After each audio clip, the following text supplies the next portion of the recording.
Hoot, ladies and gentlemen, and ours in particular. My name is Prain. Today is April 1st, and we are starting something new actually. Well, as soon as Mischief, manages herself.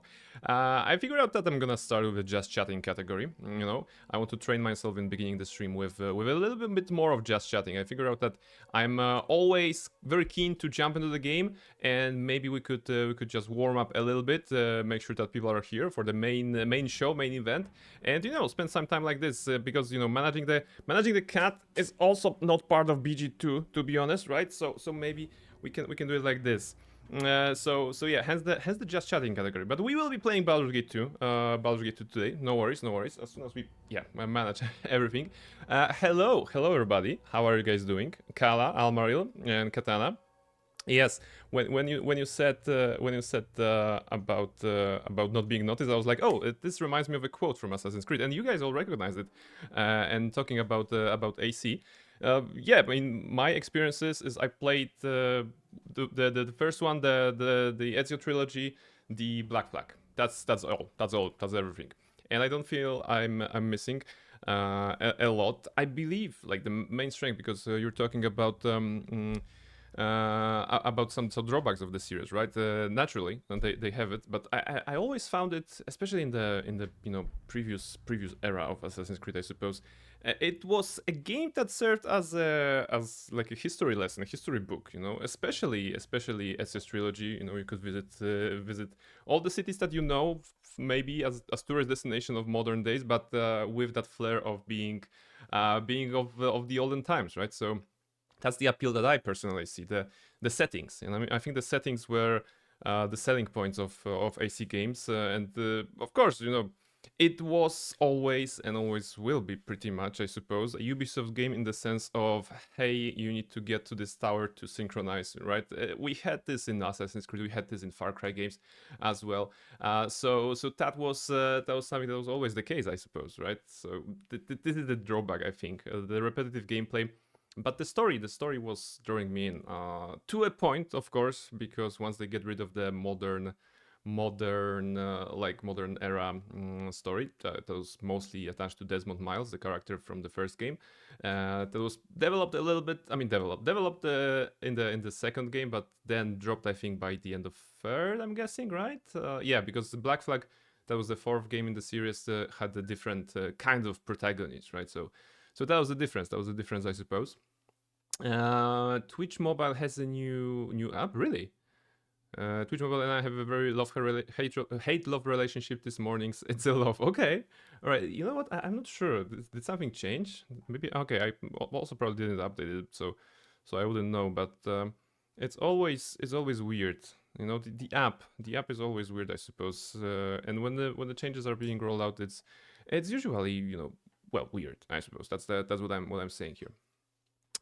I'm being bullied constantly to play the second one. If I were to name one Assassin's Creed that I recommend, that would be the Ezio trilogy. Like pretty much, that's the essence of what people, I think, gamers worldwide believe the Assassin's Creed game should be.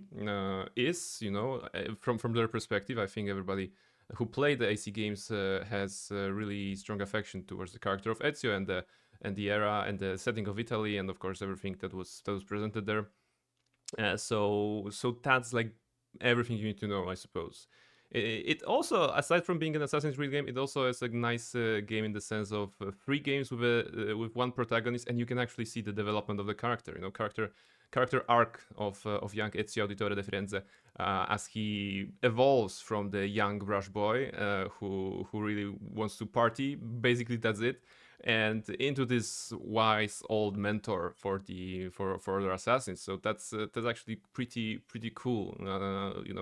Pretty cool idea of having a character across 3 games and just seeing it developed as it develops. I mean, if you think about it, sometimes there are games that are trilogies and have the same character, but the character doesn't really change. Of course, John Shepard, right? I don't believe Shepard changes at all across any of the 3 games. He doesn't really mature. Of course, there's like a shorter time span between those games, and maybe it wouldn't be interesting to see any changes because because the point was to fight the Reapers and everything. But yeah, I think that AC2 has this unique aspect of having a character that grows, you know. And The Witcher comes to mind as well, but it's still the same Geralt. It's still the same Geralt. The visually he changes, of course. He kind of looks younger in the first game, even. But maybe that's because of the fewer polygons on his face and everything. But all in all, there isn't like a change, I believe. It's mostly just bigger. Clipping is still ugly though. Okay, yeah, I can see. I can see. Tori barging into the chat, screaming, "I can fix him." Mm, possibly. John Mass Shepard. Shepard is basically Space Jesus. That's true. It's in that sense, he's really one-dimensional, right? If you think about it, soldier, you know, Earthborn. Okay, maybe not Earthborn. It can be different background, but dude related to humanity, saving the world again and again and again. Actually, you know, on different planets with different companions, maybe sometimes the same companions, but it's the same kind of character. You know, this character doesn't evolve. You know, sometimes we got, what did we have? I think we had Prince of Persia, right? Prince of Persia is also a Ubisoft example. If we think about the trilogy of Prince of Persia, the first one, I think the character actually evolves a little bit. The prince gets some wisdom by the third game, I think. He faces different. He faces the darkness within him as the Dark Prince alter ego in the third game, in the Two Thrones, right? That was the title, I think. So there's a little bit of character development there, but in general you don't see that often. So yes, that's my. I don't think that's even a hot take. It's not an even controversial take. It's a take on AC games and it's AC2 in particular, right? AC1 was a warm up. AC2 is perfect.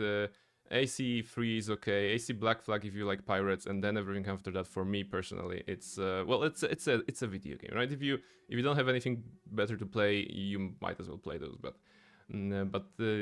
Okay, maybe let's retract that last statement. It is a very interesting series overall because it gives you access to a large variety of historical periods and settings, right? Basically, I think this is also a good win because we're talking about let's say I like ancient Romans and things like this, and I can basically see some of the okay, it's not even ancient Rome, right? It's Renaissance, I think, in the AC games or something like this. So we have basically this setting. If someone is into this setting, they can play this game. You know, if someone is into piracy, in golden age of piracy, they can go to Black Flag. If someone is into Japan, they can go to Shadows. And I think that's a nice variety because it's deeply rooted in the real world locations and everything. So that was always fun, I think. I was, for example, never interested in Egypt, in the mythology and the culture and everything. But I went to Egypt last year as part of a trip, and I was like, okay, this is the pyramids and everything, and this is cool. Maybe one day I'm gonna play Assassin's Creed Origins, right? Because of that trip.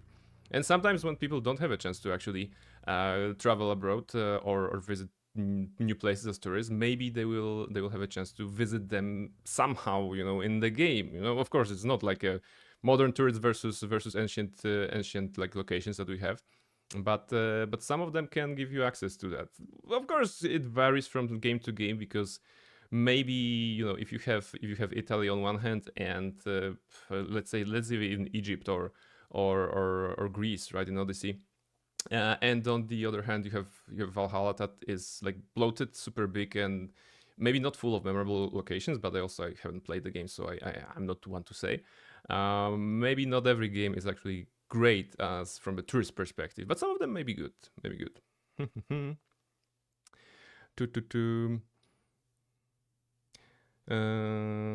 reading the chat. Katana is blaming Kala for something again. I mean, what happened on Sunday? Can someone tell me what happened on Sunday during the co-op stream with Tori? Was the scribe not banned from Tori's chat or something like this? I'm not sure what happened. Basically, I was looking at the chat and something happened, and then I was like. Katana was expressing emotions loudly about it's Kala's fault, and Kala was like, no, it's not my fault. Apparently, I banned Scribe. Okay, so this is what happened. Okay, I mean, I don't know how or why. Okay, that's interesting. That's interesting. Was it you, or maybe Tori has some sort of an Autobot for banning other bots? Maybe that was this. It was on purpose. It's Kala's fault. Okay, yeah. I mean, and hence the great beef was born, right? Totally on purpose murderer. Okay, Katana will probably deny. Kala has a strong opinion on this one. there are both scenarios are possible, I suppose. I actually just look at the screen and Scribebot was banned, and I was what? Yeah, it wasn't on our end, I suppose, right? It wasn't by Almaril or Kala's doing. So if you didn't click on this one, then maybe it has been some sort of a auto ban or whatever. I'm not sure what that was. But I think Scribebot is alive and well, right? And will be telling us to take breaks and everything. Let's actually see if it works, right? Let's go something simple like Riz. Yeah, okay. Scribebot is working. That's good. That's good. Okay, so we have this one. Okay, IQ 7. Oh yeah, speaking of IQ, this thank you very much for using that. So I didn't communicate it clearly. I'm gonna switch here for a moment. I didn't communicate it clearly on the stream, and it wasn't working for the first half of the stream. So that's on me. Now it's connected. Now it's working. But I figured out some fun thing. It's more like a test of technology that I wanted to find out. Basically, where's the meter, right? So we have this average chat IQ 89.6, and the reason we're seeing this in such a number is because we made. I made something. A command basically that rolls you a random IQ between 1 and 200. Also gives a fun description, I suppose. But it also records it. I'm gonna show you this. Maybe it's gonna be useful for the future. So there's an IQ command, right? And whenever you use the IQ command, it basically, those are the options. When you use the IQ command, it notes it in the file, IQ input, as you can see here. So we just hit 82 and 7 on those one. It's adding it to this, and then a little script, little program is basically counting all of the IQ numbers that have been created with the IQ command, and it's creating an output that is the average number, right? So basically this is something I wanted to test if it's working. For example, I can do IQ command right now as well. And you can see that 89 just changed to 85, because I lowered the average. So I'm not sure how useful this will be, but I just wanted to show you guys that I did something basically on Sunday. And of course, once again, apologies to Kala, I have not added your commands yet. I have not added your commands yet for that were requested for the love commands. But I will do that, of course. So yes, a little bit of a backstory of what I'm doing, in the shadows, outside of the stream. And last but not least, the thing I wanted to cover is, of course, the Ares command, love Ares command, right? So I think you used it on Sunday, right? I think you used it on Sunday. And you were a bit confused. So once again, basically, I'm gonna tell you my story because I wanted you to use it. I was hoping you're gonna use it sometime on the Hades 2 stream, but you didn't, or ask for it. So basically, the full story is like this: when Hades 2 got the update of Ares, I was like, probably there's gonna be very much hyping of Ares, and who's the biggest hyper of hype person of Ares? It's of course Cal. So basically I was like, I'm gonna be smart, and I'm gonna create a command before Kala asked for the command, right? And the next time Kala be like, oh, I'm gonna redeem the Ares command. I was going to do something like this. Do you know this website like? I was going to do something like, okay, Kala, we're gonna basically We're gonna basically introduce the command right now. Let me just quickly type in some, hacking stuff. I'm gonna hack into the mainframe of the love command of the scribebot. I'm doing it right now, and I'm gonna create the love command for you. So just wait for it. Blah blah. I was going to do something like this. I was just thinking to do something fun, and to surprise you that way, right? So basically that was my plan. And of course, as usual, if you want to change the picture or the voice line, go ahead and let me know. Actually, could you use it right now? Could you use Love Aries so that we can see what we're talking about? And also Blue is here. Welcome. Hello, Blue. I was gonna request it when we met Aries, and then I accidentally missed it. How gracious that you keep me in your thoughts. Know that likewise I keep you in mine. There you go. I was browsing through the quotes that Aries could use, and I was like so touched by this particular one, which basically says, "Oh, it's nice that you're thinking about me. I'm also thinking about you." So yes. So I was like, oh, this is gonna be very nice. It's gonna be nice, nice, show of appreciation, I suppose, and some fun. So yeah, that's the whole backstory. I just wanted to share it with you today because on Sunday I couldn't just tell everything, So yes, you're waiting to see him so that you could redeem. Oh, there you go. Do you know that actually on the most commonly used IQ test it goes from 50 to 150 and can go as low as 40 and as high as 160? Yes, that's true. So I was, okay, full disclosure. When I was introducing the IQ command, I was like, okay, what should I do? Should I be like very scientific between like 50 and 150?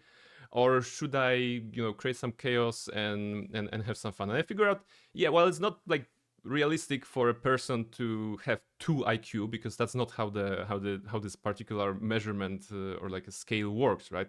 The idea is that the 100 is average and you can be slightly below average or slightly over average, but not like 0 or not like 200, right? So it's like, okay, what should I do? Should I be more serious about it, or should I just get something more fun? So I was like, okay, I'm usually serious in real life. I have to work on my sense of humor and everything. So basically, I'm gonna go from 1 to 200. I think that's a reasonable scale. And I also created some descriptions of what every IQ level means. Basically, some random ones. So basically this. That's also the thing that I did there. All right.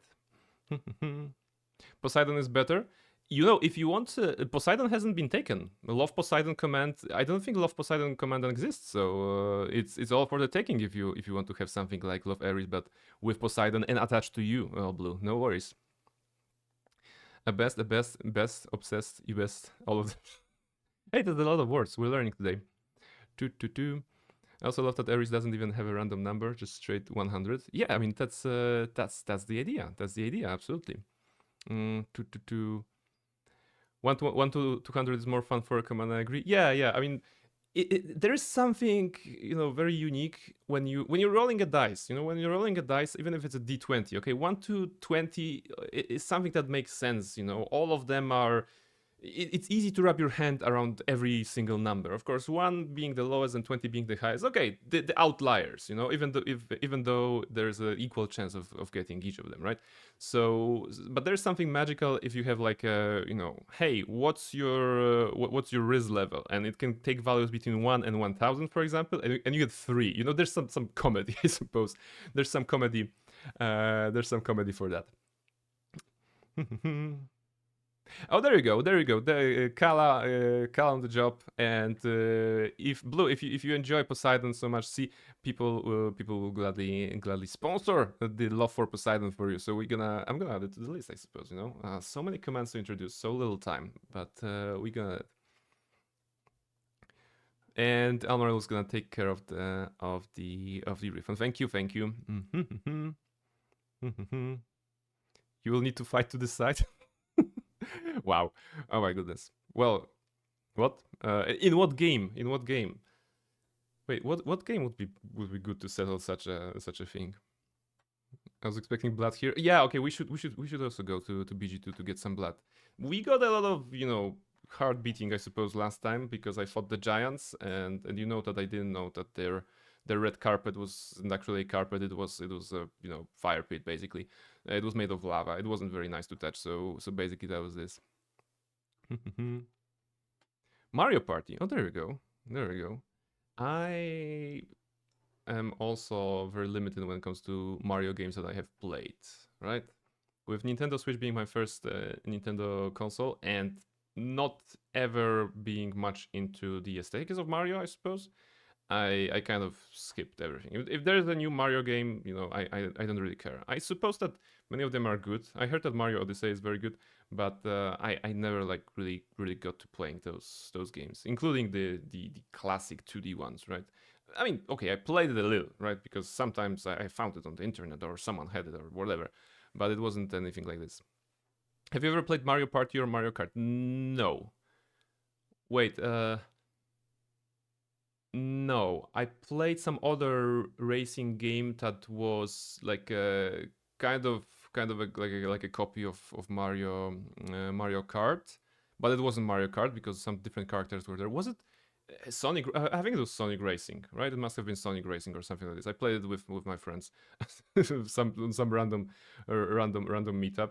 And Mario Party, no, also not. So yes, you've never played Odyssey? No, I have not. Have you played Mario 64? No. Diddy Kong Racing? No, really, not really. Not really. Like for the same reason I talked to you about actually about Game Boy and Game Boy being not accessible in my youth as a console on the Polish market, and well, Nintendo not making strong moves towards Polish market for a very long time, or any moves to be honest for a very long time. So basically that was this. Harmonia, welcome in. Hey, how are you doing? How are you doing? How is your sleep schedule? And did you play some nice old games recently? That's my two questions. How are you? How are you doing? Martian about to have an aneurysm hearing this stuff. Yes, Blue. Absolutely, I agree. Katana often mentions that I should not consider myself the '90s kid because I didn't own or didn't have a chance to play the original Game Boy stuff. Like the meme that you shared, or the meme, the part. It was like a scene from the movie, right? The scene from the movie that you shared somewhere here on gaming. From this one. About the guys being just super hyped about Mario, about the Game Boy, right? It's like I don't have this core memory, right? I don't have this core memory as a kid. So for me, it's like okay, it's an old timey console. I mean, old timey doesn't sound fair, I suppose, because that's gonna make a lot of us feel old by this point. But yes. What's the command to switch category again? Excellent question. So basically, before the stream, I introduced two commands. The first one is exclamation just chatting, and the second one is exclamation BG2 enhanced.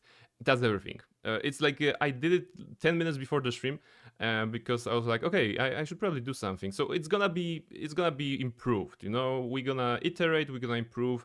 I just wanted to basically have something on the stream deck so that I can have the easy way of switching from just chatting to the video game I'm playing, but I don't have the I don't have the technology yet. I have to figure out the technology of how do I switch between the two instead of having like 10 buttons mapped to different categories like just chatting, Elden Ring, some Star Wars, KOTOR or Hades or Baldur's Gate, blah blah. So basically that's gonna be it. I can't believe that you remember my sleep schedule. Hey, I do remember. I absolutely do remember. And this is also why I'm trying to do just chatting right now, to just show my appreciation to the community, and warm up to the game that I'll be playing, but also try to get into this mindset of talking to people some more rather than just hey, how are you doing, what's up, and now let's play a video game. I know that many of you will be here for the gaming content, but I also want to cater to everybody who is like want to have a good time. So a lot of improvements on the channel will be here. I'm still missing some sound commands. I'm still missing some background music that could be playing right now, so that you could have a vibe, that of some kind. So basically, this is gonna be happening, and just with a small steps, So basically that's the idea.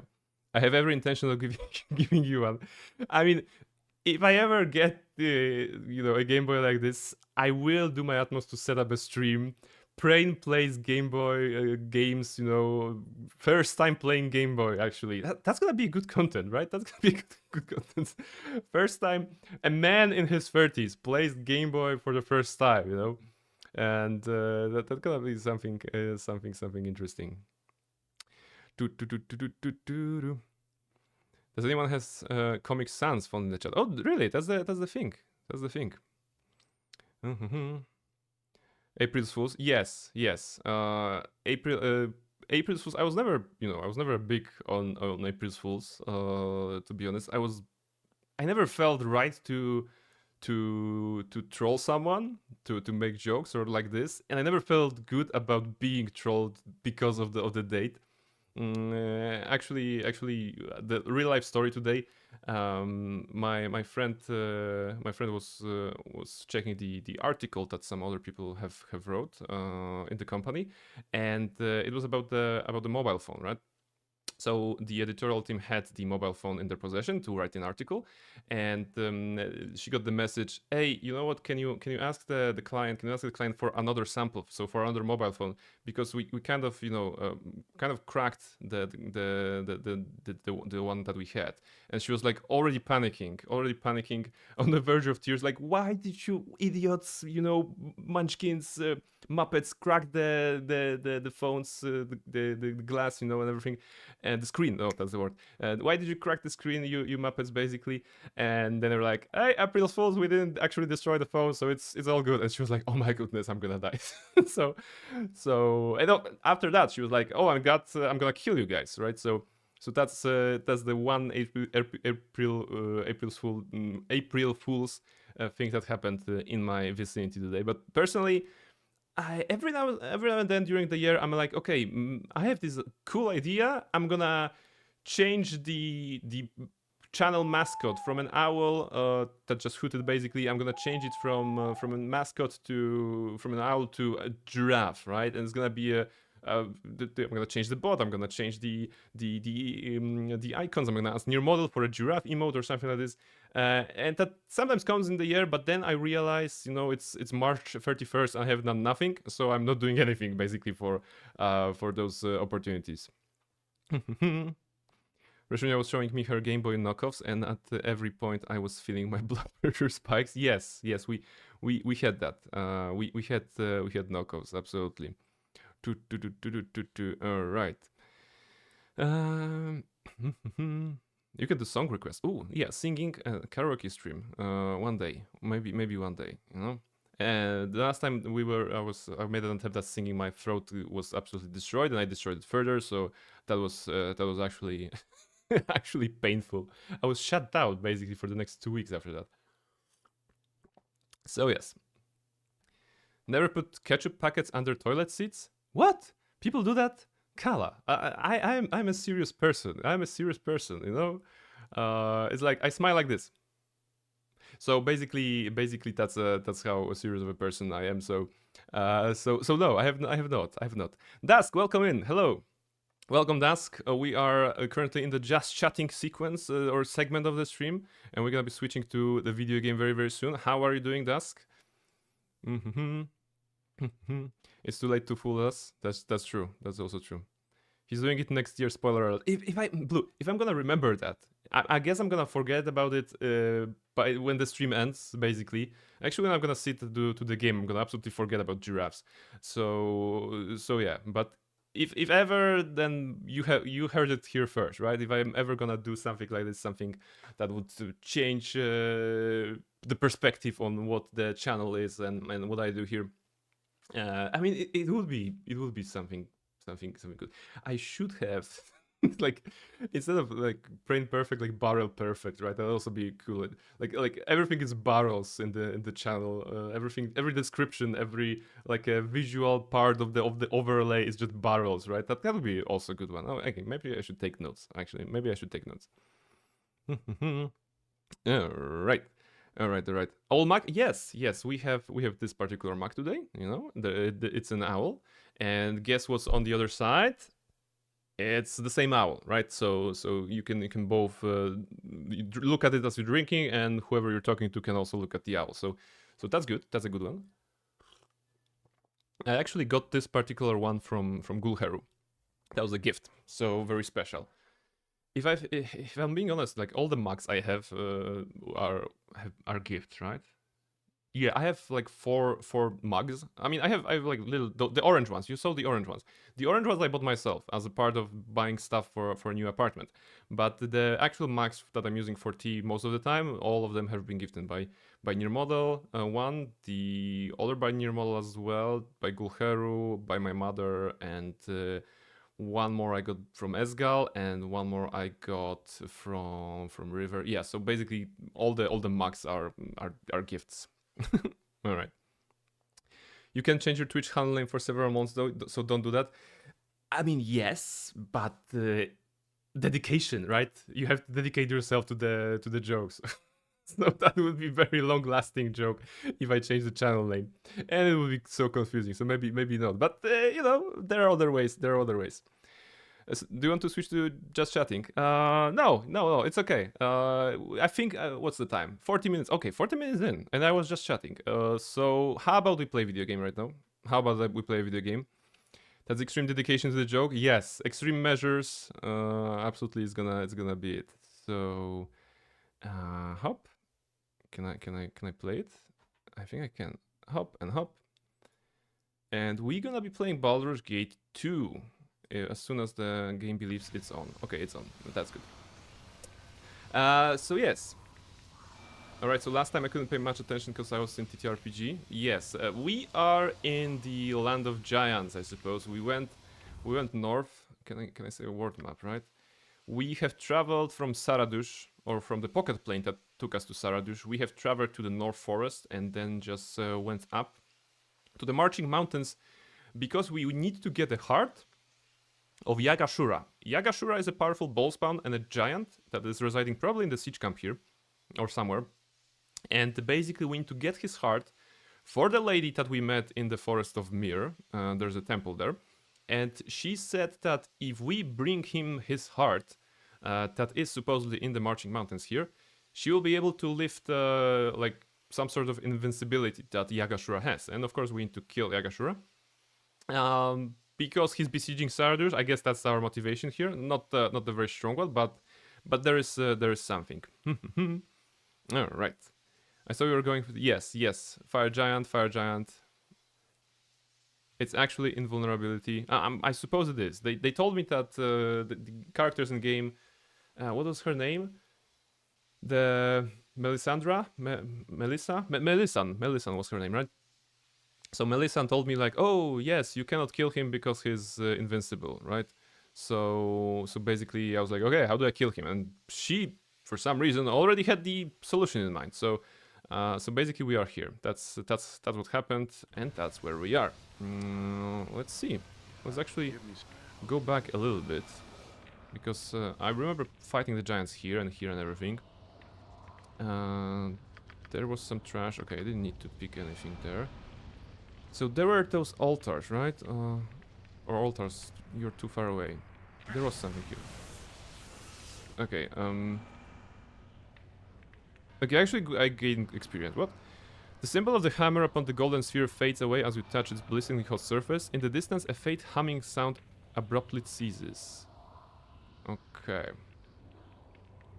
You need to get something not to get stuck by the altars. Ah, it's just 12 damage. 12 damage. It's not much. It's okay. Okay. Maybe standing on this is not smart. Oh. That is your real name. What do you remember of our previous battles? Okay, Minsk is talking to Saravok. What are you getting at, Ranger? I remember you well enough. I am not completely convinced that you are who you say you are, standing there saying you are. And I am to feel bad that I do not have your validation? No, if my identity is a problem for you, then let my actions speak instead. Boo agrees. You are welcome beside us if you effectively apply the boots of goodness. Your deluded comments are unnecessary. Barnabas Blackstone directs my wrath as he sees fit. A fine choice of mentor, but again, you do not seem like a Sarevok to me. Too much humble, not enough. Rah! Feel my unholy rage. I like that, you know.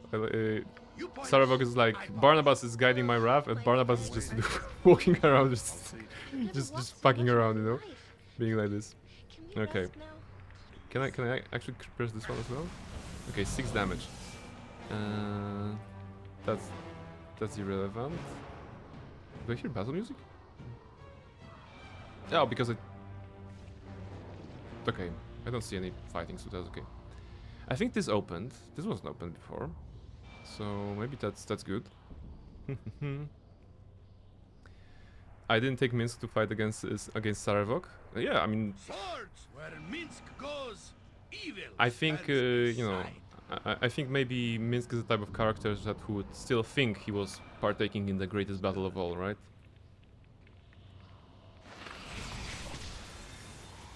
Oh, thank you, Eri. She cast Endless Restoration on me. I'm not sure what was the reason, but... What are you? Burning Man. Are you the... Okay, you're the enemy. It's okay. Come on, it's gonna be a trap. Perfect trap! Let's kill the Burning Man. There we go, that's good. I guess it won't be too much of a spoiler that fire protection is key in there. That's true, you know, I could be using spells and potions and stuff like this to my advantage. Or I can just wing it and hope for the best. You know, it's probably the good idea to throw yourself against the wall and see how much you can survive, right? If I won't be able to survive the fires that the guys are, you know, doing here, then I'm gonna retract and just change my strategy, but... What's that? Is that Mort? It's a flaming skull, okay. Fire salamander. Sarevok is tanking nicely. I guess he's surrounded by some fire aura, so maybe I'll also be gonna give him damage. Okay, he's dead. Yeah, like normally you'd come prepared to those encounters, right? You would actually have an idea of what you're doing, what you're fighting against, and probably limit the damage you're taking. Or you can just, you know, be Barnabas Blackstone, you know, very brave but not so bright. Our buddy Mort, unfortunately it is not. Yeah, when I saw the flying flaming skull, I was like, oh, is that Mort? I actually yesterday I was playing D&D as well, and I gave my players a Mimir, and I had to ask Nighty if she remembers if Mort was actually a Mimir. And I believe she found something about some other, you know, some other skull or other thing in the Planescape game, saying that Mort is not a Mimir, right? So I think that was the case. Okay, so what's inside here? Are those the same? Okay. Attack. See what happens. Oh, Eri! Wait. What did she... What is the condition? Did they just scare her, or... Because I can take damage. Okay. Panic. Okay, she panicked. Fantastic. Please don't kill Eri. You're gonna kill Eri, right? No, she's panicking. Okay, wait. The problem is that the panicking ones will be going into the lava, right? So that's the problem. Now I don't have control over anybody but side two brave dudes. That's not great. Let's see. They're just running around. My goodness. Who do I have still control over? Do I have control over you? Okay. This is a lot more exciting. Go here. Go here. Sarabog stands ready. Attack. Give me some direction. Attack. Jump Attack. on my sword while you can, evil. I won't be as All right. gentle. Good. Everybody lives. No problems whatsoever. Fire elementals very weak. Unfortunately, I'm not going to be able to stay for long. I have to leave. Good luck and catch you next time. Thank you very much, Blue. Much appreciation. Have a nice evening. Take care. Take care. And I'm gonna introduce the Poseidon for you for the next stream, hopefully. Rejoice!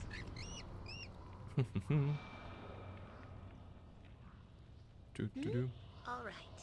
Thank you guys for giving me this chance to shine solo. Yes, yes, absolutely. You know, Place is just too darn I fear creepy. nothing. don't stay here. I really want out of here. All right. So yes. Waiting. Yeah. Now, can you open those? What did you get?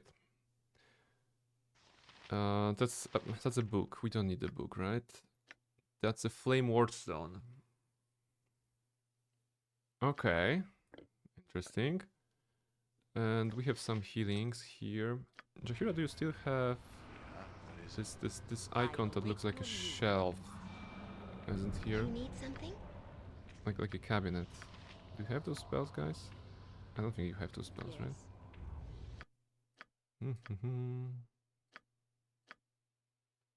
Mass cure. Oh, but I went with chaotic commands. Why? Ah, it was for the shadows. Okay, so now chaotic commands is useless, pretty much. Mass cure. But we can rest here, right? I don't think anybody minds. Yeah, okay. Good. Did Air use restoration? She did. She did earlier today. When I started, she actually approached me, so that was the case. But now, hopefully, no longer, right? Yes. Yeah, she's good now. Give me some. It's done. All right, so we found a wardstone. That's good. This is locked. It's okay. We were here, but we didn't explore the area fully. We took the items. There's a trap, really? Okay. Irrelevant. That was like 0 damage. Although Imoen may need to take a look What at you this. want? Good to go. Come on. Why are you so slow? Okay. I think the trap. Ah! She found the trap, okay, as intended. But there may be one here as well, right? I think Barnabas activated something here. Ah, here, okay. There we go. And this was empty. Oh, it's also a trap, okay. So this is also a trap. Amazing. Right you are. But Imoen won't be able to disarm it unless she checks it close enough. No, okay. My goodness, okay. Ready, Fire Bill? is not for you, Imoen. All right. Give me some direction. Barnabas can leave, but you It's cannot. probably best left to me. Okay. So we found everything in there. Next. Displaying a skull symbol on the surface. Wait, okay. The skull symbol was here. On this side. This was a skull symbol. The hammer was here, and the skull was here. So maybe I should use it right now. No? Okay. Maybe there's something else.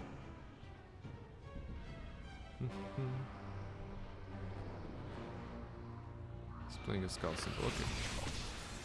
Now she's fatigued. Why did Barnabas got damage taken and she decided to do fatigue? What was the condition of Barnabas before that? Why she decided to cast lesser restoration on Barnabas? He wasn't on fire, or... Okay, that's weird. We don't need them to be fatigued, so let's overuse that. Yeah, I know she used the restoration again. I'm just wondering why the AI decided to use restoration on Barnabas. What was the condition on Barnabas that she felt she needed to use restoration on? Places such as this. Cast heals automatically. Oh, and in that case, equipping her with restoration is not a good idea. Isn't? Yeah, it's lesser, right? Because the greater one heals, but the lesser wasn't. So condition happened probably on Barnabas at some point. Wait, giants. So Chrome Fair, right? No, golems, clay golems. Okay, forget I said it. I thought I had it. Show me. Feel my Go here. Give me some direction. It's okay, Barnabas. You're tanking it nicely. You can do something, right? What are you? Iman. I am ready. Barnabas is tanking. Jahiran is healing. Oh, that's a lower heal. That's not a heal. That's not a good heal. Whoa, Barnabas! Okay. I mean, I guess I should have... Okay. That's gonna take too long. Just let's do the buffing stuff and everything. Oh, really? Just let me rest without fighting. Good. Come here and... Airy, go, click. Not haste. Just go with the super haste. Stories amongst my people. Super haste The here. underground is just not for the Avariel. Mhm. And super haste on Saravok. Give me some direction. I'll see to it. Yes. I fear nothing. Alright. I'm waiting. And now those two guys should be able to do everything, right? Let's see. Can they? Barnabas is low already. Okay, actually no, Barnabas cannot withhold this. I thought he will be able to. What do you wish? The crushing damage that they're doing is really high, right? Yeah. I mean, I'm not using a lot of defensive magic, actually, not at all, but not even potions of invulnerability, which probably could be useful. What's that? Okay, it's saving throws and AC 0. Okay. Come on, that's the last one. You have this. There we go. Give me some direction. There we Must go. be time. She tried to remove burning status. Okay, I mean, if this thing here applies burning, then yes. Then I can see the reason here. What a bad trait is this? You know, a fighter or like your character has 150 HP. For the burning status, he's gonna lose like what, 20 or something? I don't know. And then the healer is using a healing spell that makes them fatigued. So not a great trait as far as resources go in the party. All right, This is I hardly what expect I traps. expected. If this continues, I see little point in my remaining with your group. We are a poor match. Saravok, we're gonna make you a hero into a hero. We are heroic, right? We have reputation 20. I guess yes, we are heroic. So Saravok, you're gonna like it. You'll be heroic with us as well. See, you have heroic reputation. What do you want? It's not the greatest AI possible. Yeah, yes, but in this particular game, without the turn-based system, I'd rather take the faulty AI that's gonna take a lot of my mind rather than micromanage everything. Okay, so this should probably spawn more enemies because that happened in this room as well, and this. It's customizable, but I assume you don't really want to bother with it. No, like it's not that important. I'm here mostly for the story, right? I'm not playing on any high difficulty.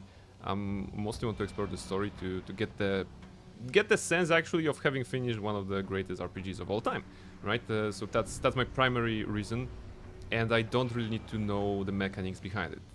If we're talking about BG3, for example, I want to know every interaction. I want to know everything about what is happening with the items, what applies what, and basically how can we utilize it, how can we break it, basically.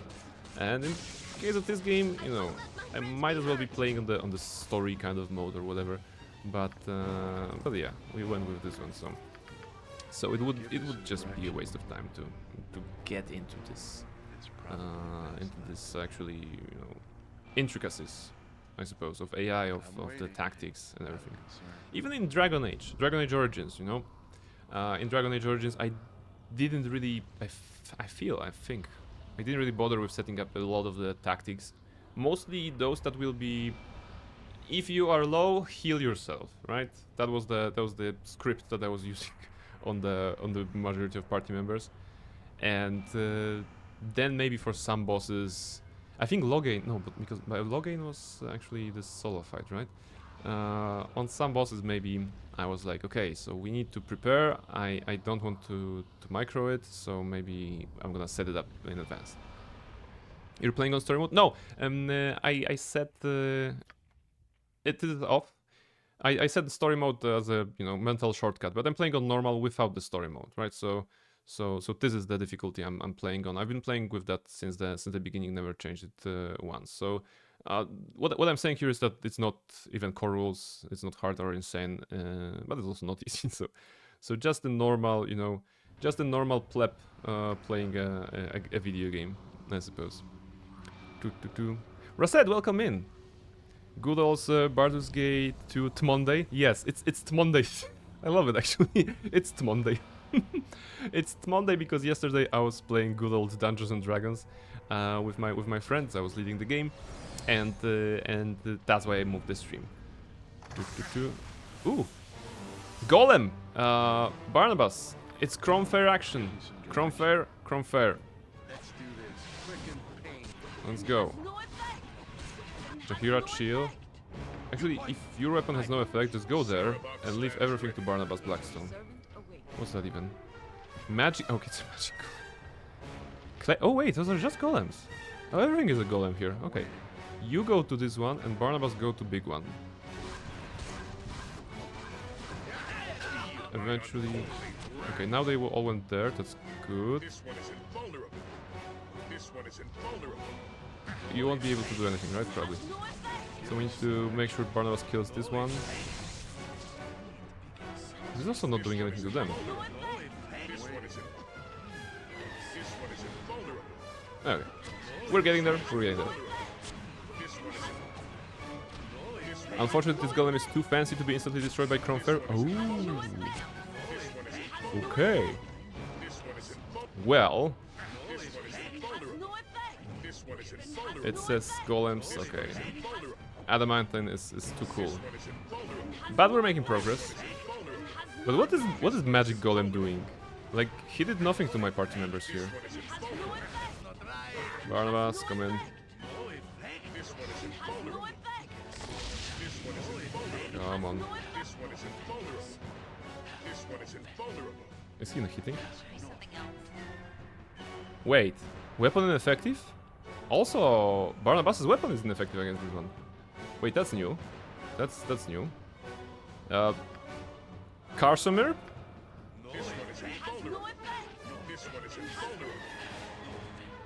No effect from this one as well. Okay, wait. Magic Golem is immune to all magic weapons. Ah, okay. Okay. Interesting. Okay. So, remember like 2 streams ago when I was trying to find the weapon for Saravok and I was like, okay, I'm gonna just give him a basic greatsword just in case here. Do I have a non-magic weapon with me? Probably I have somewhere. Those are all magic weapons. I think I have some. By magic weapon we of course like mean everything, right? Water's Edge is a magic weapon, right? Is it? Time to pull out the old reliable regular sword. Yes.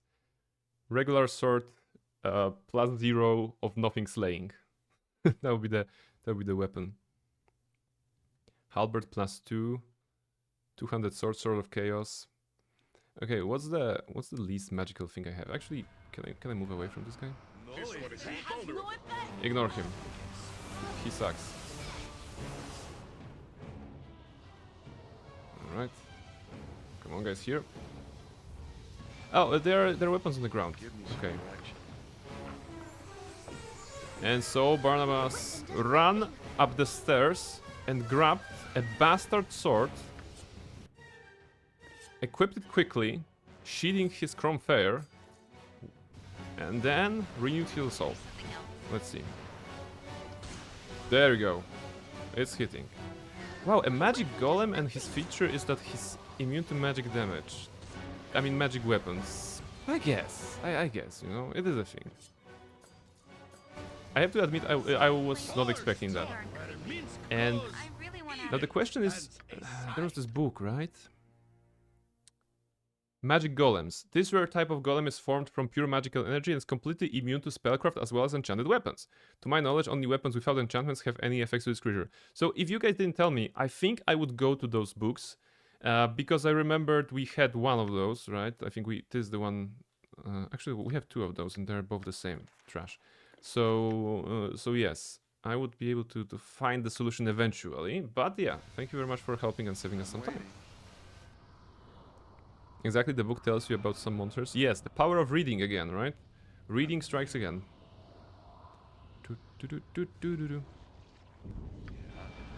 Okay, but we took everything from here, right? Yes, we did. Now the question is, this is locked for now. Quick save, heal. Oh, okay. Actually, no. Quick load, quick save. There you go. Okay, so what is here? There is a magical force which prevents you from ascending the stairs. The energy appears to be emanating from the device in the center of the room. Okay. You attempt to manipulate the controls. The machine wears for a moment with a magical energy and then emits a harsh noise, displaying a symbol representing blood on its surface. Wait, blood? This was hammer. Wait. Those interactable. Are those also interactable? Like, I don't think they were.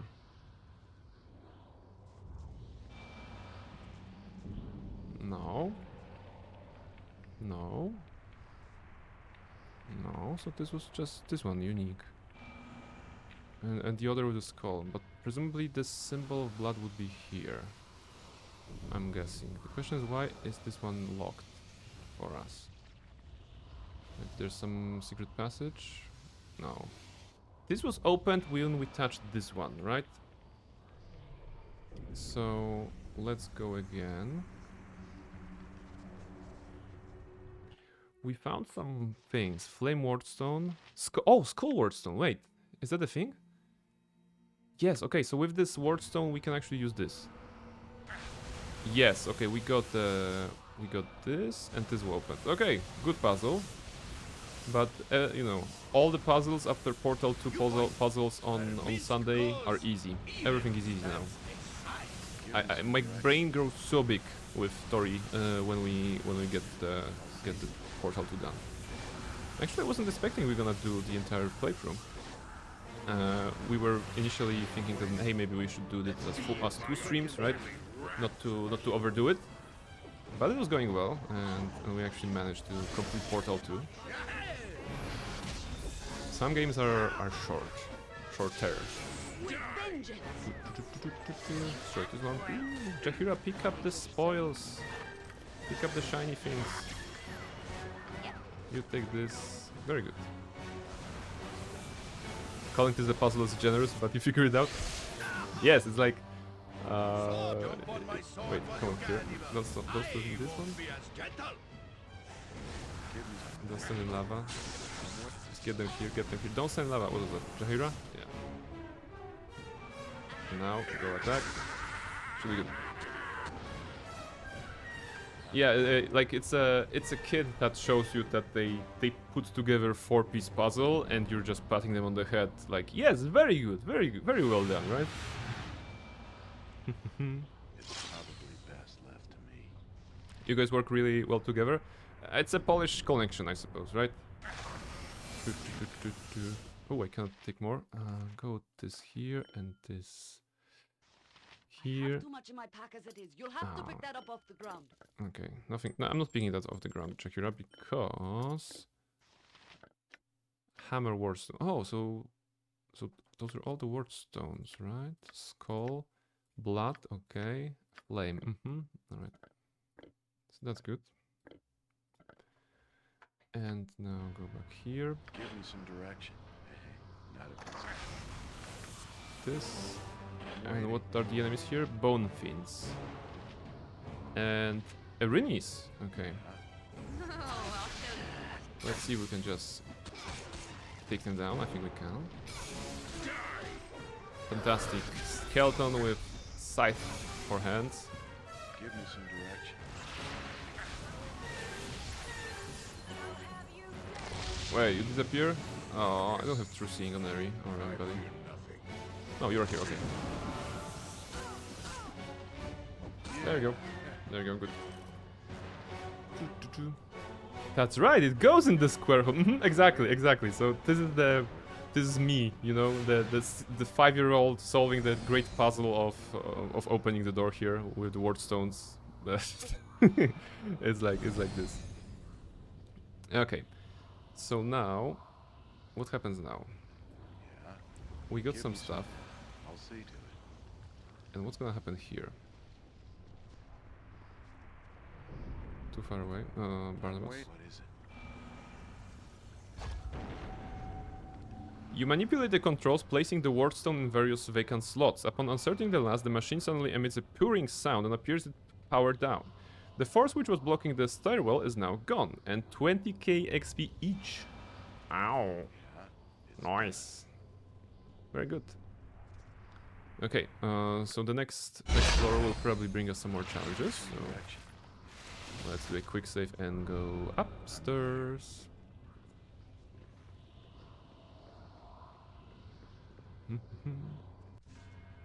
Okay. If it must be done. I'm waiting. But yeah, about Portal 2 stream, Tori is absolutely pleasant to work with on a professional like streaming level as well. So that was fun. That was fun. Maybe we're gonna do some more collabs in the future. BG3 Honor mode was absolute joy. Well, for me in particular because Jahira, don't die. For me in particular because I know BG3 and I know the mechanics, and with Tori being the newcomer to the mechanics of D&D, I really enjoyed, you know, her approach to that, and also, you know, the unique outlook that she has on something that is maybe, you know, obvious to me, but allows me to, by the same token, rediscover the game. So yes, you know, I'm gonna trash this because I don't like those. They're just cluttering the inventory. Let's go here. You must gather your party before venturing forth. Oh, this is very easy. This is very easy, and all the Polish people in the chat will probably know this quote from Piotr Frączewski. He was the voice of the narrator in those games. Przed wyruszeniem w drogę należy zebrać drużynę. That's actually the one in Polish. And I talked about it, I think, during BG2 streams, but I'm gonna say it again. In English version is like you must gather your party before venturing forth. So gather party, venture forth. And in Polish is przed wyruszeniem w drogę, so venture forth. You must gather your party. Musisz zebrać drużynę. So actually the fun thing that is the different order of those particular two parts of the sentence, right? TOB throws a lot of XP away. Yeah, they really want me to level up. We are level 19. I believe that I saw the achievement for getting level 30. I think there's a achievement on Steam for getting level 30 in the game. So I'm not sure if we're gonna get that because being 19 here and 30 seems far away. Plus we're not doing everything, I think, right? So maybe I would have to go to the what's the name of that? Watcher's Keep, right? Is Watcher's Keep like mostly combat, or is there some puzzles and roll? I might have asked about it already, but I don't remember. Minsk, why don't you tell me a little about Rashomon? You've talked about it before, but never described it, and I've never heard anyone else mention it at all. I'm gonna take an action camp here. There we go. So Eri is talking to Minsk. This is because Rashomon is a very far ways away. Once Boo kept track for me of the number of steps I have taken since beginning my Dajema, but Boo has since forgotten. Boo claims that the number is very large, larger maybe than the number of butts that Minsk has deservedly kicked along the way. I find this hard to believe, even though Boo is usually very reliable in these matters. Yes, so Rashomon is very far away, but what sort of place is it? Do you like it? It is a wonderful place with many fields. It could only be better maybe if every ranger of the Berserker Lodge had his own hamster. Just think of the implications. I'm surprised the Minsk knows the word implications. Sounds very advanced. But what of the witches? You said Dynaher was a witch, right? Yes, Dynaher was a good Rashomar witch. But I am not so certain that the witches have need of their own hamsters. Dynaher never approved of Boo. She used to glare at Boo, so it frightened him sometimes. Never mind, you big galoot. Ah, they're so nice. They're so nice.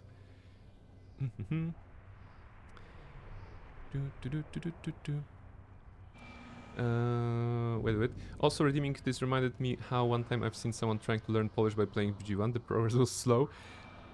I mean, on one hand, this is the RPG game. You know, the BG1 will be an RPG game as well, of course. And those have a lot of text, so they can probably get a bunch of words from that. But it, you know, it wouldn't be easy. It wouldn't be easy. Actually, I saw it. There is a video game. There is like a small video game on Steam somewhere, I think, that you play a character who wakes up in a cabin and doesn't know the meaning of words. So the NPC is talking to you, and she's like, you know, the NPC's words are like what they're saying is not expressed by words but like symbols, you know, some symbols, some alphabet maybe that you don't know, or just some dots and dashes, and you throughout the gameplay you have to assign the meaning to those words, and you do that by, for example, I don't know, pointing at the flower at the garden, right?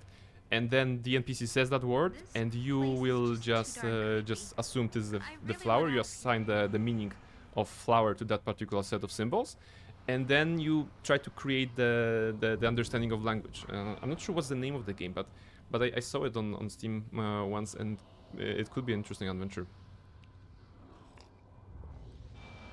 But yes, RPGs are great for learning languages in my experience, you know.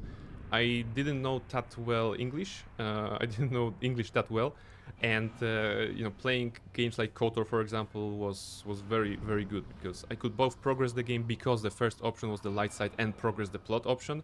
The last one was I should go, and the second to last was the dark side, for example, option. So it was very easy to navigate and very easy to just, you know, go through, because you could actually learn something along the way.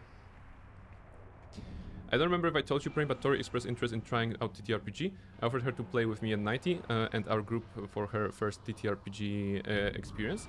That's awesome. That's awesome. Absolutely, I think that everybody should try TTRPGs with sometimes maybe more than once if they don't get the good experience at first.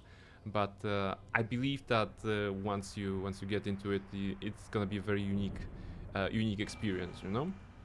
I played with some people who aren't like really gamers, and they still enjoyed the D&D campaign. Like I have a friend who is not a gamer, you know, and she wouldn't consider herself a gamer. You know, she maybe played a couple of video games in her life, but she actually went through the entire D&D campaign of Descent into Avernus. So 66 sessions, 4 hours per week, pretty much. Year and a half of playing, maybe, yeah, about like this, and she enjoyed it, and she actually she absolutely nailed the character, right? So I don't know about RPG specifically, but I absolutely learned a lot of English from games back in the day. I mean, yes. I'm saying RPGs because they have a lot of text, but sometimes you can learn a lot just, you know, from any genre, right? Any genre in English, you know, when there's a dialogue, even when there's a menu, right? You can, if you're a kid and if you're seeing a main menu, you can learn so much. Start game or new game, load game, right? So you know that this is for beginning. Start means beginning, new means new, like this. Options, right? And then you go into options and you like have graphics, audio, right?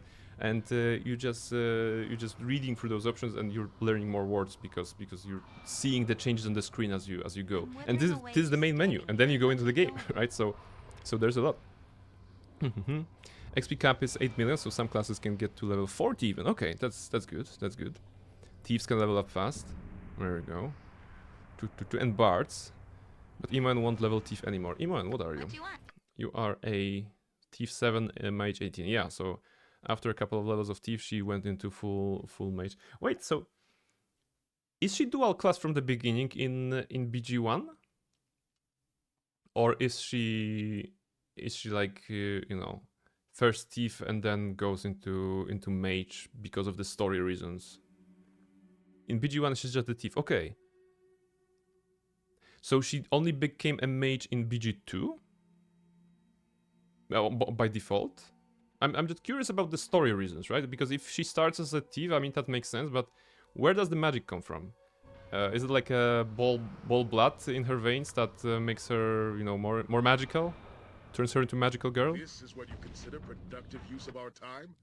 Shush. Do you prefer we stand around like this often? I like that Saravox said the first sentence, then we have rested for 8 hours, and she was like, he was like, do you prefer we stand like this often? That was very good. Okay, it was a popular thing to make her dual class mage in BG1. Okay, the magic was inside her all along. Okay, so that's good. That's good. She just needed to uncover this. And she was apparently often made that, so they introduced her as thief mage in BG2. Okay, okay, yeah, okay, that makes sense. That makes sense. Give me some direction. So they were like, the devs were like, hey, we're gonna create this cool character. Her name is Imoen. Oh, what kind of character is she? And oh, she's gonna be a rogue. She's gonna be, you know, a master thief. You know, think like master thief, like Garrett. I don't know. You know, she can pick up any log. She can do something. And meanwhile, the player base, hello, magical girl. Would you like to be in my party? I'm waiting. So yes, they made it like this. So happy. Okay, to be with you. exploration. I never imagined that we would be doing such great things. There's lava. Yeah. Hey. Why there's so much lava? Oh, it's an entrance to the room actually. Okay. If there's a fire giant here, I swear. No? Okay, scouting mission. Who better to scout than Barnabas? Okay, I'm bringing the party to them. Live by the sword. Come on. Live a good long time. Alright, those are fell cats. Aw, we're felling cats. Mischief, don't listen. Those are fell cats. You're a good cat. Oh, you're so fat you cannot squeeze. Alright. Wait, Baron. Intruders in the sacred temple. The fire of our master can never be extinguished. Okay, but you cannot go here, right? So Power to be found in places. what can you do even? Wait, Name, Theory. profession. can I? Ready and willing. Iman, you're shooting, right? Good to go. Can I pull a fire giant? Maybe like this, with Barnabas. Come on.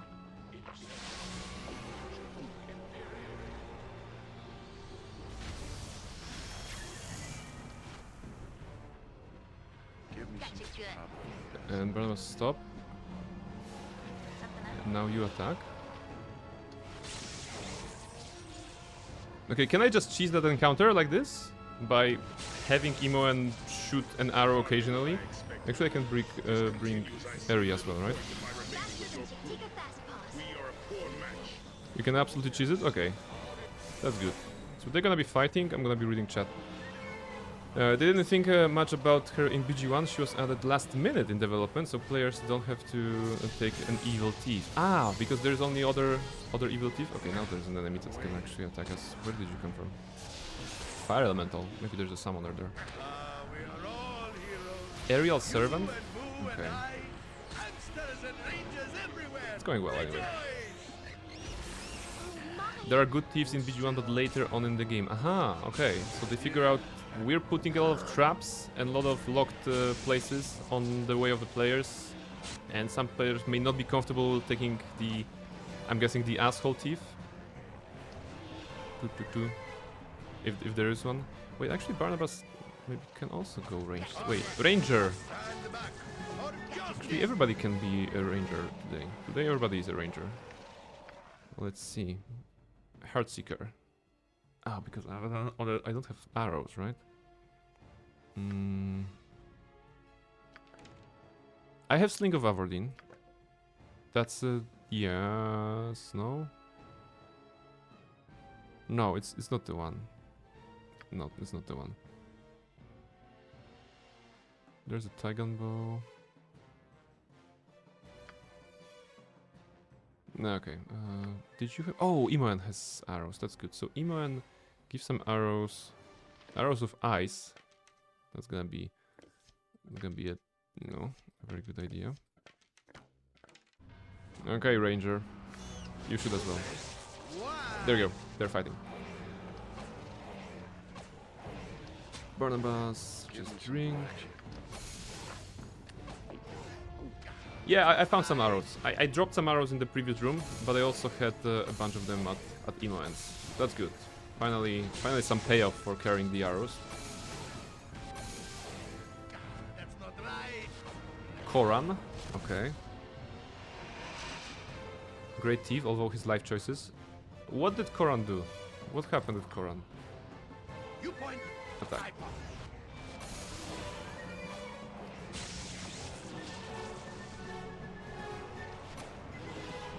I was rerunning this encounter like 5 times to save his sorry ass. Oh, so that's the type of an NPC.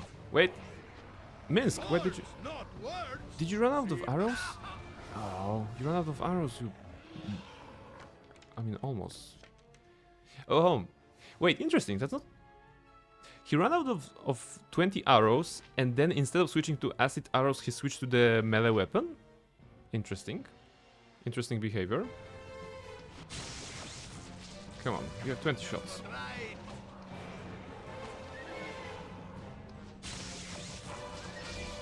That's not right. Oops, we killed Legentis. Oh well.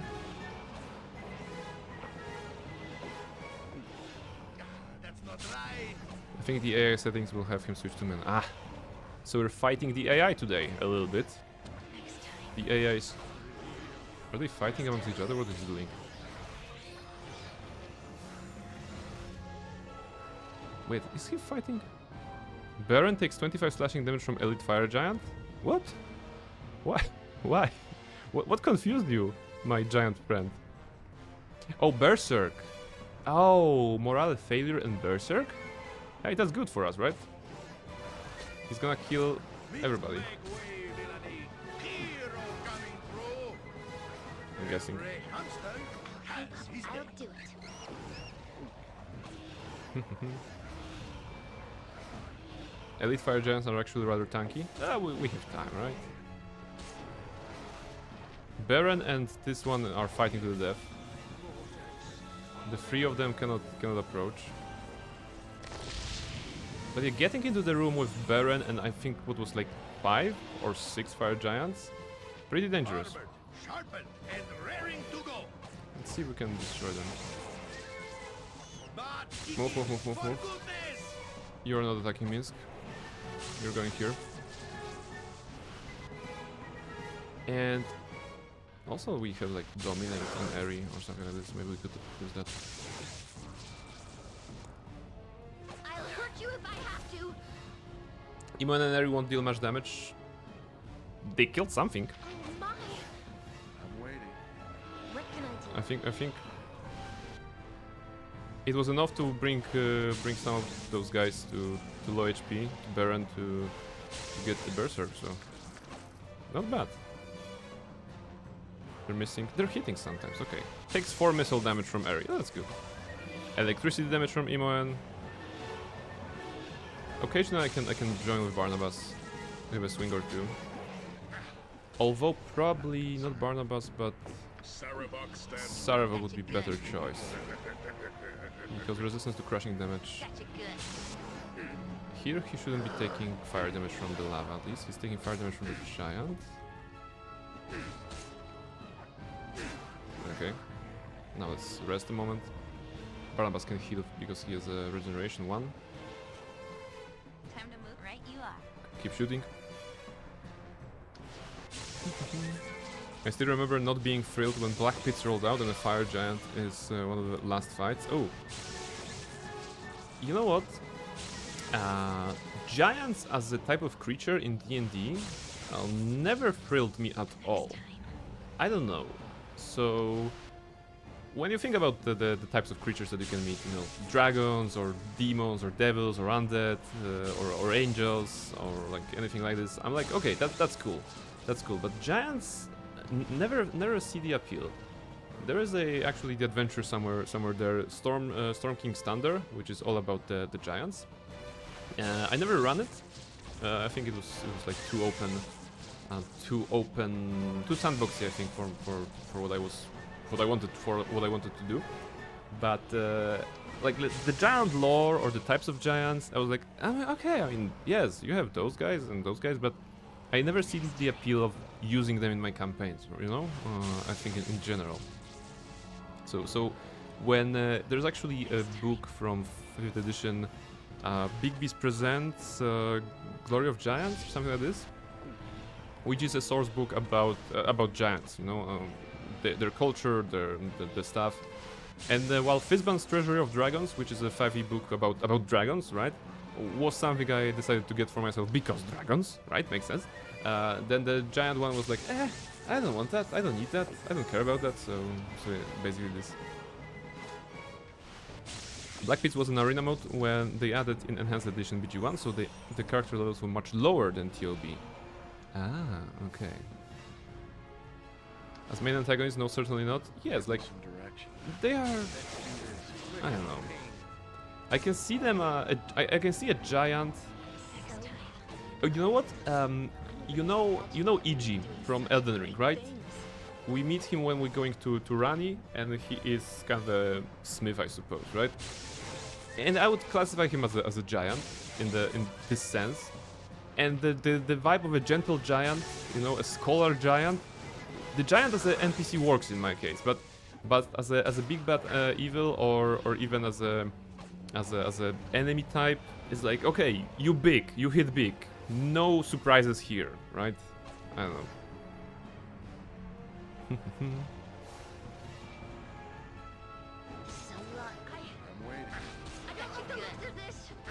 Let's go here. Quaffs a potion.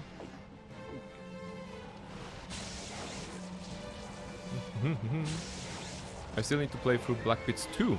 How about it can possibly be? Oh my goodness. Good luck then. No, trap. Don't go there. Give me some direction. Alright, I think he's the only one remaining, right? So we can now be heroic and enter. Okay, he ran away. He's nowhere to be found. He got bored. Oh yeah, here he is. Oh, that's Baron himself actually. Oh, Minsk. Careful. I just assumed he's strong because he's a named enemy, right? But without his escort, he was rather alright. Balor's Claw. Oh, wait. Okay, that screams quest item for me.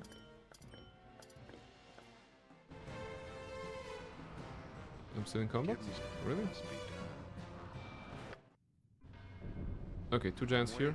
Ah, okay. Should have saved 400, okay. And Minsk, you should be back at Silver Sword, yeah.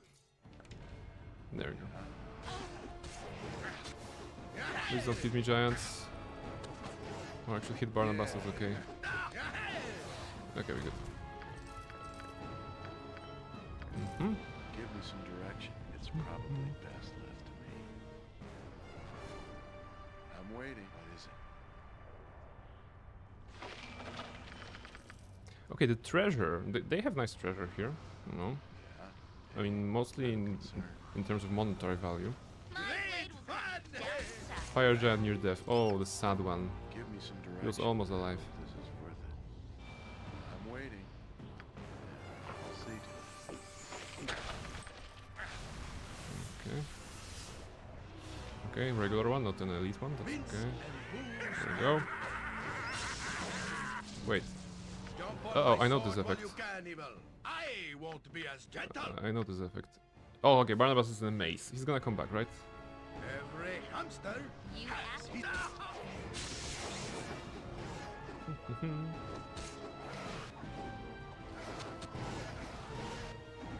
There we go. Armored, sharp. Don't teach my hamster to suck eggs. Yep. Don't teach my hamster to suck eggs. Goodness. All right. I think there was a trap here, but Barnabas spring it anyway, so probably irrelevant now. Live by the sword. Live a good long time. Okay. With Barnabas gone to the maze, I guess there's a spell of freedom, right? To release him, but that line is much better in Polish. How does it sound in Polish? What's the exact words in Polish? Oh, what's that? A trap? Imoen, do you have eyes open or not? Wolfcape, hello, welcome in. How are you doing? How are you doing? Because we are fighting giants. Nie ucz chomika dzieci robić. Ah, okay. In Polish, okay, in Polish it's absolutely flawless then. In Polish it actually works. You must stand back for justice. Stand back for justice. We good, we live. Do we have potion? We have potion. Alright, there we go. How are you doing, Wolfcape? Did you have some time to rest recently? Did you have some time to chill, relax, and play video games maybe? Or watch a movie or do something like this? Barnabas is back. It's done. That's good. I'm waiting. I'm there. So many traps. Okay, there's a fire here. If it must be done. I guess we're gonna have to fight something here. Wait, is that a heart? It is a heart. It is a beating heart. Ooh. I think that's the thing we wanted to get. And that's the exit. 2 exits. Okay. Yeah. The English line comes from don't teach a grandma to suck eggs. Okay, but it's still kind of weird to be honest. Probably makes more sense for older people. Maybe. Definitely not for me. A beating heart burns fiercely within the brazier. If you're careful, you could remove it from the flames. Okay. So quick save was done. So yes. I carry 2 touches of gas. Okay, we have Your it. items on the ground. Like just like this. Okay. Oh. Actually, wait. Actually, we don't because we. Oh wait, no. Oh, okay. At least the game is smart. I was picking the quest item on full inventory, and the game put the quest item in the inventory, replacing the first item that they had in this one and dropping it on the ground. For once, actually, something was dropped on the ground, just like Barnabas said. So that makes sense. At least we didn't like soft lock ourselves or something. Let's go here. Let's go there. Potion cases. Potion cases. Bullets. For sale maybe. This is irrelevant. This is irrelevant. Put it here. Jahira got a level up. For her hard work. For the good of the party.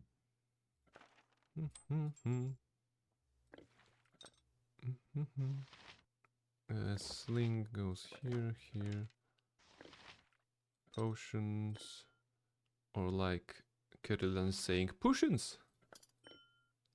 Kirilan from Vermintide 2, of course. Whenever she sees potions, she's saying like potions. It's very fun actually. Pick up the weapon. I think it might be something good. It's a katana, so you know it's good. Katana +1. It's alright. I guess it's alright. And there's a 2-handed sword as well. Not here. Here.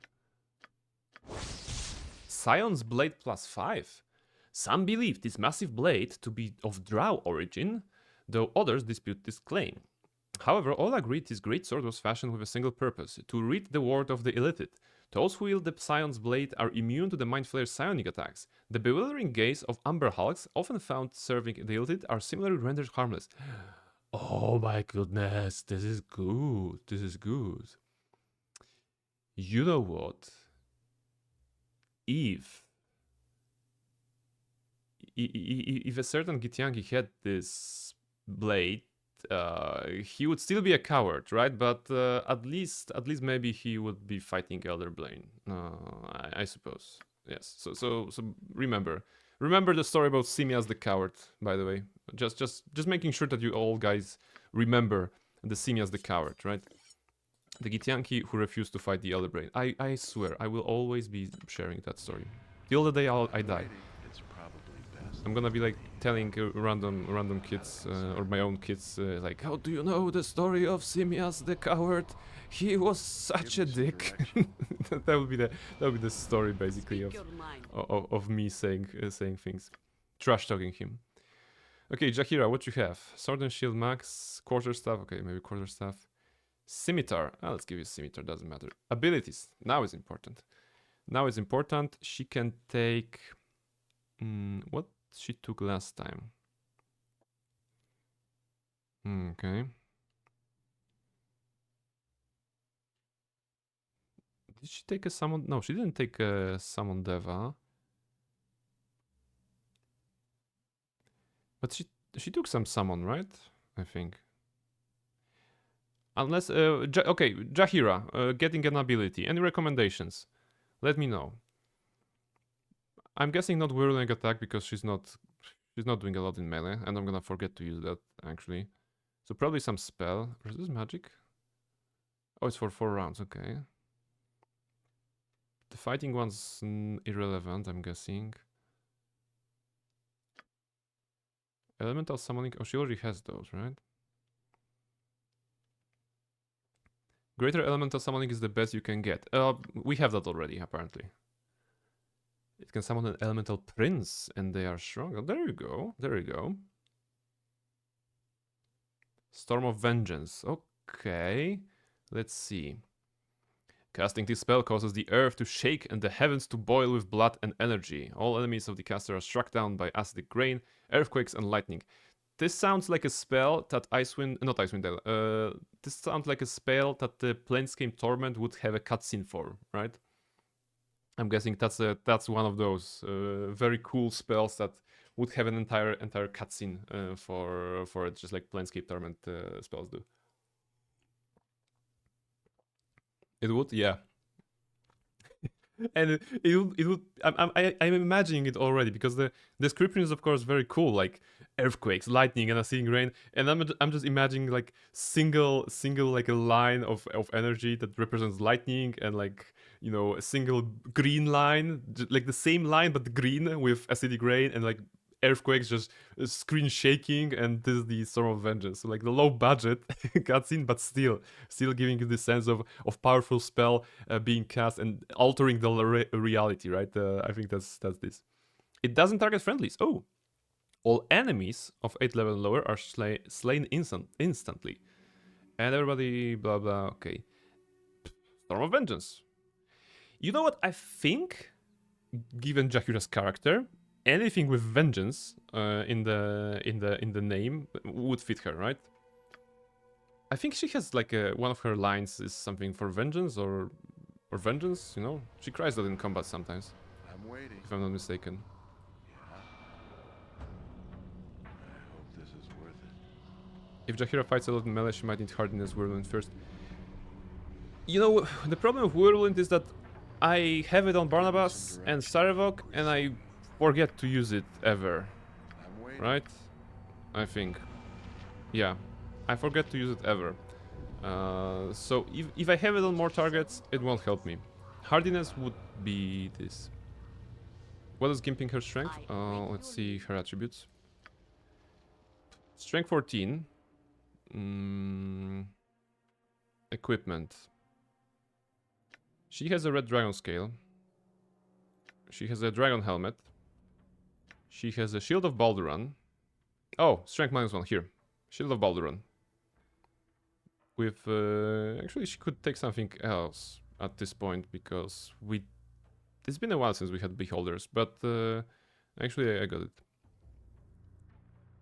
If you have her in melee, you need to give her some strength item.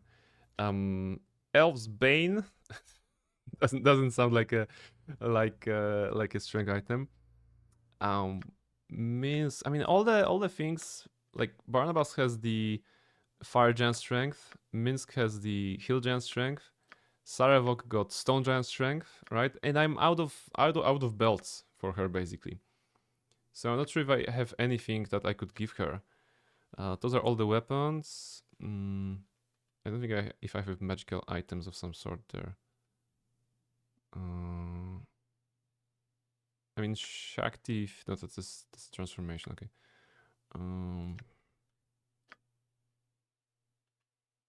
She just pretends to be in the big league with the boys here. Yeah. There will be more. Okay, so let's keep that in mind. And actually, okay, straight question: are there beholders in the expansion? Because if not, I can just give her something else so that she gets one more point in strength. I think I have comparable shield. A few? Okay, so I'm gonna keep the shield because otherwise I'm gonna forget and maybe with that it's gonna be a few later on. Thank you, Rasset, as well. Almoril, thank you. So yeah, we're gonna what strength items? We used up like 3 strength items to make Chrome Fair. That's fair. In fact, Barnabas has Chrome Fair which gives 25 strength, but he's not using it consistently because of Karshamir. Makes sense, right? So yes. Okay, next section, I suppose. Let's go through the door. Who calls Emix? Emix? That's a recognizable name, I think. Is it? Emix? Forgotten Realms Wiki? Yeah, it is a thing. So it's the Emix. Okay, it's actual Emix. Okay, I mean, okay, presumably because he just said I'm Emix, but this is something that, you know, has a non-zero article on the wiki. So it also has the stats for pretty much every edition. Okay. Okay. So are you guys afraid by now? Minsk? Panic. Oh, guys, did you just see the fire dude and panicked? We're gonna give them time, right? I'm not chasing after it. The panic is gonna stop. They're gonna stop in place eventually. It's a good thing that they can open doors, right? There you go. Run, Bo, run! Run, Boo, run! Okay. Alright, so if it's actually Emix, I'm guessing that we might as well cast a spell or two, right? Super fasts incoming. Imon, you can also go super fasts. Go super fasts on the Ranger. And Eri will go super fast on Sarevok. I'm waiting. I'll see to it. I'll hurt you. Feel the wrath of Emix. And he's dead. Okay. That was good. Name. Also, she is... No problem at all. Actually, everybody go back. There's a trap. Give me some direction. 1 and 3. 3. Are you panicking? Sarevok is panicking, and Sarevok, while panicking, met the slave woman. Dude, can you not stay with the party? You just needed to go for the ladies. Sarevok, come on. Did Sarevok have a girlfriend in Baldur Gate 1? Is Sarevok a type of character that has any sort of feelings towards anybody?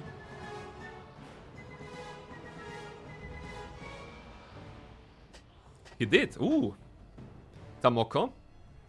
Did she die tragically and that set him on a path to murder? Or did he murder her? Didn't you talk to Yoshimo in Shadows of Am? I might have. That was a couple of months ago, so...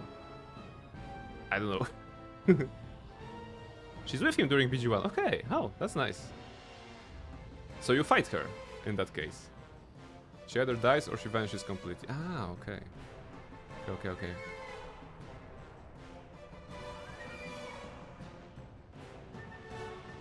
This section is very funny if you have the wave halberd. The wave is the one that you build. One of the shaft or something is in the Sahuagin city, right? You need to steal it or kill the guy at the little arena. Is that the wave?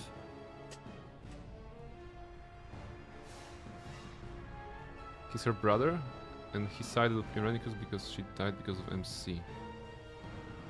Okay.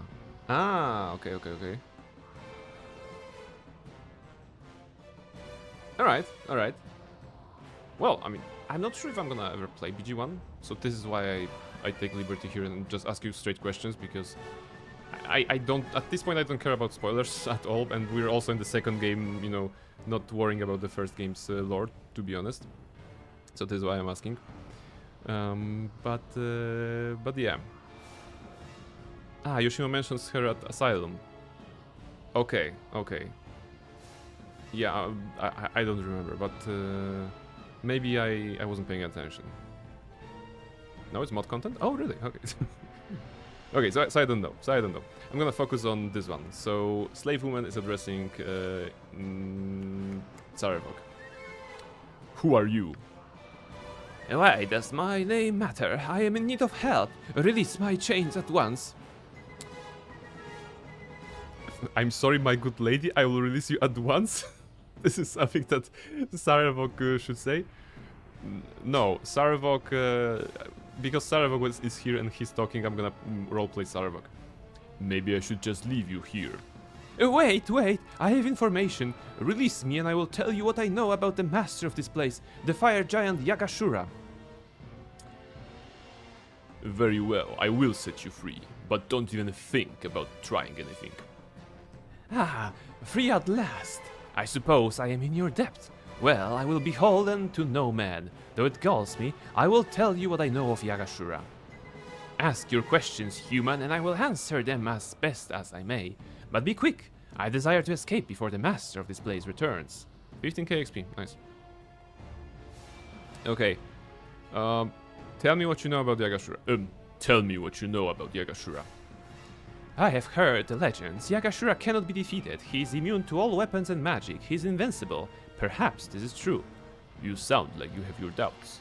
Yagashura is not so stupid as to share his secrets with me, but I have been here many months, and I have overheard bits and pieces of many conversations. I have heard mention of a name from Yagashura's past, Nayali, an old crone who lives in the marshes of the Forest of Mir. She may know Yagashura's secrets. That's Nayali that we've met, actually, so that's good. And I also know Yagashura is obsessed with a golden chest he keeps hidden beneath his bed. Unfortunately, this is the full extent of what I have been able to learn in my captivity. Nayali told us that she needs her own heart that Yagashura keeps with him. So probably that's where the heart is, in the chest, if he's so obsessed with that.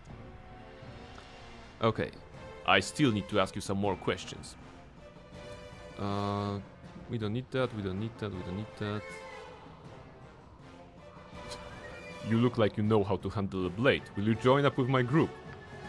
Your instincts are not wrong. I am a veteran warrior of many battles, but I have no desire to stay in this land. Once your questions are done, I will return to my northern home. Are we going to meet her in the future?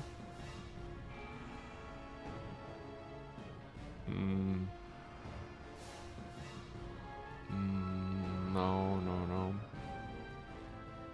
Yeah, actually nothing interesting here. I have nothing I need to ask you. You may go if you wish. Then I shall return to the north. The sulphur stench of this land galls me, but if rumors of my shameful imprisonment reach my ears, I will know whom to hunt down for vengeance. I mean, okay, chill. Do you have a name? Slave woman. Okay, that's a mystery. Waiting. Great fun! He's still panicking, by the way. Sarevok began to panic. He was fully capable of having a conversation with a lady there, and then panicking again. Sounds like every date ever, right?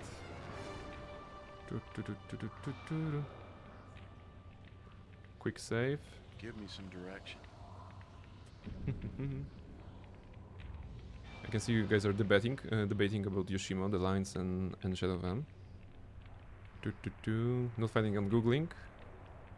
The original plan was for Yoshimo to be loyal and for Imoen to die. That's why he has some unused lines for later content, like Hell and TOB. Oh.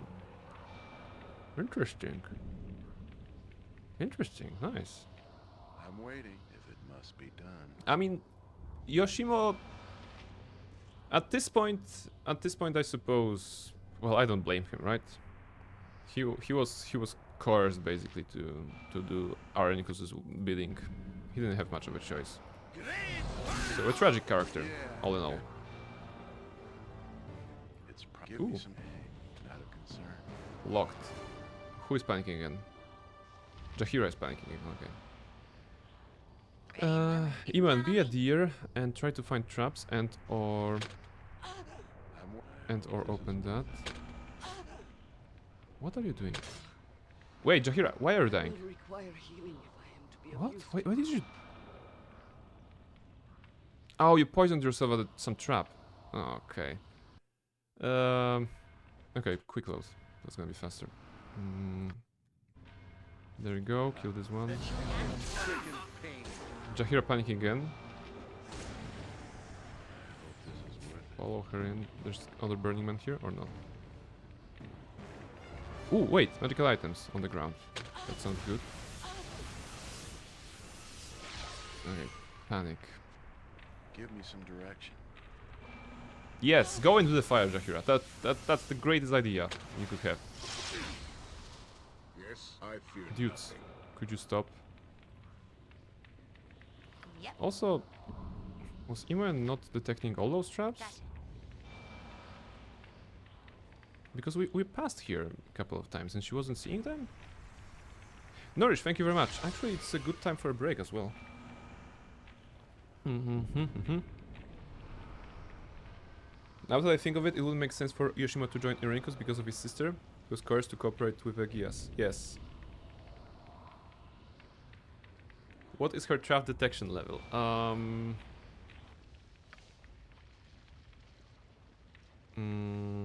Is it here? Find traps, 115. 115. I'm not sure if this is before applying this or not.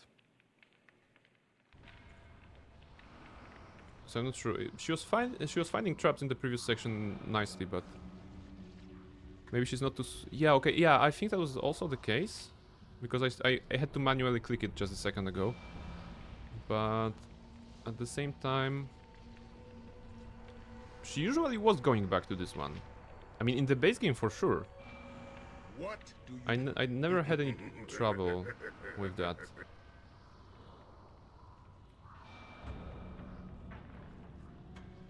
Let's see if she can find What something. you want? Okay, now she found something.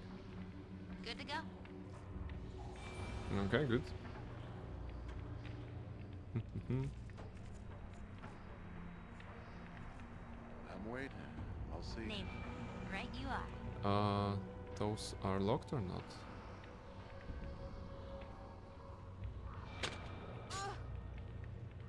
Okay, now she's poisoned. You have the antidote somewhere, right? Not here. There we go.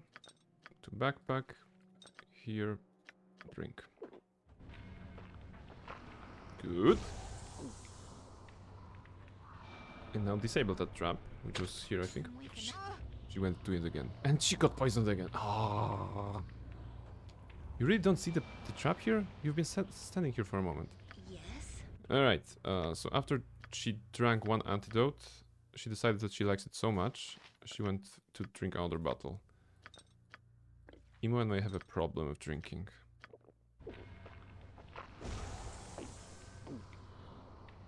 Okay. Quick save. No spawns? No spawns, that's good. Ready and willing. See, after a long rest, she's not finding them. Okay, now she found them instantly, so something was weird. Danger square, actually. Who puts traps like this?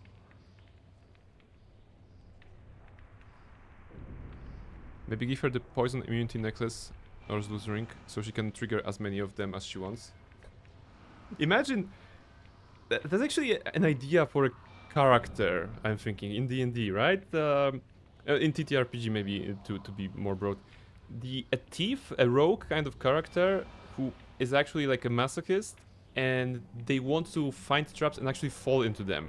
But to make it, paradoxically, to make it more believable, let's say they are like invulnerable to damage, or they can't die, something like this. It's a curse. Let's say it's a curse.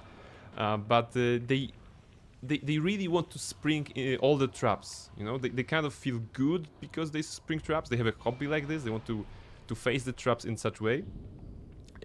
Or maybe it's an adventure to actually stack up magical items to give themselves immunity to all sorts of trap damage. You know, or again a curse of some sort.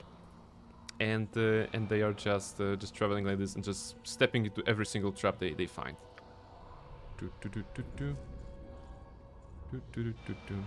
Face tanking trap detector class.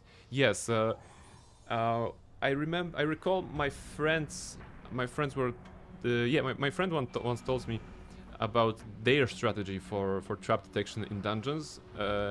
They basically they said they had a their strategy was a hobbit on fire, or like a halfling on fire. So they were taking a hobbit prisoner with them, or halfling prisoner with them, and they were setting them on fire and letting them run across the potentially dangerous corridor, so that he would run into all the traps on the ground and on the walls, or everything, all the like movement detection ones as well. And that's the way to disarm the traps in the corridor. That was their like a burning hobbit method. I think that's exactly how he called it. Is it locked? It's open. 3,000 gold. All right, that's good. And some blink. Done. That's what I had to make Kali do when I couldn't find a thief in the party. So Yeah, I mean, you brought me with you. I never even if you think imagined about it, that we would be doing if you such have great the things. means to overheal or heal afterwards, protect from death and heal afterwards, maybe give some temporary hit points, and something that will render them immune to like ongoing effects like poison or like negative energy, you know, something like this, then it's actually more efficient than spending time to disarm it, you know, if you're in a rush, I'm guessing. Okay, this goes to Jaheira. No, she's too far. Okay, this goes in here. Jaheira. Oh wait, those are ion stones. Okay. Okay. Lavender. Okay, this is Link's Eye. And this is 7th level wizard spell. Okay. Something up? No problem at all. There's also this, including Stone Golem page. This page appears to be torn from a larger work. Although incomplete, it seems to describe how to summon a golem made of stone. Okay, it's not something I want ever, but that's alright. That's just a two-handed sword. Okay. Woof! Alright. Poor Khalid. He had large HP pool and better defenses than Minsk. Okay. Guys, a short break. I don't think the scribebot actually made us aware that the break is needed. I'm guessing he's resting after being killed by Katana, presumably on Sunday stream. But yeah, I'll be right back after short break.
Hello, hello. I am back. It wasn't me. You have no proof. Katana, we have our eyes on you. You know, the bot must leave. Mischief, what up? Okay, she was. Why did she move here? She was just here before the break. She was on the camera zone, and now she's not here. So yes. I'm gonna just make sure she gets a pet. Okay, give me a moment. Okay, she got a pet, you know, on the head. That's good. Yeah. So tomorrow we are streaming, of course, and we have two options. Let me know if this is something that would interest you. Option number one, Elden Ring at the bosses there. Of course, we're going there as planned, as it was scheduled. But Nighty brought to my attention that tomorrow a certain game is being released, and that's the remaster of Croc: The Legend of the Gobos. Did any of you play Croc: The Legend of the Gobos? It's an old-timey game in which you play a crocodile. It's a 3D platformer, early 3D platformer. It has like 45 levels or something like this across several biomes, I think 5 of them. It's a game that I played when I was a kid, a little bit. I never finished it, but Nighty brought it to my attention. I was like, hey, maybe it's a stream kind of game. And then I was like, no, probably it won't be interesting to anybody to see that. But let me know if you are aware, if you heard about Croc: The Legend of the Gobos. Just curious, you know, just curious. I think the game is from. It's the 90s game. I mean, if 90s, if 90s radar is up during this game's you know, launch window, that means it's an older game, right? Wake me up when Gex trilogy releases. Oh yeah, I never played Gex, but I was talking to Nighty today after she mentioned the Croc game, and I was like, hey, I tried to remember what kind of other 3D platformers were there, and of course, you know, Crash Bandicoot, you know. There was the Toy Story 2 was an excellent 3D platformer as well. Rayman, the series in its entirety, a bunch of them. And Gex was actually on the list. I was like, oh yeah, that's a recognizable title, although I have not played it myself. No, I haven't played it and I haven't heard of it before. Okay, let me just show it to you. Croc: Legend of the Gobos remaster. Just a quick. It's on Switch. Official trailer. Yeah, might be this one. Okay, that's an ad. Go away. My goodness, those are the most idiotic ads. I hate them. There you go. This is Croc. Oh, you don't see it. Oh, sorry. Now. This is the Croc game. You play as a crocodile. You try to save those little things called gobos. It's a 3D platformer, you know. Graphics, amazing. You can have a tail attack. You can jump on things. You collect diamonds. And there are like fish and other animals. And the bosses, you find a giant, you know, what was that? Ladybug on the arena. So yes, this is basically the Croc game. If you haven't played it, it's an old-timey one. 1997, yeah, 1997. That was actually the date of this particular one. So yes, now we learned something about another game. Okay, go back to actual BG. All right. I'm bad at platformers too. There we go. I think that I wasn't, when I was a kid, I wasn't terrible at platformers. I think I had this like reliable coordination, I suppose, for platformers. Maybe this is why I enjoyed jumping puzzles in Guild Wars 2 so much, because they weren't like really difficult for me. I could reasonably predict when I'm gonna land when jumping, and when movement wasn't so alien to me. I played both Croc and Gex and never beat either because I sucked as a platform. Okay, I mean, think about it. If we played those games as kids and we sucked at them, then there's a good chance that now we have developed our gaming skills in a way so that we would be able to breeze through them, you know, and we'll be surprised. Oh, how is that I couldn't beat this level or this particular boss? It's actually super easy. It has a pattern, you know. Only that at that point you weren't even thinking about bosses in terms of patterns, you know, in terms of movesets, in terms of like hitboxes and everything like this. It was like, oh my goodness, I cannot defeat you. I'm gonna call my cousin, you know, or my older brother or my older sister to just get this level for me, right?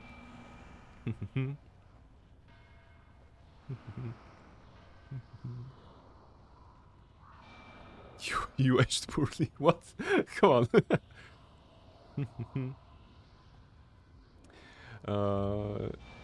Being hyped and you ran on a parrot. What do you expect?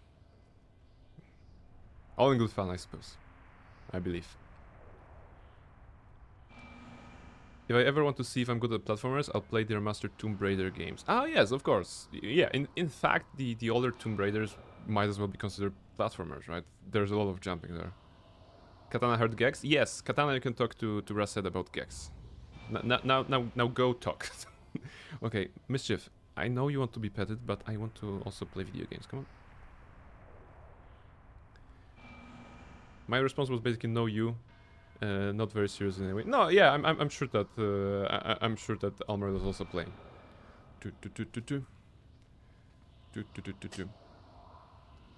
Okay.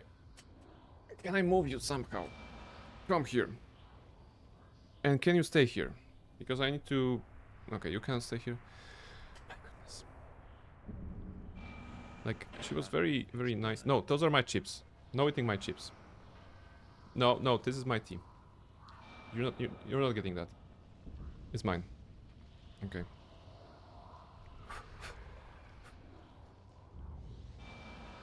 No, I wasn't actually. It raised an eyebrow. Oh, in that case, I apologize for assuming. We don't know each other well. I don't know what you mean. Okay, yeah, I guess the situation at this point is clear. If I'm not mistaken, I don't believe Rasset meant any offense. But sometimes I think it's the mischief. I feel that sometimes certain emotions are lost in the text, right? So it's sometimes not easy to transfer what we mean via text alone. So I suppose all good, and we can continue, go back to enjoying BG2. Give me some direction. I await your lead. Time to move? You can count on me. Okay, I opened this. Yes. That's good. And there's also one here. So let's try. I'm waiting. If it must be done. There's gonna be a trap here? Probably not, right? Probably yes, okay. Yagashura's journal, a bag, and beating heart. Okay. Inside a small chest covered with rubies, you discover a human heart. Oh, human heart. Wait, so not the giant heart. So we have Yagashura's heart, and this is so the chest under Yagashura's bed. Wait, was it here? Is it the bed? Does it count like a bed? No, it doesn't count like a bed, probably. Alright. So, Yagashura's journal. I think, I feel that this is one of the pieces that we might as well read. The large volume is almost too large to comfortably carry, but in giantish hands it would be a little odder than a small journal. Its scribbled contents were made with an unsteady hand and written in giantish, but are still largely illegible. Some interesting notes contained within. I finally found the little human ballspan who's been evading me for 2 weeks in the Kalim desert. Was almost ashamed to eat his heart, but rules are rules. Okay. The raves that were loaned to me turned out to be useful. I have the old hack's hurt now, and she's helpless against Yagashura. Foolish, presumptuous woman. May she rot in that infernal swamp of hers. Okay, we know the person he's talking about here. Most of the spawn that are left are collected in Saradush now, where we want them. Only a few stragglers to pick off once the city walls are overcome, which is only a matter of time. Okay. Ilasera was chosen to be one to go after the powerful ballspan, the straggler. What is his name? Barnabas Blackstone? Oh, he heard about me. Yagashura should have been the one chosen. The fool would have stood no chance. But now is not the time to disobey orders. Yagashura can bide his time. The remainder of the journal contains information on the gathering of Yagashura's army and various tactical matters which, while interesting, are not particularly relevant. Okay, so this is in case we didn't know better about the woman in the swamp. And there's a bag of plenty. Unlimited plus 1 sling bullets. Okay, but what's the point of having unlimited plus 1 sling bullets if we have this that is creating plus 5 bullets, right? Right? I guess that's a thing. When in doubt, remember Paul's law. Include an emoji so everyone knows you're joking, even if the joke is is poor. Yeah, I mean, the text on its own. The text on its own. It's as a means of communication between people. It's not everything, right? The words are not everything because there's usually an intonation, emotions, you know, some other stuff, non-verbal stuff also attached to the communication. And in Polish, I'm not sure if that's also in your country, so let me know. In Polish, we have this concept of we call it kropka nienawiści, which is the dot of hate. So like when you're writing a sentence to someone and you when you end it with a sentence, which is a proper punctuation, you know, to end the sentence with a little dot. Most time, if it's not a question, if it's not like other type of sentence, but sometimes this particular full stop at the end of the sentence is treated as a full stop of hate, pretty much in Poland. The example would be like, you know, if you ask someone, hey, would you like to meet? And that person responds, sure, let's meet. And they give a smiley face. It is largely different than sure, let's meet and a full stop at the end. Because the sure, let's meet with a full stop kind of brings some ominous vibes, you know? so this is what we have it. So basically it's super like easy. And I'm giving this example because the proper communication in most languages, I guess, is like starting the sentence with a capital letter, right? And ending the sentence with a full stop. And that's just absolutely proper when we have the basic type of a sentence, right? But however, while this was designed as a regular one, the meaning has been, corrupted over the years of communication, largely probably because of instant communication that we have gotten used to over the past couple of decades, right? And the full stop kind of lost its meaning, which is a bit troubling for me personally, because I really like to be precise and I really like to just abiding by the rules. So I when I'm writing with someone, I usually start my sentence with a capital letter, even if it's like a short message on text, or if I'm writing someone on Discord. I'm trying to keep to the proper rules of language that I was taught. I learned, right? But I found myself using the full stop less and less, because I know that it has a different connotation nowadays. Although I must be pretty hated because I had periods at the end of my sentences. I mean, it is natural, you know. This is the point of the full stop of the period at the end of the sentence. You know, the sentence has been done, so it's proper grammar, or proper whatever the word is here applicable. But it's so funny to me that actually you can be writing something completely innocent, and you can be actually received by no fault of your own as maybe not hostile, but in Poland, I suppose if you would end certain sentences like this, some people would say like, oh yes, it's a full stop of hate, it's a period of hate. So yeah, language, it's what I'm saying here, is a fun thing, and well, it evolves as we evolve, I suppose. Sometimes in not in the ways we would expect. All right, silver amulet. It's an amulet of the Master Harper. Armor class +3. Open locks +20. Find traps +20. Immunity to silence. Oh my goodness. Okay. I'm guessing this is for Iman, basically, who is using the amplifier. Okay, we can exchange the amplifier to something better at this point, right? I mean, it's okay. Let's give her that. She's gonna get +3 to AC. That's awesome. Actually amazing. That's very good. We don't need that. And the halberd is Ravager +4. Don't we have a Ravager +3? Could it be possible that we actually have it? Something... Oh, it's Impaler. Maybe it wasn't Ravager. I thought that we had a Ravager, but the names are similar in general, so maybe that was this. I don't know, I've never met with this expression. You've never met with the expression kropka nienawiści? That's interesting. Because it is a thing. I mean, I suppose I can't say for every Polish person, but like, at least in my social bubble, I guess that's it. Okay, you haven't. Oh, there you go. There you go. So for those of you who are not Polish, small disclaimer: what I said is not universal.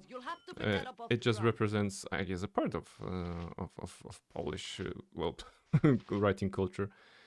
Let's put it here. Ironstone goes here because we cannot really use it right now. This goes here. This is 200, so sell it later. This goes here. Oh, you are overloaded a little bit because of Science Blade. Eri, why are you carrying this? Also, Science Blade +5 is probably better than... Okay, Soul River +4 is still good. But you know what? Immunity to confusion. That's good, right? Because when they are confused, I think it's something that hurts me the most, you know, emotionally, when my characters are running around in fear and confusion, you know. It's kind of like in Pokemon, when you see your character attack, your Pokemon attack, and you get the message, it hurts itself in confusion. You're like, what a muppet! Why are you doing this, you idiot? So basically confusion not fun for anybody. They run around like headless chickens, yes. And I swear that the game wants to be mean, because in this area, like the behavior is makes sense on paper, right? Run around to a random place, stop for a moment, then run around to a random place. I think that's how they programmed it. The problem is that when there is danger on the floor, like lava here, I think Eri or someone stopped in the lava, or Iman, took damage from that and then kept running, which is like double the Muppet vibe from them, you know? So yes, this is something. Okay, but we've gotten everything. We have 2 hearts. So yes. Wait, yeah. Iman is still... No, we're good. Ah, Iman is slow because she's the only one without the boots of the cheetah, right? Yeah, okay. I'm waiting. Let's go. Hopefully there aren't any traps here. I think I disabled some of them. Or attack anyone around. You know, if they're attacking, at least they're making some progress, right? Those doors were always closed? Okay. Interesting. So I guess now we will go to the forest, right? We'll go to the forest, to the temple. We're gonna give her 2 hearts. She's gonna leave the protection from Yagashura. And then we're gonna assault Yagashura. Afraid I have nonsense to fix. I'll catch you later, man. Thank you very much for dropping by, Katana. Good luck fixing nonsense. And I hope everything will be proper once you attend to it. I actually have no doubt. When you attend to things, everything is proper, so... Good luck, and thank you very much for dropping by, Katana. Let's go here.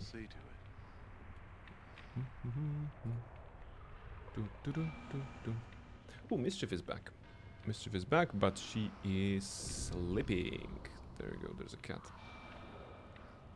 Can I put it like this? Okay, almost.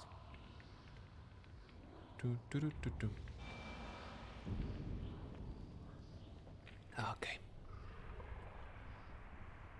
You must gather your party before venturing. I'm waiting. I had a dream last night. Oh. A beautiful dream. But I wasn't sure if I should tell you about it. Wait, option number 2, he's like, why not? Was I in it? Was I naughty? What? Wait, but the first option is also bad. The first option is like, wait, let me guess, a dream about flying. which is kind of condescending, I think.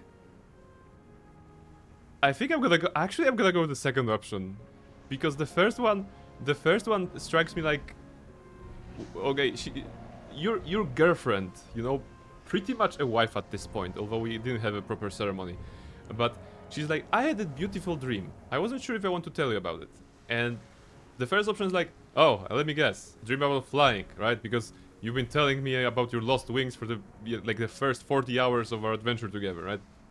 But the second is like, why not? Was I in it? Was I naughty? I mean, I'm gonna go the second one here. Let's go. Was I naughty? Barnabas Blackstone, you are so bad! No, it wasn't a naughty dream. This was about us. Wait, can it be both? Can we not have a dream about us being naughty? Eri, it's okay to have those dreams. I don't know. Oh yes, she's much a wife at this point. Yes, and we must protect. Oh, Luna, welcome in. Hello. Hi. I arrived at a good time, maybe. Yes. So basically, we defeated all the giants in the area, you know, and we went outside. And Eri is like, I had a beautiful last night. I had a dream last night, a beautiful dream, but I wasn't sure if I should tell you about it, right? And Barnabas's response was, why not? Were I in it? Was I naughty? And she's like, oh no, it wasn't that kind of a dream. Haha. You know, nervous laughter. We were sitting together in our home, not speaking, just sitting and thinking, and holding hands. Oh my goodness, so lewd, holding hands. We are both old, very old.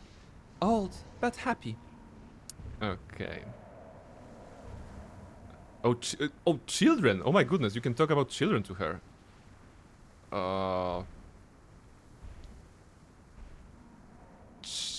Okay, the first one is something probably I would respond. Sounds nice, my love. Maybe it's a sign of things to come. But the second one is probably I'm interested. What's her take on children actually? Just the two of us, Eri? Don't you see any children in our future? Maybe, maybe not. Who can say what the future holds for us? But it was a nice dream while it lasted. Ah, my love. I always find your innocence so appealing. which is like, oh, my girlfriend's so silly, but I love her to death, right? Okay, I mean, alright. My innocence? I hardly think of myself as innocent anymore, Barnabas Blackstone. Not after everything we've been through. Maybe once, a long time ago, but I've grown since then. I'm not a wide-eyed little girl anymore. Oh my goodness. This is a very serious conversation. Very serious conversation about the status of our relationship, I suppose. Okay, the first one is also condescending. The first one says, what was I thinking? You are truly the epitome of mature and matronly womanhood, Eri. Of course she's not. She's maybe getting there and one day will be, but that's not. The second one is, I'm sorry, Eri. I didn't mean to offend you with that compliment. Grin. And the third one is, oh, believe me, Eri, I know you're all woman. My goodness, what is the dialogue? I mean, I cannot lose her, right? I cannot break romance at this point, right? If I say something wrong. Because I kind of want to play Barnabas as a playful one, and the last one is like, oh, believe me, Eri, you're all woman. You know, that's you know, good spirited. I didn't mean to offend you with that compliment. It's like, yeah, I mean, the second one is, of course,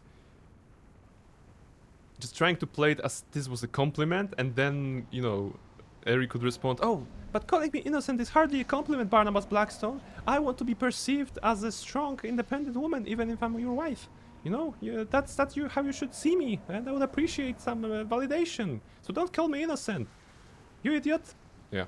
So basically that would be the reaction, I think, if I go with the second one. But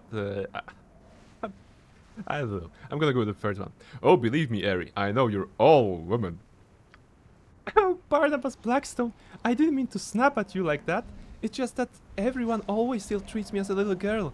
And I'm one of the most powerful spellcasters in all of Faerun. Well, that's true, I guess. You know, You cast improved haste.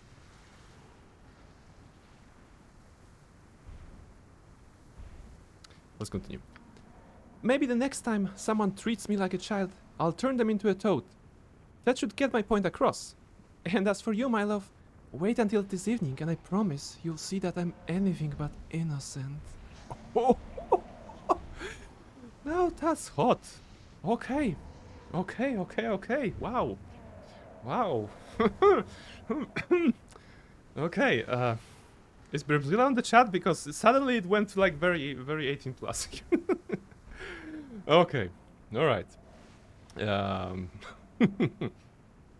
Eri here going on an ego trip. Yeah, like she fought some giants here and she's like okay, I'm the best in the world. I mean, you know what? I like what she said here, so you know what that means. Yeah, just to be sure, just to have this memory right. Alright, that was good.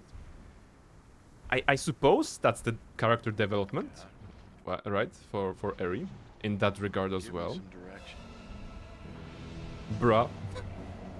Ra said you weren't here when we were making repeated screenshots of dancing Asari in Mass Effect. so yes.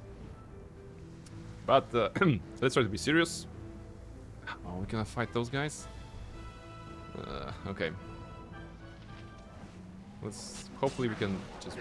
Didn't they hear that we killed everybody inside?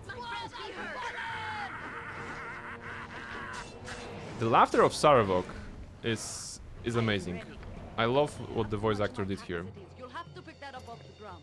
Because it's very like the laughter of a crazy, right? It's working very well.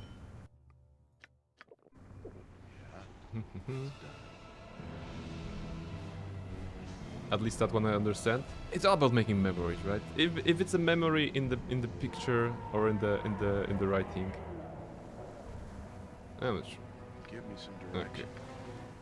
Let's go. Everybody go. Actually, Eri just died. Let's do this quick. Why? I mean, the giant killed her. Okay. Let's not be like this. Oh, it was here. Give me some Okay. direction. I hope this is worth it. All right. So that was before the Eri dialogue. Actually, okay. There you go. Yeah, fire giants outside can respawn. I understand. I don't really like it, but I understand. Eri, I'm the best. Also, Eri, dice. I'm the most powerful spellcaster in all of Faerun. Meanwhile, dice when poked. Was I naughty? Okay. Children, innocence, all women, and yes, I'm anything but innocent. And just Black Velvet starts to play in the background. Let's see. Very good. Jahira! Okay, close one. You'll have to pick that up off the ground. Pick that up from the ground. Just drink, Jahira. Drink everything. Actually, you have so many like low healing potions, we can get rid of them because they're pointless at this point. Eri has a wizard's HP pool. That's true. 61 she has. It can be raised to 70 something if I remember to use the girdle of something that she's wearing. But it's actually what? Girdle of Fortitude, yes. Constitution to 18. So it can be used sometimes. Okay, let's clear the HPs. Good.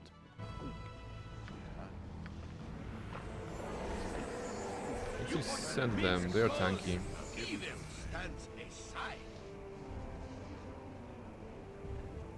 Should be 2 more here, okay. Let's do this. Let's do this quick and painful, right? Whoa! One of us! Wow, that was close. 10 HP. Drink something, man. Like 1 second. I stopped looking 1 second and he's already dying. Mm-hmm. So we're getting some HPs back. So that's not bad. Give me some direction. I'm waiting. Okay. Not a concern. Oh wait, this is the exit. So we're gonna go to the Forest of Mirror, right? Because that's where the little lady was here. I hope this is worth it. I hope there isn't any respawning creatures here. In this very small area.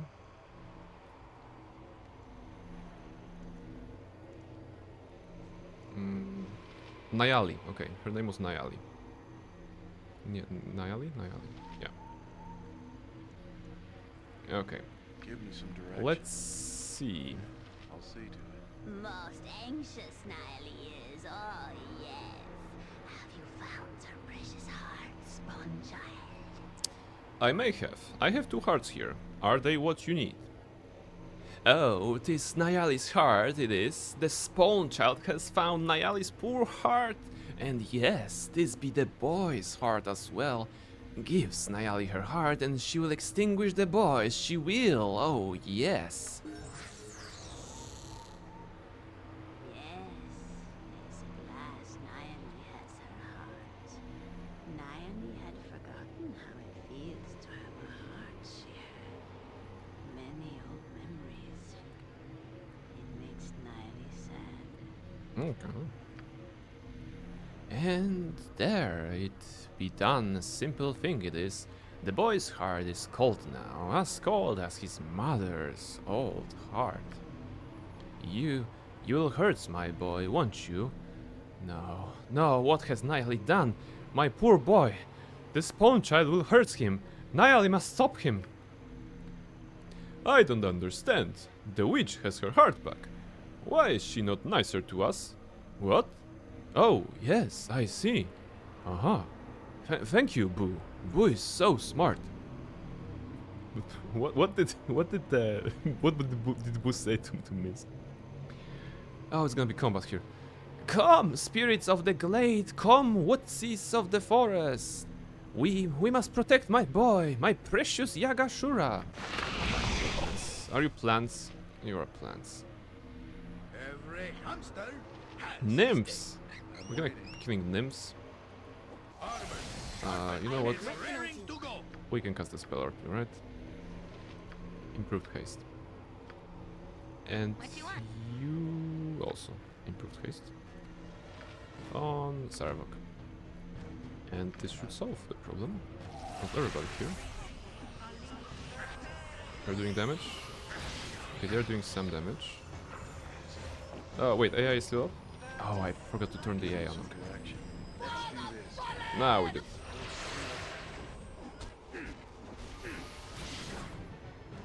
What you wish. Saravok, go there, you can. Okay, we're winning here. Wait, Jahira died. Well, how did that happen? Okay, we're gonna rest her. I think we have this Rod of Resurrection. Vortex Spider. I'm waiting. Alright. This is a lot more exciting than any Rod of Resurrection. Click on Jahira.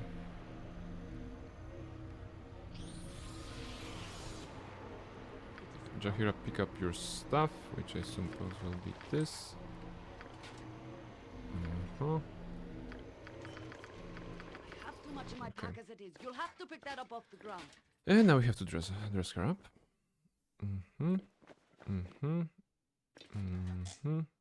Wrong. Yeah, that's a good one. Okay. All right. She also had this and this possibly. Gems. Is that the ring she's been wearing, which gives the invisibility once per day? That's not awesome. That's kind of pointless. Okay.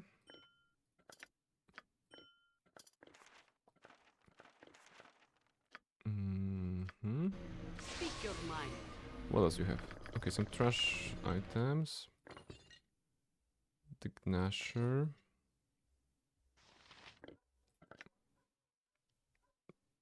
Okay, those are just healing stones. Wave shaft. Okay, we can't do that, but key. Sewers and Saradush. We don't need that. Secret jailer key. We don't need that. Light gem. Ah, we don't need that, but I like having the light gem as a memory. Wait, I pick up the keys again. As a memory of fighting the dragon with a weird name. Okay, those are some items to identify. The shadow dragon had like such a long name. Cleric stuff +3. Okay, but why? What makes it cleric stuff? It doesn't have anything interesting. Cleric related. Druid's ring. See, the druid's ring makes sense because it has charm animal, and the cleric stuff, it doesn't have anything cleric related.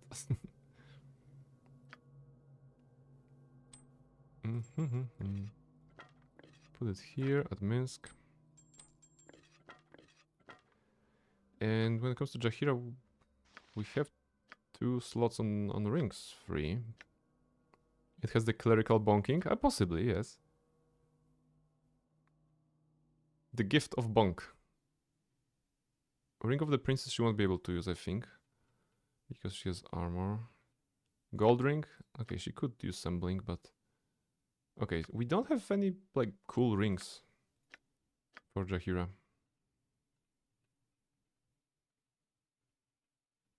Yeah, those are just treasures. Okay. Jahira, she's probably only wearing the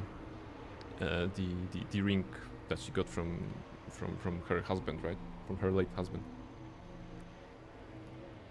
Okay. So basically, what happened here? This lady wanted to help us, and she helped us, and in the end, she died. Either way. So. I guess that's the fate of being a child of Baal. Where you go, murder follows. I guess. Now we're going. I'm gonna give Imon a level up. That is nothing. Well, an ability. Okay. Because she got her heart back and all the feelings with it. Yeah, like I understand it. I understand on why they. I understand the writing here. It just it was stupid, you know. Like I understand it. I didn't like it. Oh, maybe that's the thing. It's like okay. I mean, yeah. I guess plot twist because you helped us live the curse and now you're gonna fight us. Okay. Like it didn't touch me in any way, in a meaningful way. Okay. So, Comet. Is Comet fun? This is the level up for Imon. We have Comet, we have Dragon Breath, we have improved Alacrity. Maybe Alacrity, right? This could be nice. But she's not casting that much. Maybe she would. Dragon's Breath. 20d10. Is it hitting the allies or not? Probably. No, wait. This spell will not harm party members. Oh, so that will be good. We already have a Planetar, and sometimes maybe we may. If I'm gonna remember, maybe we will be able to cast a giant fireball to just kill the trash mobs, right? Ultra powerful, doesn't hit the allies. Huge AOE. Sounds good. Sounds good. Comet might be hitting. No, Comet is also not hitting. So wait, what's the difference? Dragon's Breath is doing 20d10 and knocks and breath weapon save, and Comet is like 10d10, no save, but there is a possibility to paralyze them. Okay, so both.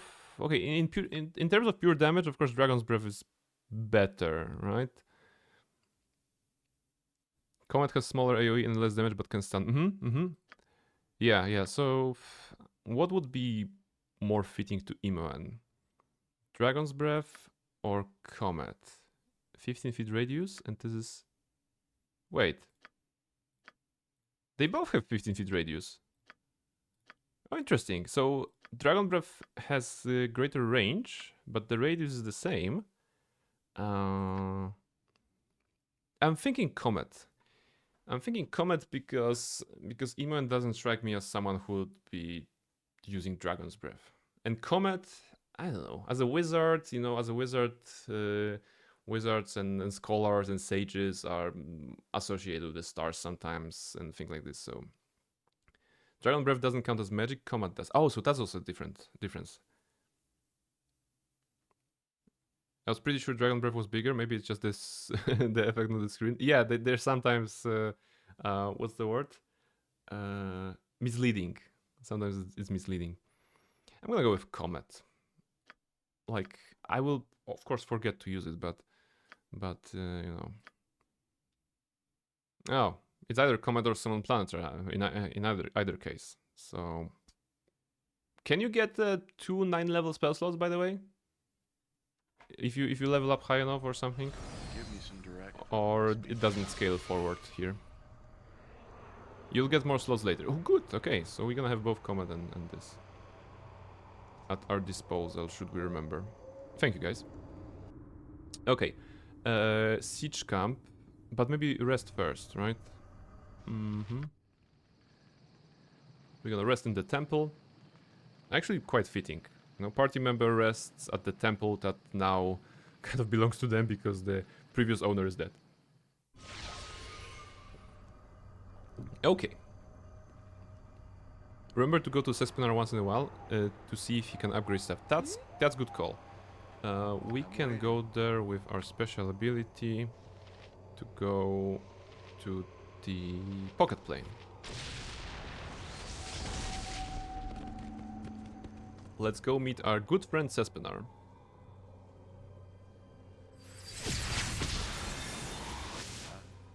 Sespinar. Probably best left to me. Keldorn, what's up? Are you enjoying the health? Poor Keldorn. We just left him here. Sespinar gladly serve the great one. Sespinar make good butler, yes? Would you like me to make you shiny ones? I have many recipes. Mm-hmm. Show me what you can do. Ooh! Needs must I look through your belongings? Match them to recipes, must I? Let me see. Ooh. Yeah, okay, Holy Sword, but we don't have Eye of Terror, okay. Ooh! Big weapon this! You overcompensating, maybe? Okay, that's a good comment. Ravager's nice halberd. If you find Serpent's Shaft, makes it nicer. Serpent's Shaft, okay. I keep looking in backpack. Could get lost in here. Maybe you should get me a candle. Or maybe a parakeet and cage. Ugh. Nelly! Oh, come on. Ah, the flail of many heads it is. Okay, we know that. Ouch. Flail of Ages. Wrong head. You sure you not just want to dump everything out? Eh? Bag of rock? What do you do with so many rocks? Need for head? What? Oh, it's bag of bullets. I get it, I got the recipe. King Steer and 10,000 GP, it makes back much better. You want this? Bag of bullets. Oh, it's the bag of bullets +1, right? That we got from the giant. So this would improve it to have bullets of better quality, but we still have the Sling of Aberdeen that creates +5s, right? So Infinite +1 goes +2. So yeah, so it's like okay, it's pointless. So we don't want that. We could use it if we get Sling for Jahira, I suppose. But that's the only idea. Yeah, no, I don't want that. You not got better things to do than watch me search your bags? Like quest, maybe? Okay, that's a that's a very like a fourth wolf kind of. Come on, I know I have a quest. You like this one, maybe? Like a little snack on a toast, huh? Little snack.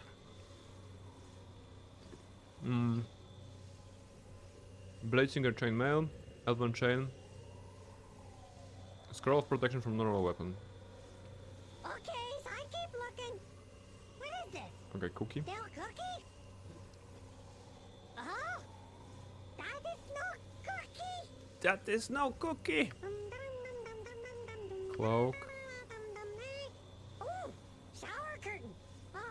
Invisibility. Is he checking for scrolls in the boxes that I have? I's looking through stuff. Okay, junk. It seems you has lots of junks in here.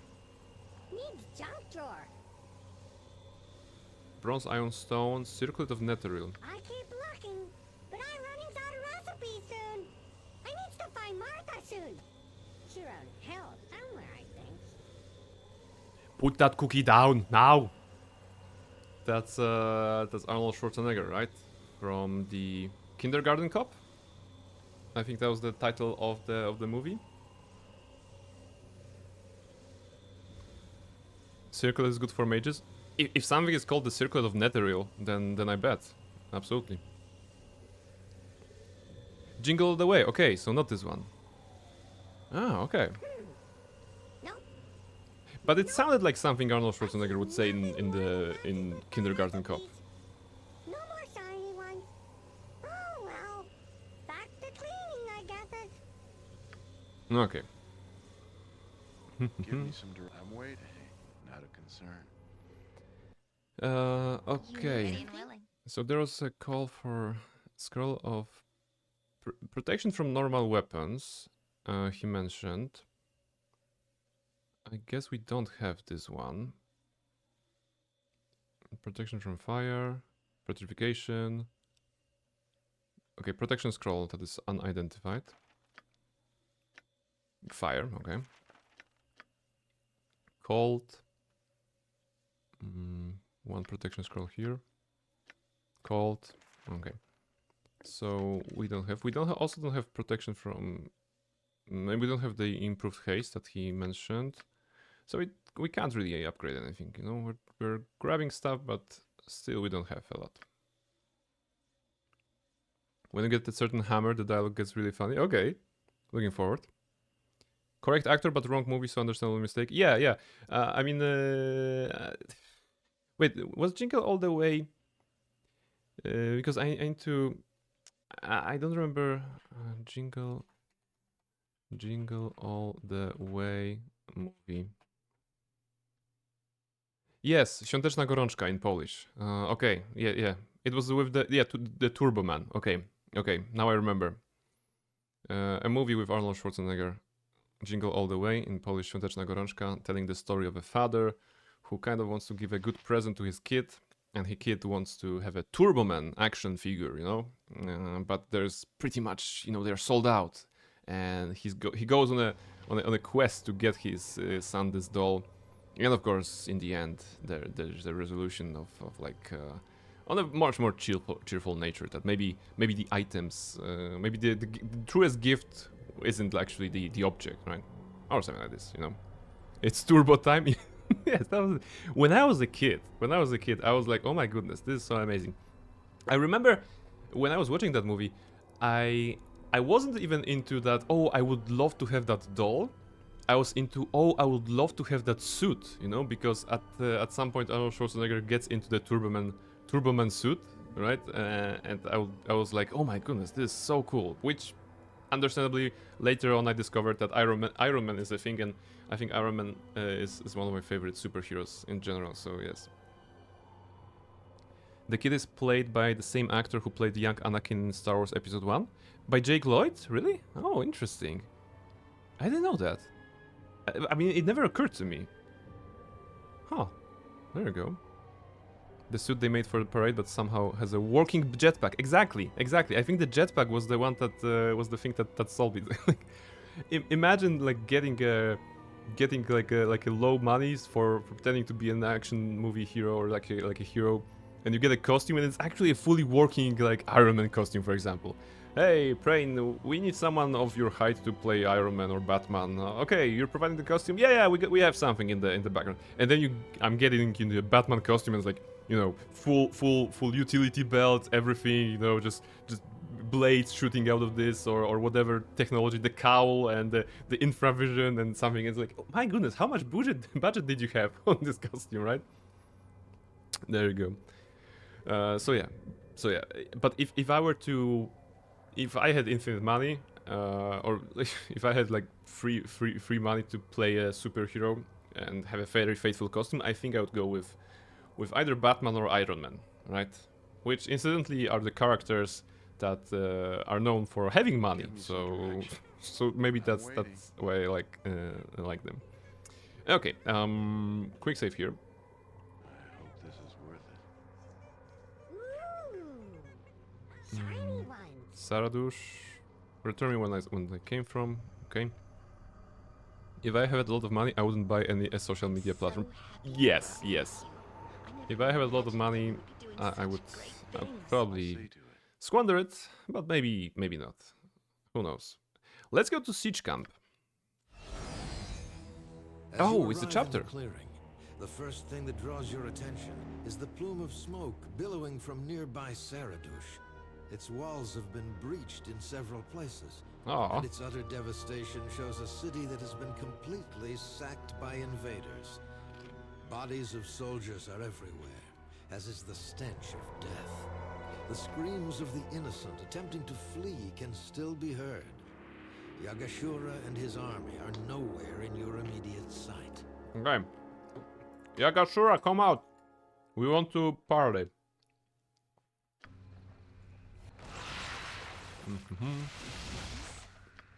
Use the girdle area. Yeah, from 61 to 79. Give me some direction. Cue the music. Ooh, It's it's done. gonna be combat. Oh, a person. Help us, someone! Run for your lives! The army will kill us! Ha ha ha! They killed that woman! Get them, there's a reward! Yagashura soldier. Feel the backhand of justice. Dudes! You're like level 1 dudes. You have basic arrows! What kind of basic archers are this? Yagashura's army pours towards you, led by the giant ballsman himself. And you realize that you shall have to kill Yagashura if you wish to break their ranks. If you fail to kill him soon, you may be overrun. Okay. Okay, but does it mean that they're gonna be coming here, or... Okay, the quest is on a timer, I suppose, right?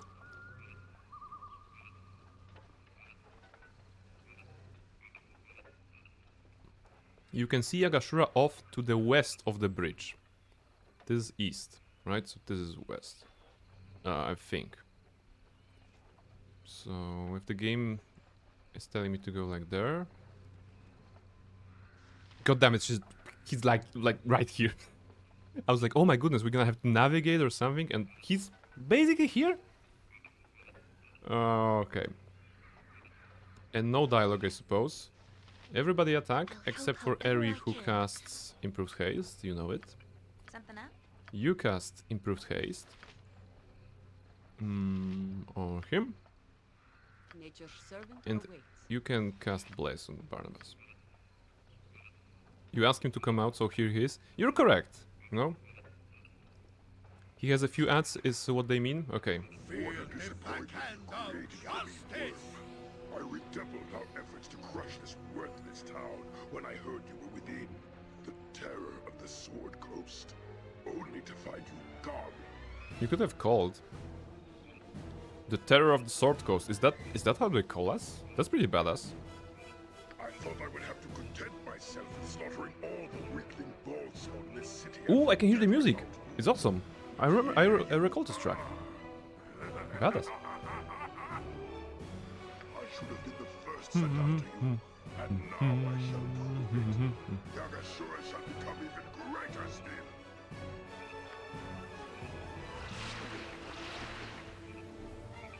What? No.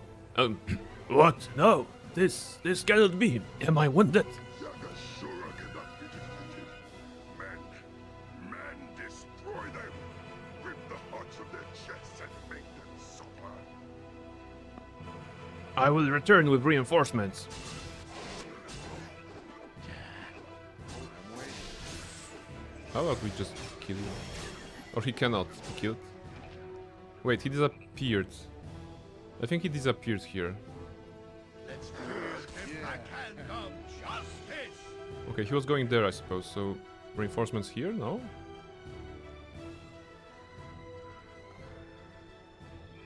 Okay, scout. You won't kill him yet? No, but I want to. I did the quest. I did the quest with the hearts. I wanted to murder him right now. Give me some Now we have to find him. I found him. He's here. Okay. Phase 2 of the fight, right? I'm waiting. You have weakened me. You were that foul witch, I know it. No matter. Yagashura will defeat you yet. Roar! Okay, end dialogue. Why are we even talking to you? Barnabas, careful. Barnabas actually... Wait, he's slow already. He died? Yagashura death. Is that it? Is that really...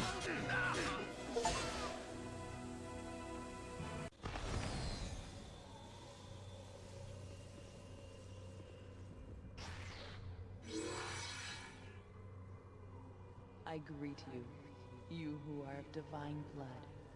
It is time for your education to continue. As long as you focus him, yeah, Yagashura is easy. Yagashura kind of a jobber without his invulnerability. I guess that you... Can you visit the work... I think you can visit the war camp before, right? To face him, and you discover that he cannot be killed. I'm guessing the game allows you to face him.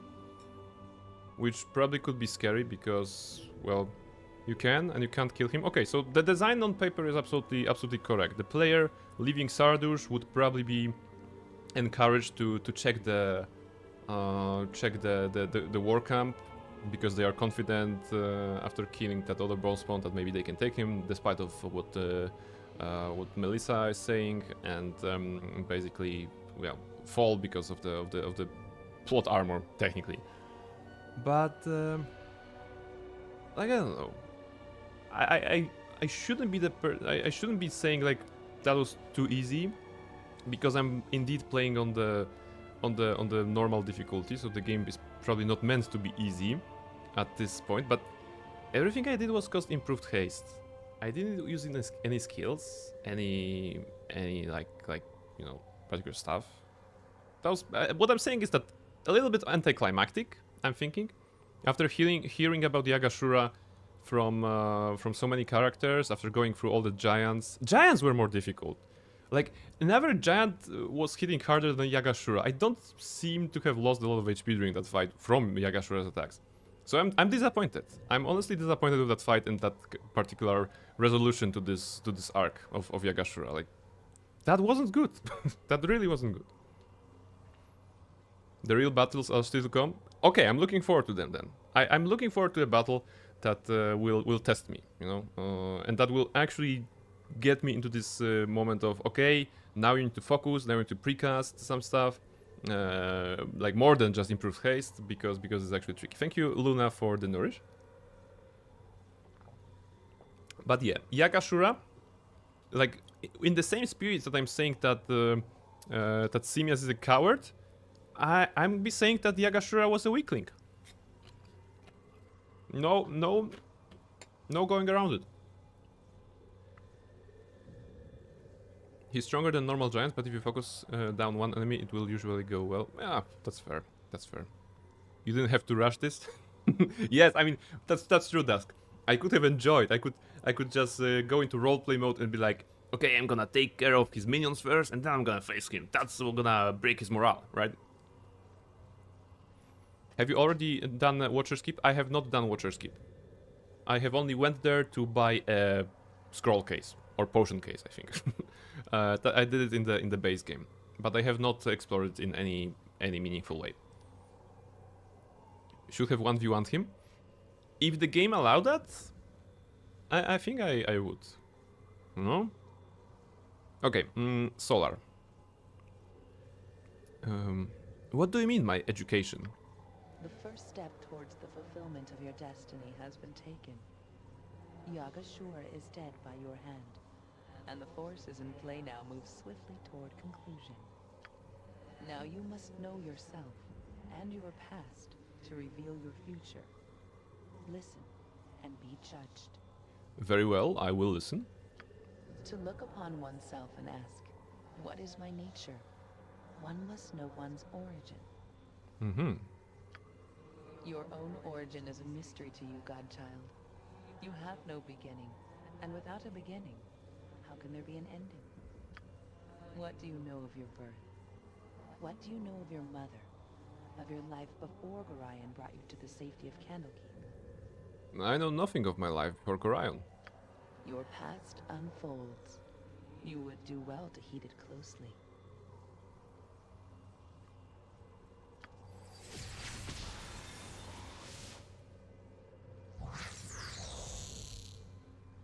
I am your mother. Oh, I am Aliana, a disciple of the great Lord of Murder, a priestess of Baal. In the time of troubles did Baal himself come and whisper in mine ear. oh, okay. I'm assuming this is not fake, and this is true. I was to give birth to one of the children, to you. I rose my arms up and hailed my Lord of Murder with great joy at my fate. Yes, when you were sitting on top of him. Others of Baal's order took me away to hide us in the darkest temple, away from prying eyes. Others of the children were there, and when our great Baal died, did we begin our task. Oliana. Wait. What? Her task was to slay her own child, sacrifice her babe upon the bloodiest of altars. Oh, alright. I would slay you, my child, so Baal could live again. Mm-hmm. But I and several of my colleagues had discovered the location of this temple. Mm-hmm. We attacked and stopped your mother from performing the sacrifice. We resisted. This was the will of Baal, father of my child. They were many, and their magic was strong. We had little time. I killed the priestess. Heath, your mother. Gorion killed my mother. I mean, my mother wanted to kill me, but... Okay. I rescued you and fled from the temple, even as many other Ball-spawn babes died. Oh, and she's gone. But not all of us died. Kid Some Sarevok. of us used the chaos to escape, to flee. Yes, not all the Ball-spawn children died that night. I saved the only one I could. He could only save one. There was no time for more. But I was there as well. I chose you. I could not save both of you. He left me behind, saving you instead. Yeah. In BG1 you learned that Gorion knew your mother and they even were lovers once, so there's more strategy? Oh shit, alright. Okay. So Gorion was dating the priestess of Baal. Did he knew? Did he know that she was a priestess of Baal, or was this a secrecy? Because if he knew, then he is into some kinky shit. If he didn't knew, then he's a poor sage. And so I fled on my own, raised by foster parents in the Iron Throne. Hmm. It mattered not. I killed Gorion in the end. Okay. And so your past is made plain. Your mother, a priestess of Baal, killed by Gorion.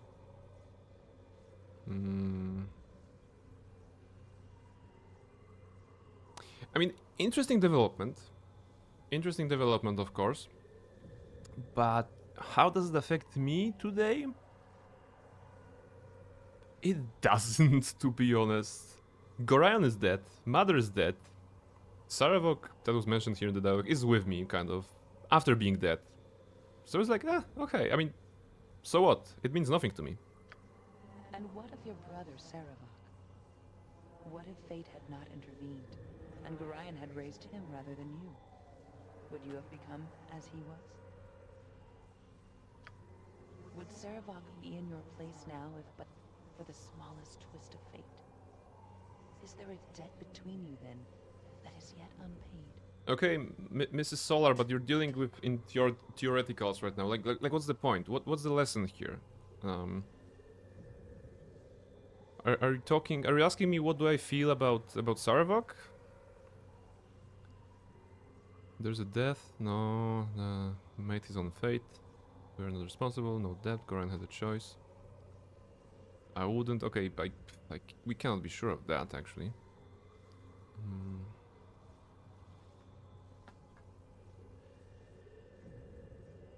Saravok made his own fate. Neither Gorion nor I are responsible for it.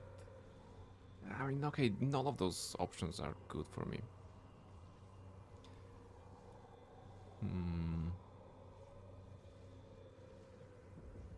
He mine? Wait, once again. Would Saravok be in your place now, if but for the smallest twist of fate? Is there a debt between you, then, that is yet unpaid? A debt to Saravok? Like, No, okay, let's be the cocky, confident dude. There is no debt. Gorion had no choice, and I wouldn't have ended up like Saravok. We are finished then, for now. Return to your cocoon plane. You will find part of it now open to you. Investigate as you wish. I mean, we are on my plane. Like, you are a guest here. Consider what you have learned here today. Farewell, godchild. I have learned nothing. Okay, I have learned about my past, but it doesn't affect my present. Maybe it's part of a bigger whole, but right now it's nothing. Okay, new gate has opened in the hub. That's interesting.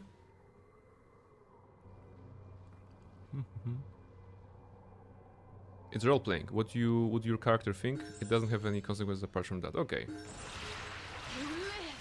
I had heard the sound of combat and returned this Bitch, way only to what are you find doing dead here? and you gone. Like, seriously, every time I kill somebody, she's there. What's with her? I don't like you. Where's the option I don't like you? Oh yes, there's option 2. And just how it is that you are here, explain quickly. My own escape was a narrow one. Once the walls were breached, Yagashura thundered through the city almost too quickly for us to react.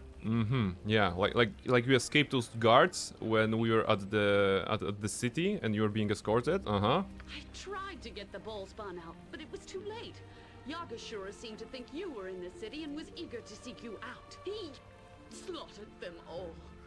There was nothing I could do. If Yagashura was there and found you, like,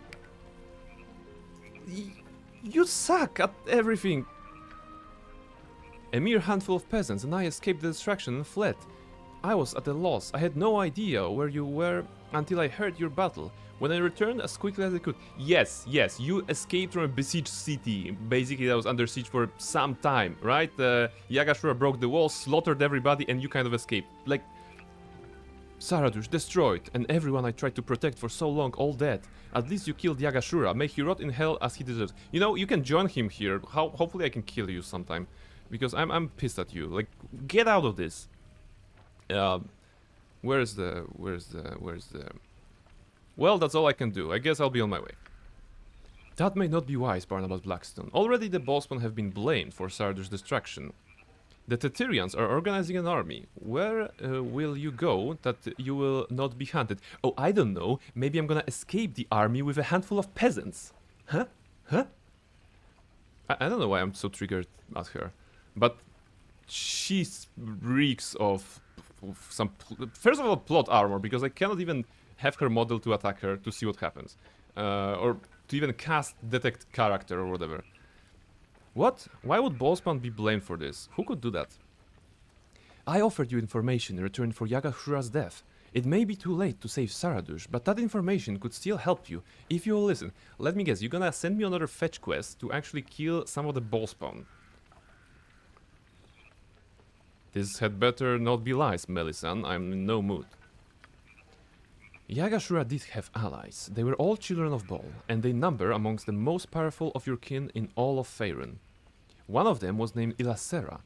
It was she who hounded my protected Ballspawn earlier and forced us to flee to Saradush, but she left weeks ago and disappeared into the Elven forests. That one I also killed. What others are there? I know them by name only. Abazigal and Sendai. They are intent on killing. They are intent on killing all other ballspawn in the land, and with their combined power, they are unstoppable. They're not so tough if I've already killed 2 of them. You're a powerful man, Barnabas Blackstone. Perhaps they might be a match for you together, but individually you could possibly defeat them. You could stop all of this. Like I was supposed to stop all of this by killing Yagashura? I know of 2 places here in Tether where Yagashura's allies have their power centered, where they are building terrible armies for whatever ultimate purpose they possess. I can show you where those enclaves are, yes, and surely you could enter those places and attack these monsters individually. It is dangerous, but it's the only way. Every time we talk to her, she's just setting us to kill more people. Like, at this point, like, what is she even protecting? She said that the boss one that she was protecting in Saradush died already, so what she will do now? Like, what's the point? What's the point? Forget it. I'm not interested in getting involved. And where will you go, Barnabas Blackstone? People will fear you. The forces of Tether and other nations will hunt you. Will you kill them all? You're already involved whether you like it or not. You know, I'm gonna spend my days in the pocket plane. I hired Keldorn to redecorate, renovate basically. He's just making the place more cozy. I'm gonna live there till the end of my days. Away from you. Eventually, Yagashura's allies will come after you. No, they won't, because pocket plane is mine. Ask yourself if you want to be caught unprepared. I have weapons. And on the battleground of their choosing, or one of yours. Well, if I stay at my pocket plane, that's kind of my battlefield of my choosing. So if they come there, I win. Then I have no choice in the matter. Typical. I have one more ally that I can call upon, although I have been reluctant to involve him in the past. If there's a chance that all this killing can end, however, then I have little other option. He runs a monastic order in the remote village of the Kalim Desert. It will serve to both hide you from retribution as well as serve as a base from which you can attack the enclaves of Abazigal and Sendai. I suppose they will have to do. Here, I will mark the map to show you where the village is. It is called Amkethran. It is called Amkethran. I will go there now and speak to my friend Balthazar and try to arrange things for you. We cannot linger here. We will speak further in Amkethran. Make your way there as soon as possible. I have marked it on your map. Be careful, Barnabas Blackstone. You are my last hope, and perhaps the last hope of anyone in Faerun, whether you care about it or not. I will see you in Amkethran. Just to be sure, I care about Faerun, I don't care about you. My goodness. She is annoying. Like, what can I do? Okay, Eri, identify. Shrupak's plate, dexterity +1, fire resistance, that's good. Okay, she does pop up from everywhere, yes. Someone's been to Japan when they are picking the names, I think. I'm afraid Keldorn would never be up to the task. I mean, okay, Keldorn and Sespenar. I think they would be a good duo. Hiding in pocket plane is not an option, sadly. Oh, okay. Well, man can dream, I suppose. See ya in Amkethran. Nobody likes Melisande anyway. Yeah, it seems like she's kind of designed to be annoying. You know? Negative... Oh, that's cool. Negative plane protection. And killing the undead. That's a good hammer. I like this one. I mean, I feel it's a good hammer, so that's nice. Shield of the Order. Armor class +5. Oh. That's a lot, and can go to Jaheira, actually. Maybe. Yeah, it's gonna get +1 here. What about Eri? Okay, Eri would get +2. But this is more important. Immunity to Charm, Confusion, Domination, and Hold. But sadly not to Panic. That's the problem I have. Too many different effects, and too specific items protecting them from that. Plate mail is trash. Okay. This goes here, this goes actually here. I don't want this on Eri. I'm gonna forget about changing the beholder one.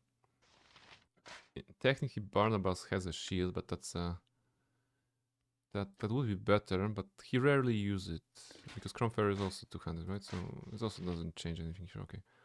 All right. Well, to the back you go, I suppose. But I guess the story wouldn't progress if players could tell her what they think of her. Cromfair is one-handed. Oh, Cromfair is one-handed. I'm waiting. It is okay, but yeah, it's the shield that we got. It's not changing the. Okay, saving throw +1 is better actually than whatever we had there. We are at Minsk. Here. Yeah, okay, the one here is better. Okay, this goes to here. It's like she isn't even an NPC to talk. She only appears in dialogues, so that's suspicious. I think she's working for somebody bad. That's my current theory. The problem is that the game has not presented anyone bad. I mean, okay, they presented the Yagashura, they presented this guy at Saradur. Now they presented 2 more targets, but none of them is presented as in like overlord of all. So they are all connected by Melisande. So either Melisande is evil and we're gonna fight her in the end, or I don't know, because there is no like other options that we have here. Okay, Barnabas has gotten a level, so this is good. This is good. Shield aren't useful in TOB. Protect from FX resistance plus. Yes, I remember that you mentioned when we started the playthrough that resistances protection would be good. It's good to do Watcher's Keep now since Amixoran is farther away than from Hitna Yagashura. They're fighting to me. Okay. Okay. So Watcher's Keep, you're saying. What's the time? 3 hours. Okay. Watcher's Keep. We could go Watcher's Keep then. Yeah, Watcher's Keep is in no way related to Melisande, right? This is just the location, the DLC, but Melisande will not be featured there. Is that statement true?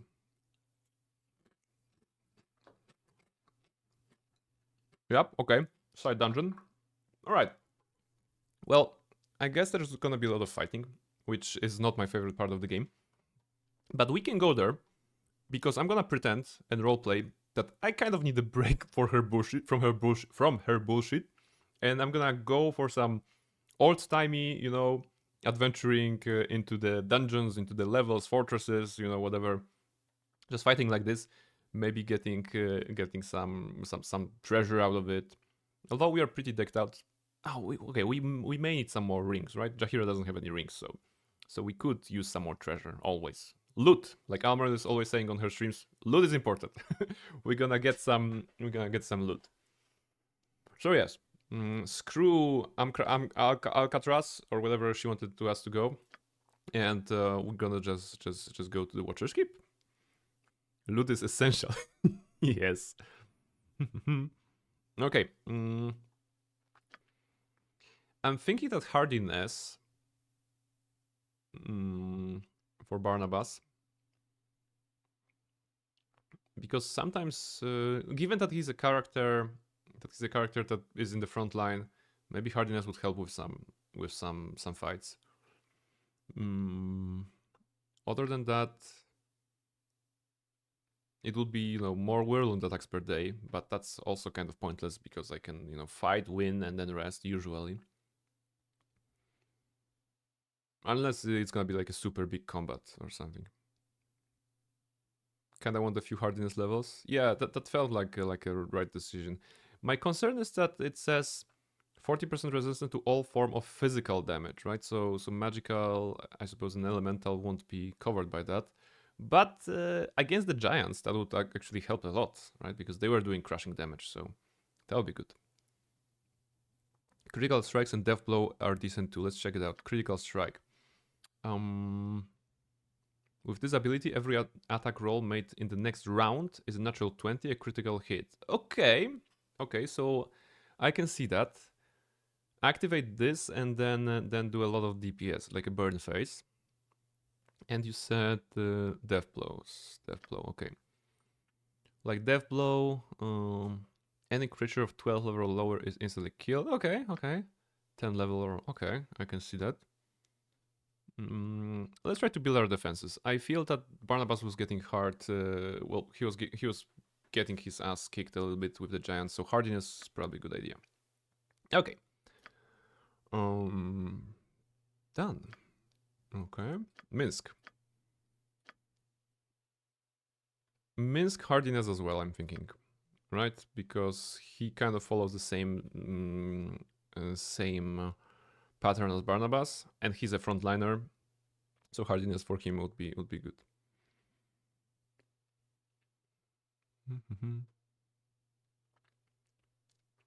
Nothing of level 12 or below in TOB. Okay, you bring it in SOE, though. Yeah, you could you could reload on this. Okay, so there's an option there. I never had smite. It says, with the smite ability, the warrior gains the ability to strike a mighty blow, knocking an opponent back for a considerable distance and stunning the opponent for 1 round. All attacks made in the first round are critical hits. The ability lasts for 2 rounds. Okay. Oh, but you need to go for both power attack and critical strike to get it. Okay. It's kind of like feats, right? In the 3rd edition. Okay. Let's go. Is mostly when importing a character back to SOA. Why would you do that? Why would someone level up in front of ball, presumably after going through Shadow Zone as well, and then porting back to SOA? To just do some missing content, or? Ah, Solar. Okay. Oh, is that the thing? People do that. So people like complete the game and then, for example, for fun, they do solo run with their main character. It never occurred to me, but I can see the appeal, you know, of being, you know, a bit stronger at the beginning. Oh, imagine slaughtering all those methods in the first room after you wake up from your cage, you know, just murdering them. And the clay golems, you can actually kill the clay golems because you have Cronfer, right? So you can just take the clay golems that are basically protecting the dungeon. That's fun. Replay through the game with different characters, yes. Experience banter with secondary characters. Okay. Yeah, but of course I understand, you know, replaying the game with different characters, and like for that I would probably create a new character to also have a different like a vibe myself. But I think I see how how playing the same character would also be fun.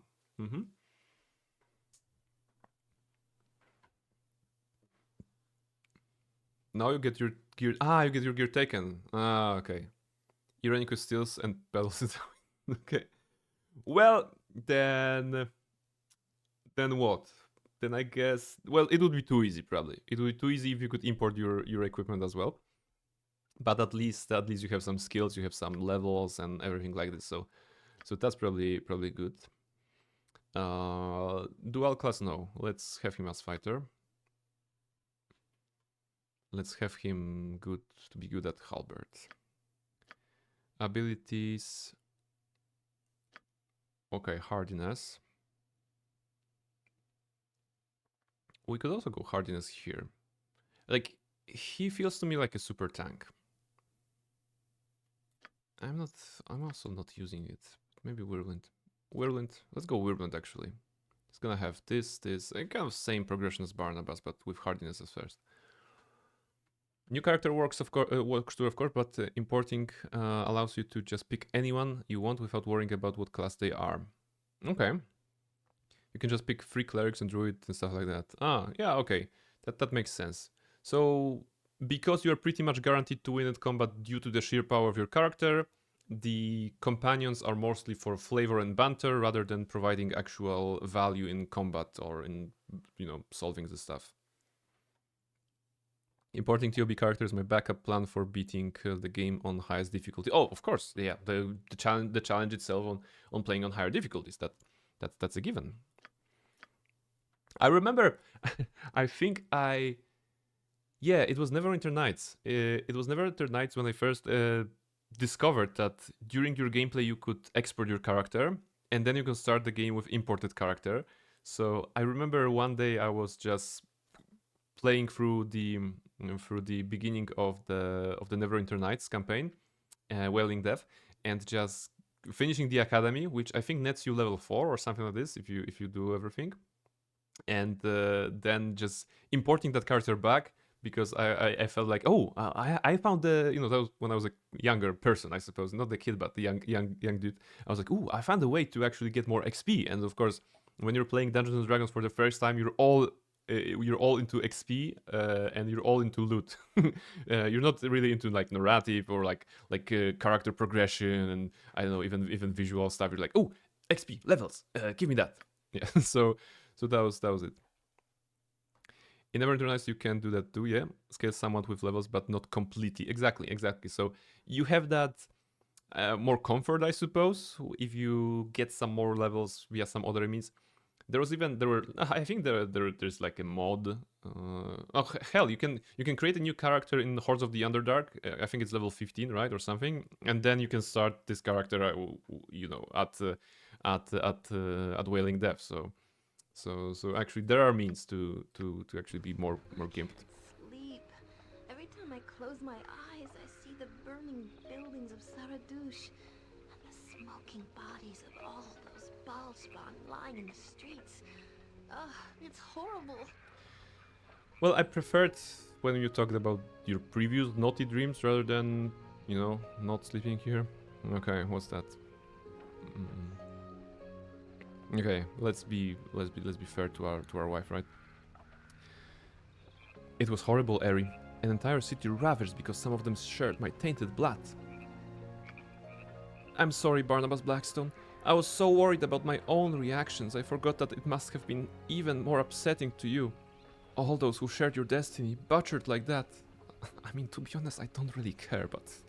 Okay. There's nothing we can do for them now, Eri. Best to let the dead rest in peace.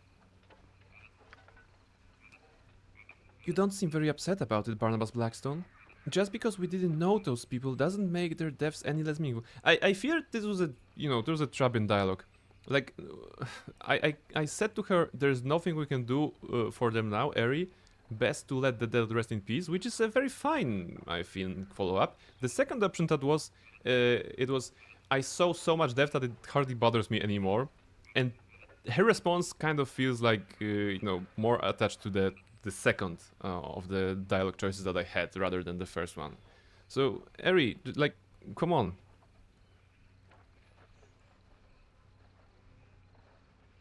I didn't mean that, Eri, but torturing ourselves over their fate only causes us more pain. No, Barnabas Blackstone, don't be like that. If you numb yourself to the pain and suffering, you'll numb yourself to everything. Joy, happiness, even love. Okay. I don't like this dialogue. Because all three options were kind of moving us towards either I don't feel it, or I cannot feel it, or I don't care. And even if it's not true to my character, I feel that I'm being vindicated by Eri right now. Sorry, not vindicated. There's another English word for that. I don't know which one is it. But persecuted? Kind of persecuted, maybe. Okay, drink. We have to accept the good and the bad, my love. But it's better than feeling nothing at all. Yes, I mean... You're right, Eri, and as long as you're with me, I know the good will outweigh the bad. Which is super cheesy, but the other one is like, so I should let myself become a weepy sentimental mess like you? Oh, come on, that's cheesy and dickish. Yes, my love, we must draw strength from each other. Perhaps if you wrap your arms around me, I'll be able to sleep tonight. Ah, the comfort of your touch keeps the dark visions at bay. Sleep well, my love, until the morning. It wasn't like... Chastised. Yes, yeah, that was the word I was looking for. Thank you. Thank you. So... not the greatest dialogue here. I love Eri to death, of course, but that was like, okay, city is burning. It's not our fault. We did everything we could to protect Sardush. With the slight adjustment that I was resting after every fight instead of like, using other stuff to be fast, but obviously there was no choice, and narrative progress here is that Sardush falls either way, right? So it's like, I couldn't do anything. She wants me to feel something about it, but I really don't, because in Saradush we didn't leave anybody important. Volo was in Saradush, but Volo is smart and probably run away somehow. Like, who cares about Saradush? Like, I honestly couldn't care. I am a bad paladin. I don't care about fates of people. Okay, barrels. Now this is something I care about. See? Now that's good. That's very good. Time to move. Let's see what it is. I'm waiting. It's probably best left to me. Glad to see another day. Volo can only die in BG3. Yeah, in like 3 spots, I think. Jump on my sword while you can, Evil. I won't see And us always without a fault of his own, right? I hope this is worth It's never his fault that he's about to die.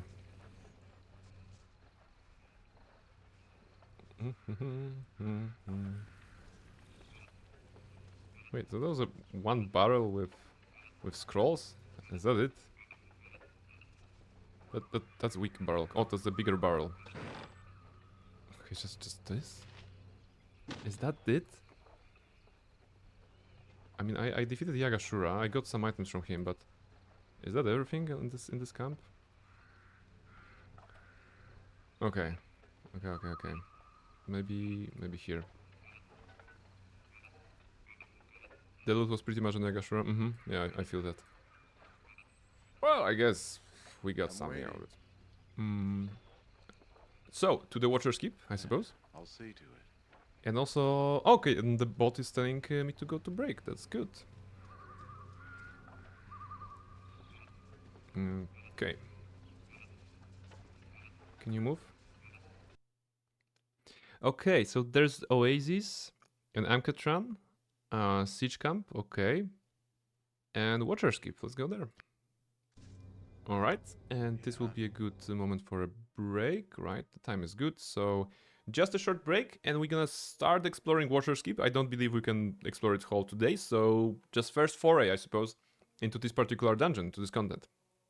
Let's take a break, go get some drinks, some snacks, and we're gonna face the challenges of the Watcher's Keep.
Hello, hello.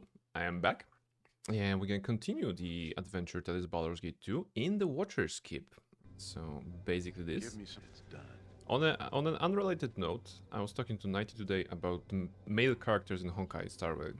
And we were talking about our favorite characters. And of course for Nighty, like the majority of male Honkai Star Rail characters were of course Smash basically. But not all of them, of course. And I was also asked the same question because for female characters, of course, it's easier for me personally to choose from. But for male characters, I think I've said that my favorite one would be Argenti, basically. I'm waiting. So yeah, if you ever wondered what kind of character, what kind of male Honkai Star Rail character would be on my Wood Smash, that would be Argenti. If I had to choose, that would be the one. All right. So, these are runes of warding. They speak of the imprisoned one and are sealed with Helm's symbol. Okay. And what was there? There were like doors there. I think they were all locked, if I'm not mistaken. Because he's closer to Paladin? Mm-hmm. Yes, yes. When you're fighting him, he has this dialogue line. You're fighting a gentleman, and I'm finding it so appealing, you know, when he says that. And of course, the aesthetics of a knight is cool. He is a bit silly, you know, but very focused on his mission of serving or finding Aeon Idrila, I think that was the name. But you know, there's also something very charming and wholesome about a character who travels the world and he's like trying to find beauty in all sorts of things, even if it's a potted plant, right? But in particular, Argenti is like so wholesome. So yes. Best left to me. Who isn't a little silly in Honk Dog? That's very fair. That's very fair. It is, after all, a comedy game, right? So yes. Okay, those are all locked. So I think the entrance is here. I hope he gets a rerun at some point. Clara is coming a bit short as physical damage AOR. My physical, I have boot heal. Sorry, Nighty has boot heal on my account. Nighty and Nirmol have boot heal on my account. But that's Hunt, right? So that's solo. So when it comes to AoE physical, I think I'm struggling. Yeah. I mean, also Argenti would be a pull for me because of the aesthetics. Because we met him a couple of times in the story after the initial introduction. So Argenti would probably find a place. For now, I'll be pulling for Castoris, right? And I was going to pull for an Axa, but I'm not sure because if they're improving Blade by any way, then my reason for an Axa was basically because I don't have good wind attackers, and maybe if Blade gets a little bit improved, he will be really nice. I don't know. All right. So I don't remember what was here. Let's see if I can talk to them somehow. Greetings to you. It is good to see you are well. I have sensed no change in the seal. Okay. I trust all is well. Everything is well enough, although wait, I have questions. Brother Paul. Okay, Brother Paul. Just give me a recap. What do you do here?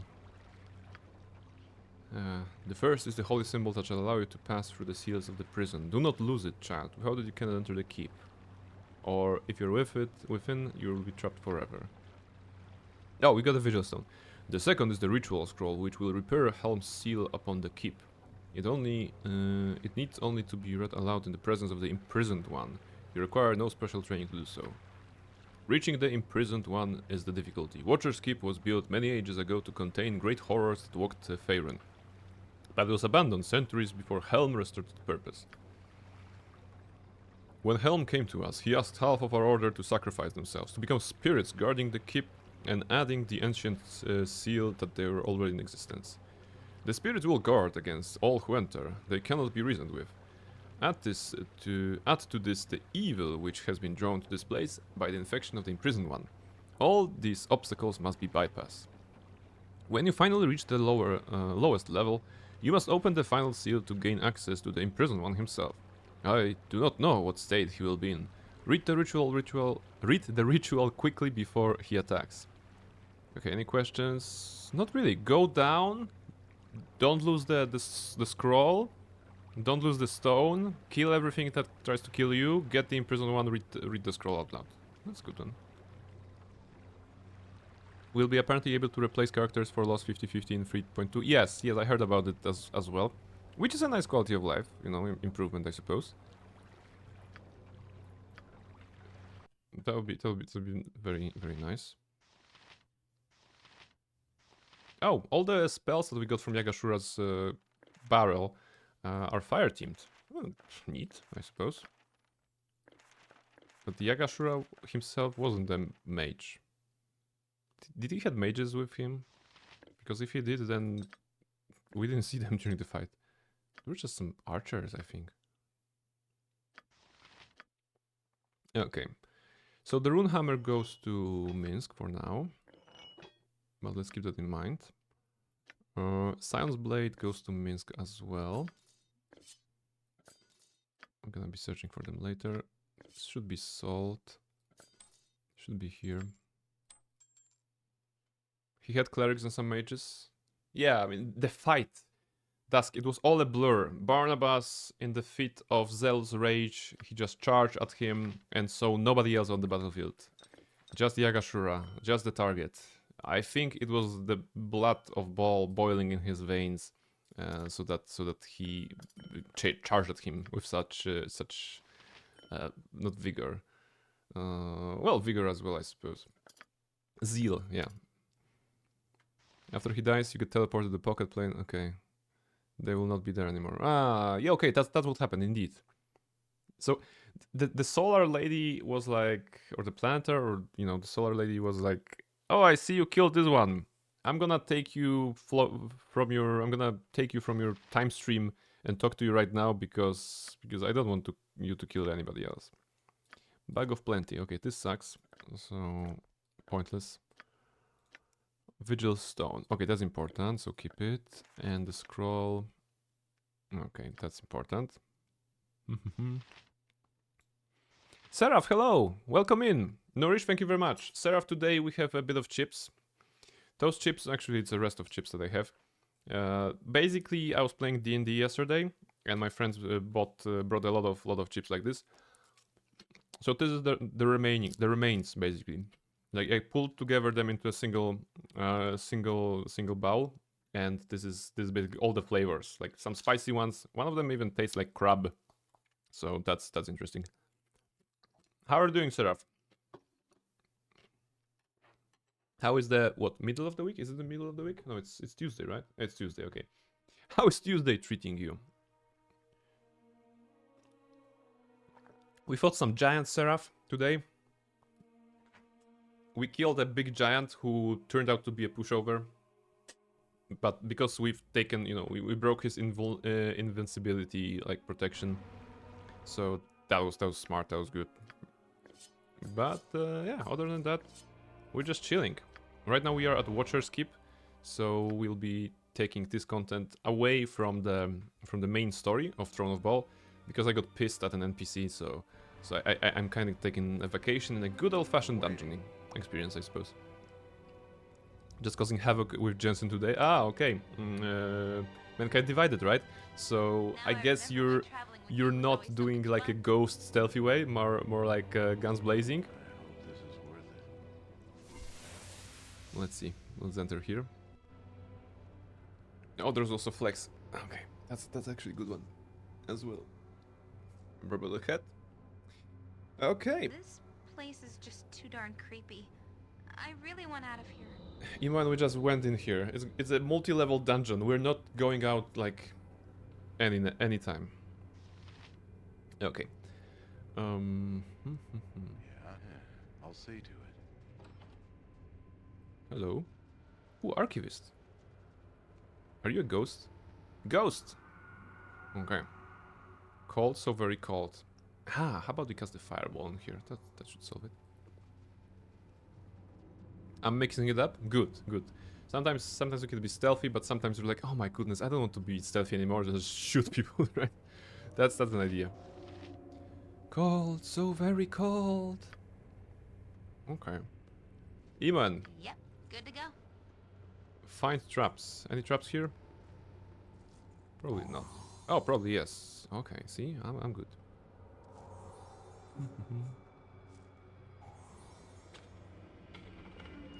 Cold, so very cold.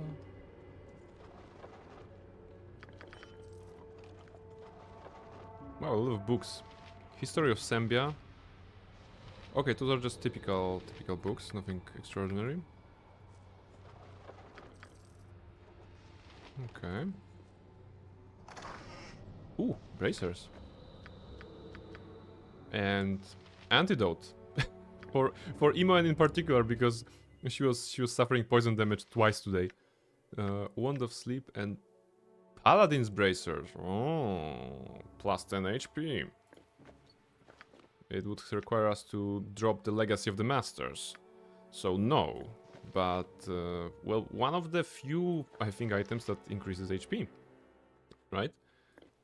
Kind of a rare find in this game. The HP doesn't really scale in a meaningful way at this point. So plus 10 sounds good.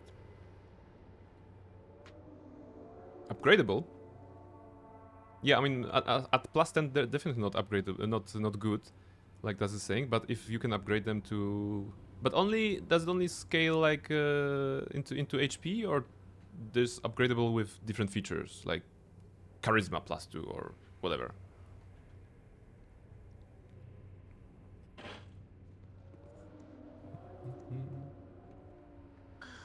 Give me its We done. have such stories amongst my people. Oh, not F5. Q. Okay.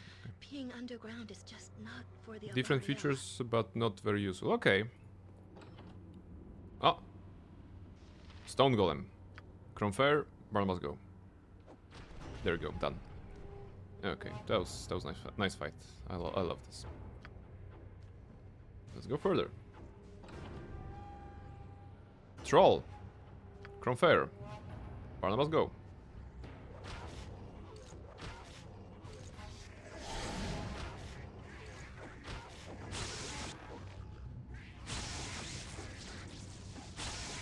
Come on.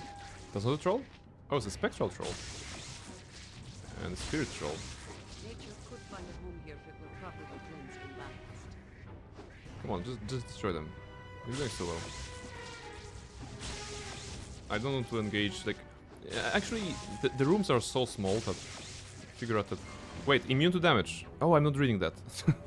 I was like, why is it not killing him? What about this spirit troll? Okay, spirit troll is gonna go down.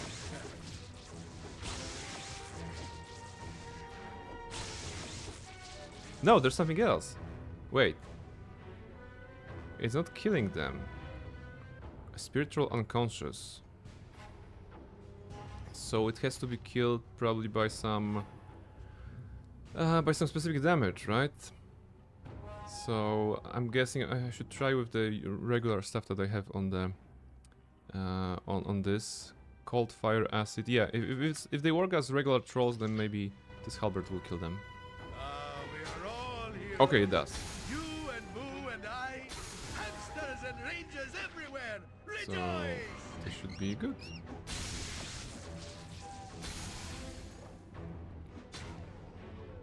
If trolls we need fire, yeah, kill it with fire. Always good. So happy you brought me with you. I never You're right. imagined that we would be doing Any more such trolls? great things. No. Emoen. What? Right you are. Follow up.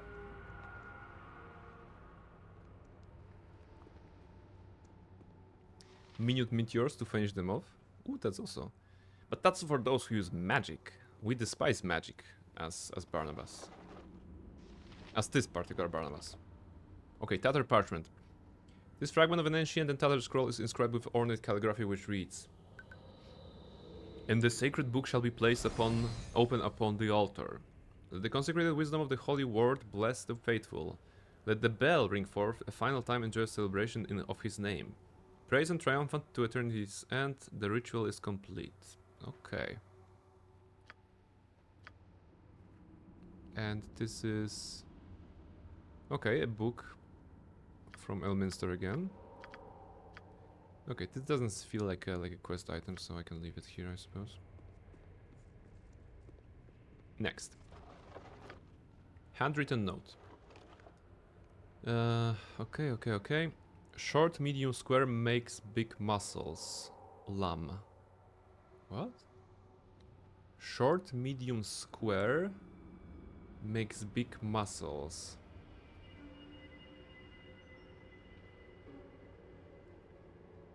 Okay. You know what? That sounds interesting. Sounds like a clue to something. Ooh, a manual that is an identifiable object? Golem manual.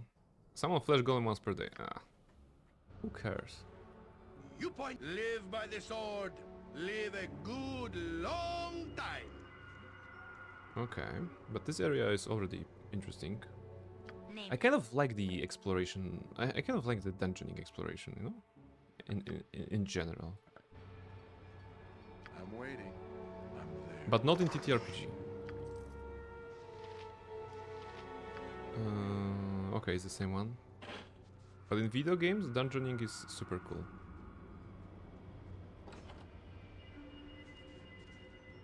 What's that? It's too dark to clearly... Okay. You're being washed. Okay. This manual can be upgraded. Oh, so you can maybe summon an adamantine golem. Oh, the badass one. Ready and willing. Iman, All come on. right, all right. Do. Probably a trap here, I'm guessing. Bell. Oh. So the note, the Tatar note mentioned a bell. So those are quest items, I think, right? Oh, trap? Really? Okay. I thought there won't be a trap there. Silly me. Quiver. Oh, Case of Plenty. For unlimited bolts. That's good. That's a good item. No, Minsk too far away. So Minsk. Swords, not words. Stand back. There was the for note here. justice. Right? The bell was mentioned there. So no, wait, that's the continuation of the first note. It's not the same one. A bell rang the second time, so the first one was here. Right? Yes, okay, so the book comes first. Wisdom. No, let the bell ring a final time. So this is the last one, I suppose. And bell the second time is here. Candle, ritual. Okay, so this is it's describing some sort of a ritual. So this should be pretty easy once we got all the clues. I'm guessing that in here there's a place to do the ritual, because it's probably a central room. We need to just double check if we didn't leave any Tatar notes behind. Saravox. Something up? No problem at all. Sarabok, don't get too excited. This is a lot What more happened? exciting than any Oh, circus. okay. Faster than Yeah, Chiquita because fast Imoen got, balls. I think, level drained or something once she sprung a trap.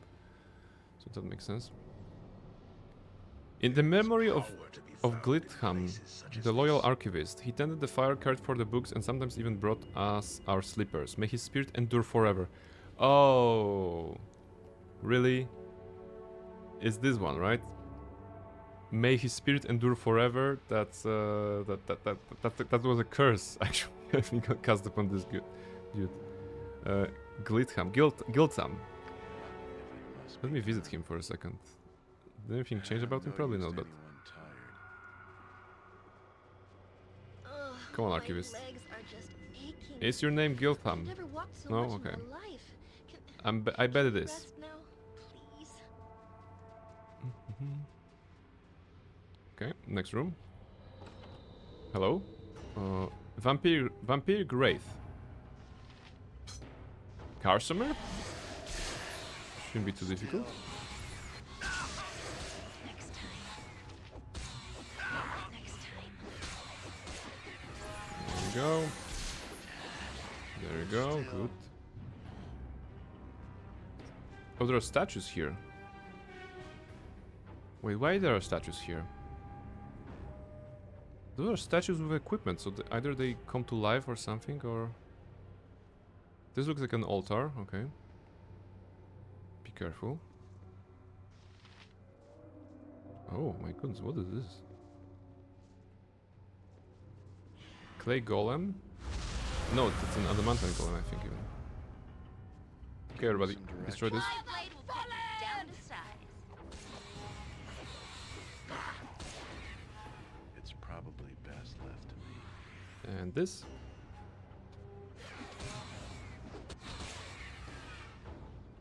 Okay, so this goes here. There is no passage here.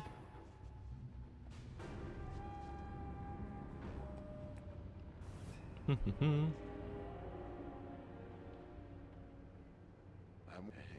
a concern. Face spiders, okay. That's something. Spooders! That's not right.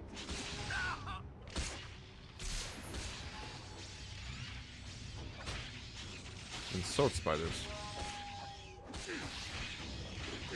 Nothing too tricky. Okay. We have such stories amongst my people. Being underground is just not for the Avariel. Sorry. But yeah, we have stories. We have stories. Run, Bo, run! Iman, check for traps. Oh, you're encumbered. Give it to Minsk and give that to Minsk as well. And give that to Jay. And give that to actually Barnabas. And the wands, you have wands? Give it to Minsk. We don't care about those. Bolt of lightning. We should sell that, but I don't care about it. Bolt +2. Oh, the six battles of antidote. This is what is weighing you down. Okay. Okay.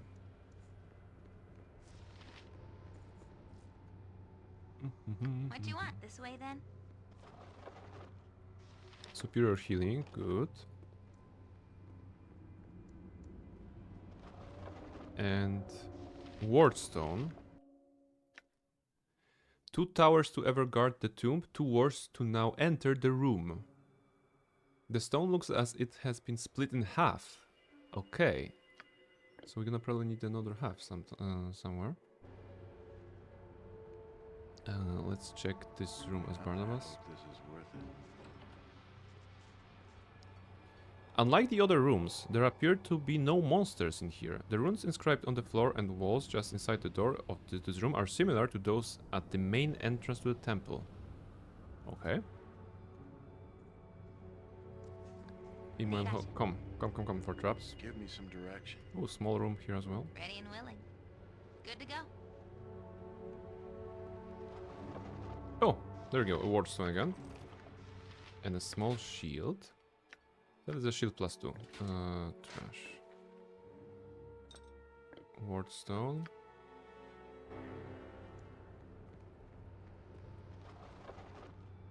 Oh, feather parchment. And that's the first part of the ritual.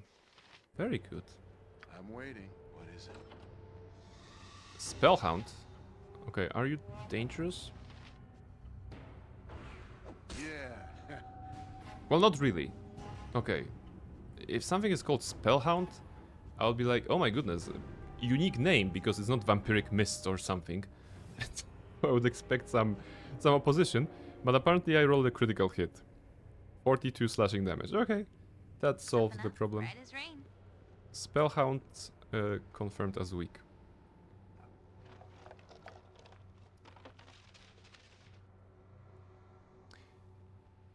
Tough guy. Long red circle is tough guy now.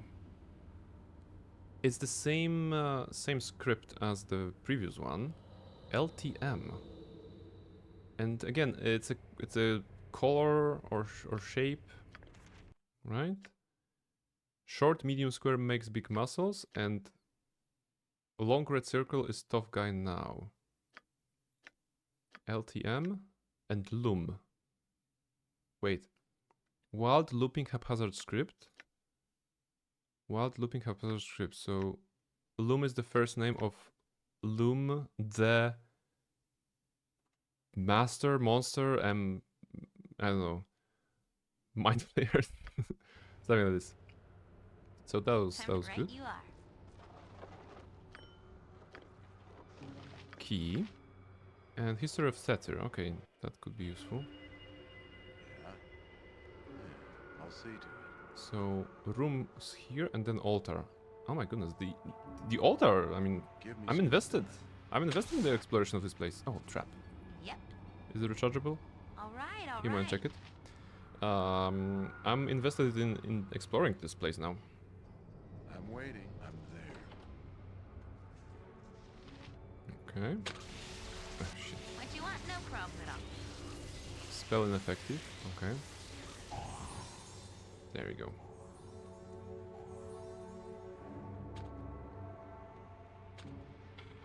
Open. Open. Open. Good. Tinderbox. Oh, it's gonna be. We need that for the candle, I think, right? And ammo belt. This shoulder belt is ideally suited for holding sling bullets, darts, arrows, and bows. What kind of item is that? It's a container for arrows! Ha! Okay! Wow, it actually exists! Actually, a thing like this exists in the game. Wow! Like, where was it my entire career in Shadows of Am? I mean, I always like to collect, like, at least arrows for the trolls, right? For example. You know, that was very useful at the very beginning of the game when I was at the Dianis Fortress and just fighting trolls there and just trying to make sure that I have fire arrows or acid arrows or something like this, or the source of damage. But managing them in the inventory is a pain, you know? But I'm very glad that this item exists. I'm very happy. That's the best loot I've got today. It's not like I need that because I'm Emo has the short bow of Gessen that is equipping the arrow automatically, right? So we don't really need that, but it's a nice thing. I like this. I like this thing. Like my favorite thing so far today. When it comes to things I looted. Give me some direction if it must be done. Okay. Another note. This note is written in a trembling, shaky hand. The winter chill of this holy place seeps into the very marrow of my bones. Alas, I have misplaced the tinderbox for the hearth, and without it I am unable to light the kitchen fires. The blizzard does not abate, and I feel the cold touch of the grave upon my heart. This is the note of this guy, right? Again, of the scribe here. He mentioned like cold, so cold. So yes. That must be him. And this is Quiver of Plenty +1. Okay, this the Watcher's Keep has a bunch of quality loot, quality of life loot, at the very least. Left to me. Some shoes. Old slippers. Cold resistance +25. Nice.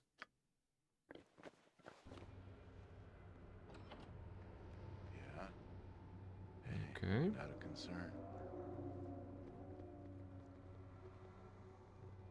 Give me. I hope this is. It's gonna be worth locked, right?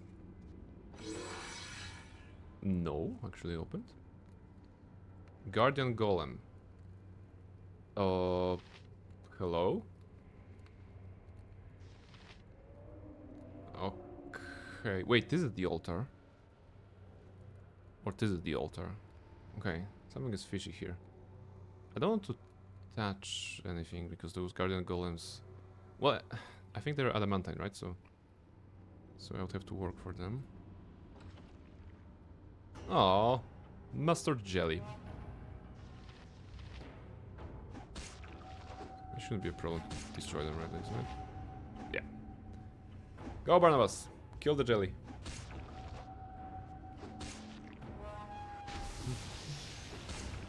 happened? Strength modification. Oh, he cast. Okay, that's good. Master jellies were strong in BG1.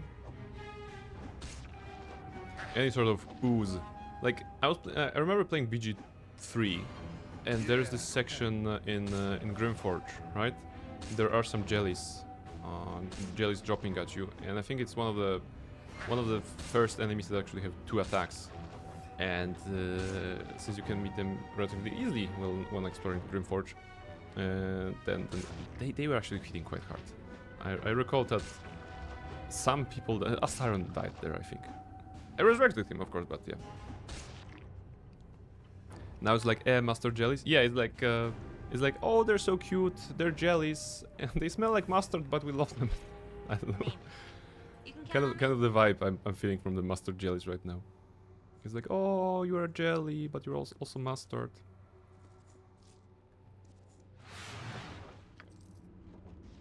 I mean, okay, I'm not sure if I want to keep collecting bullets, but just in the purpose of testing, it works.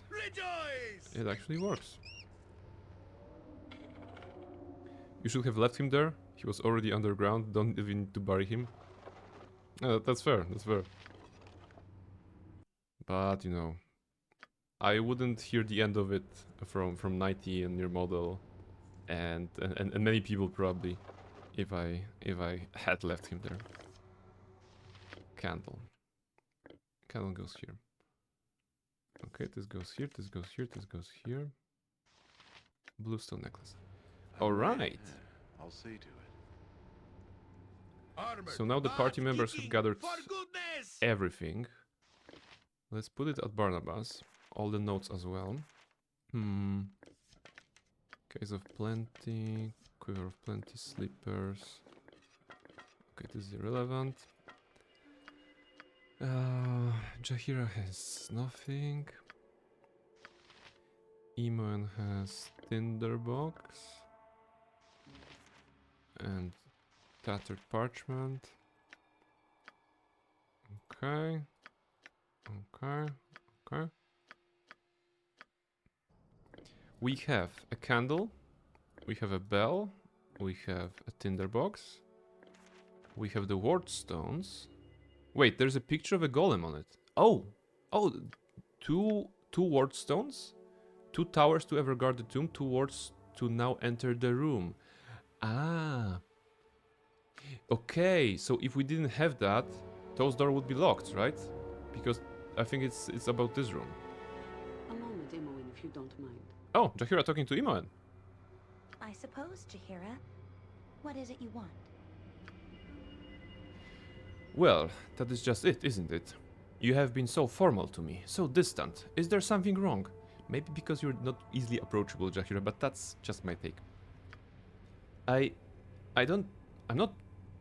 Well, actually, I have been a little nervous around you because of, well... Because of my association with the Harpers. I thought so. Barnabas Blackstone has suffered at the hands of many groups because of his lineage, and now that you share it... I don't mean to be a stranger, but people will see me differently now. I just know. Let them see you however they wish.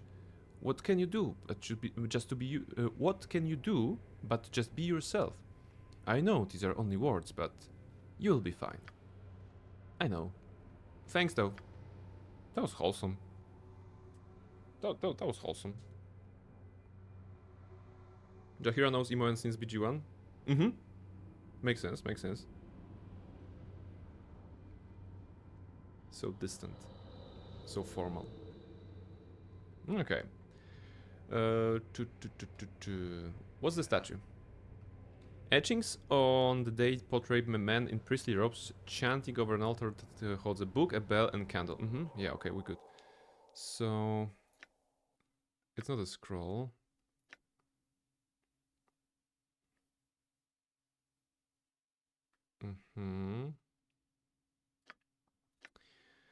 Okay, so the first one. Place the book, bell, and candle on the altar. Okay, you ring the bell.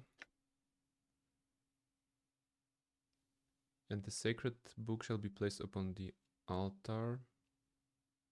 No, wait, this is the final time. First two. Yeah, okay. No. Yes. Place the book place the book, bell, and candle upon the altar. Celebrate the holy name, forever praised and renowned. Summon the faithful gathered at the altar.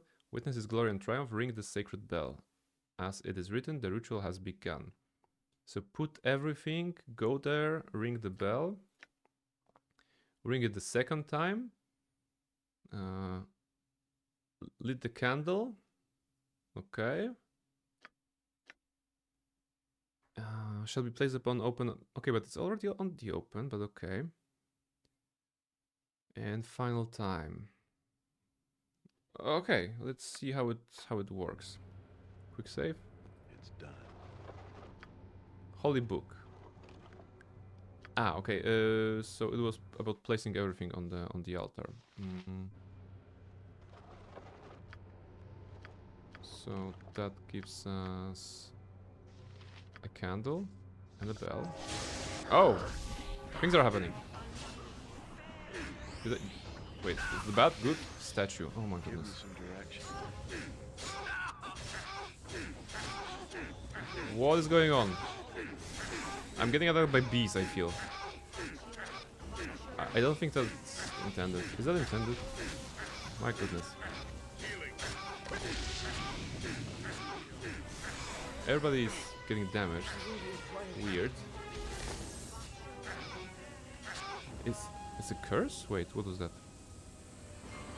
Takes 1 piercing damage from the statue. Okay. Insect swarm is super annoying to caster. Just a spell. Okay, so it is. Okay, it was a spell. Well, I mean, you guys are going well. Almost. Can you kill yourself? Without dying, maybe? Fire elemental. Even just died. Okay. Let's load. And now that I know the fighting is a thing here, okay. Let's rest. Quick save. Nature could find a home here if it were properly cleansed And and balanced. once again place the candle or bell. Give me some direction. But the bell rang when I placed it on the altar, so maybe there's no need to fight them. Maybe I'm not doing the ritual in the good way. Wait. I hope this is worth it.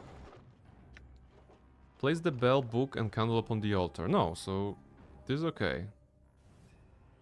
Ring the sacred bell. As is written, the ritual has begun.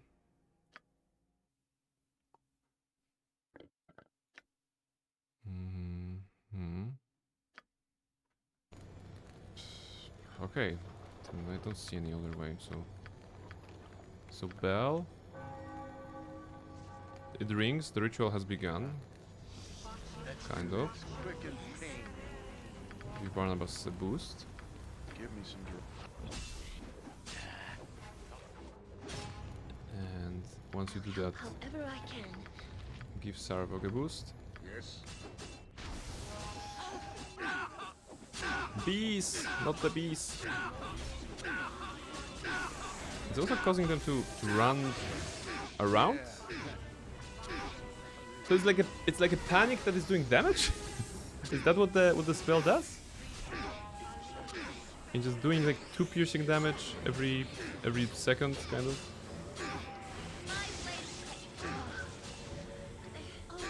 Gotcha good.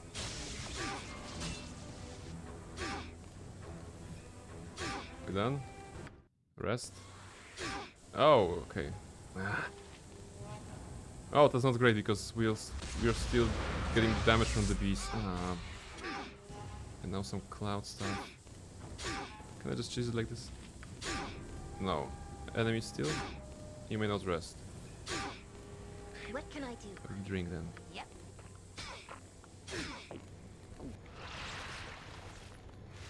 You good now, dudes? You may not rest. It's not supposed to be doing panic, but it might make the spellcaster AI back. It makes spellcasting fail. Ah, okay. Zone of Sweet Air would be necessary here, but I don't think we have that, so let's wait for it to dissipate. Wait, is there anybody here still? No, okay.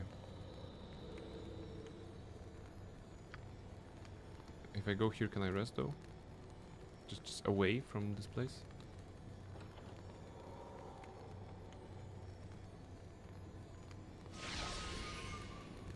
Okay, blah blah blah, imprisoned one. That's all. Let's check on our favorite scribe. Archivist, called so very cold. We found your slippers, I think, so we can give you some slippers.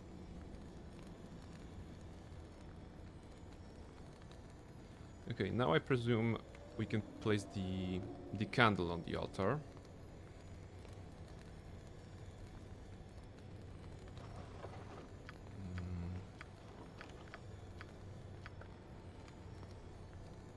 The artifacts now are in place. The altar shimmers and glows as you approach.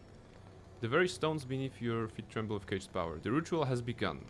What do you do next? Open the book, light the candle, ring the bell, leave the... okay. I should have made notes, right? Ring the bell, I think?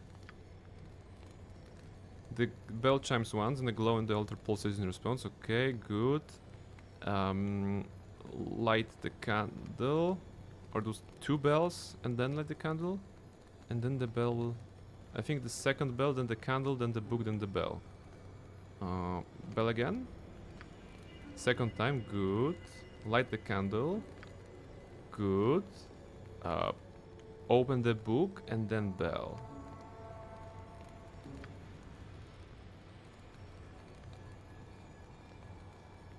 No, wait, it slams it shut.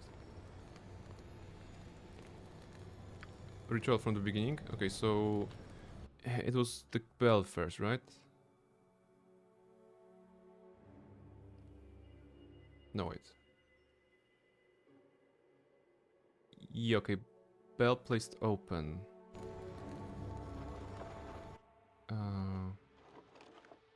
There's a book. Wait, what am I missing? The game told me. You lay the book face up on the altar, but it slams itself shut. You realize you cannot continue the ritual until you somehow discover the proper page to which you must open the book. Okay, so if the solution is not here, then it must be here. I'm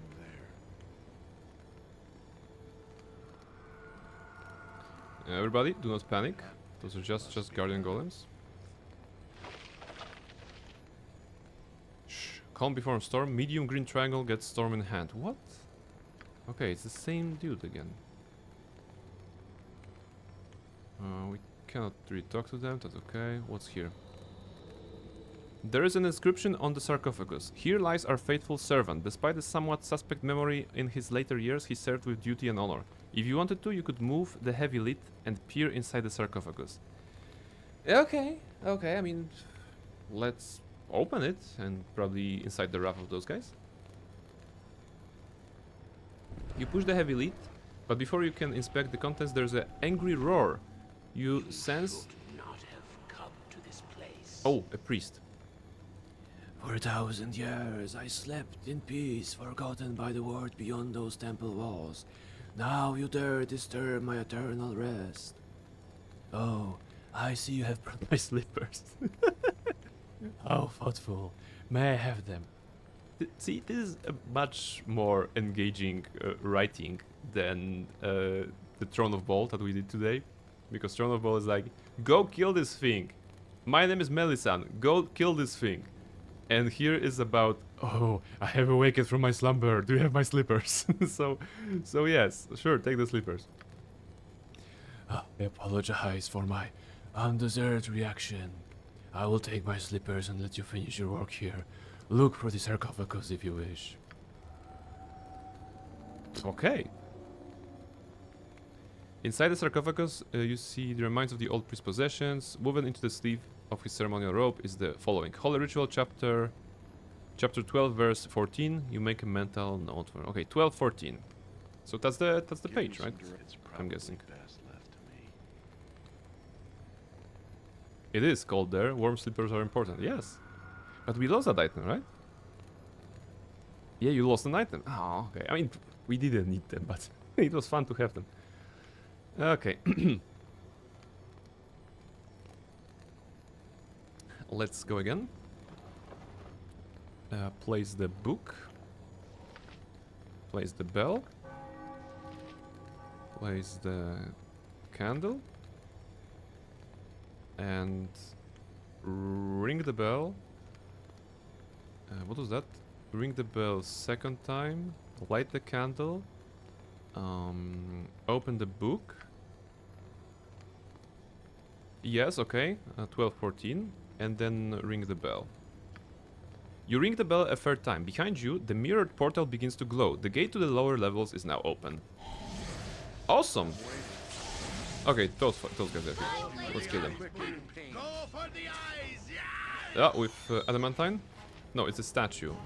I wonder if this statue is considered a golem by the game mechanics. Okay, Chromefire is not one-shotting it, but we're making progress. Oh my goodness, so many enemies. Is that the time to actually cast something cool? What do you want? Oh no, we have Planter. Okay, we have Planter, not the Comet. Ah, okay. Give me some Not time to be cool yet. Let's go with this then and eliminate. And you heal and you give speed. Go. I'm waiting. And actually, Barnabas, you know, let's end it on a bang because we'll be wrapping the stream after this fight. Let's go with a greater whirlwind attack. Oh. Time stop. Fantastic.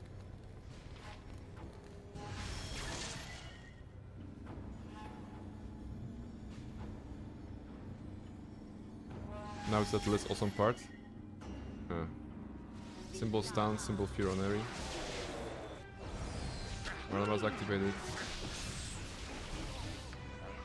Go heal. Go damage. Wow, you're getting a lot of damage. Get this. Eri? Oh no, Eri is low. Jafira, can you help her somehow? Go Mass Cure. Yes, that's gonna help. For the time being. Barnabas is low.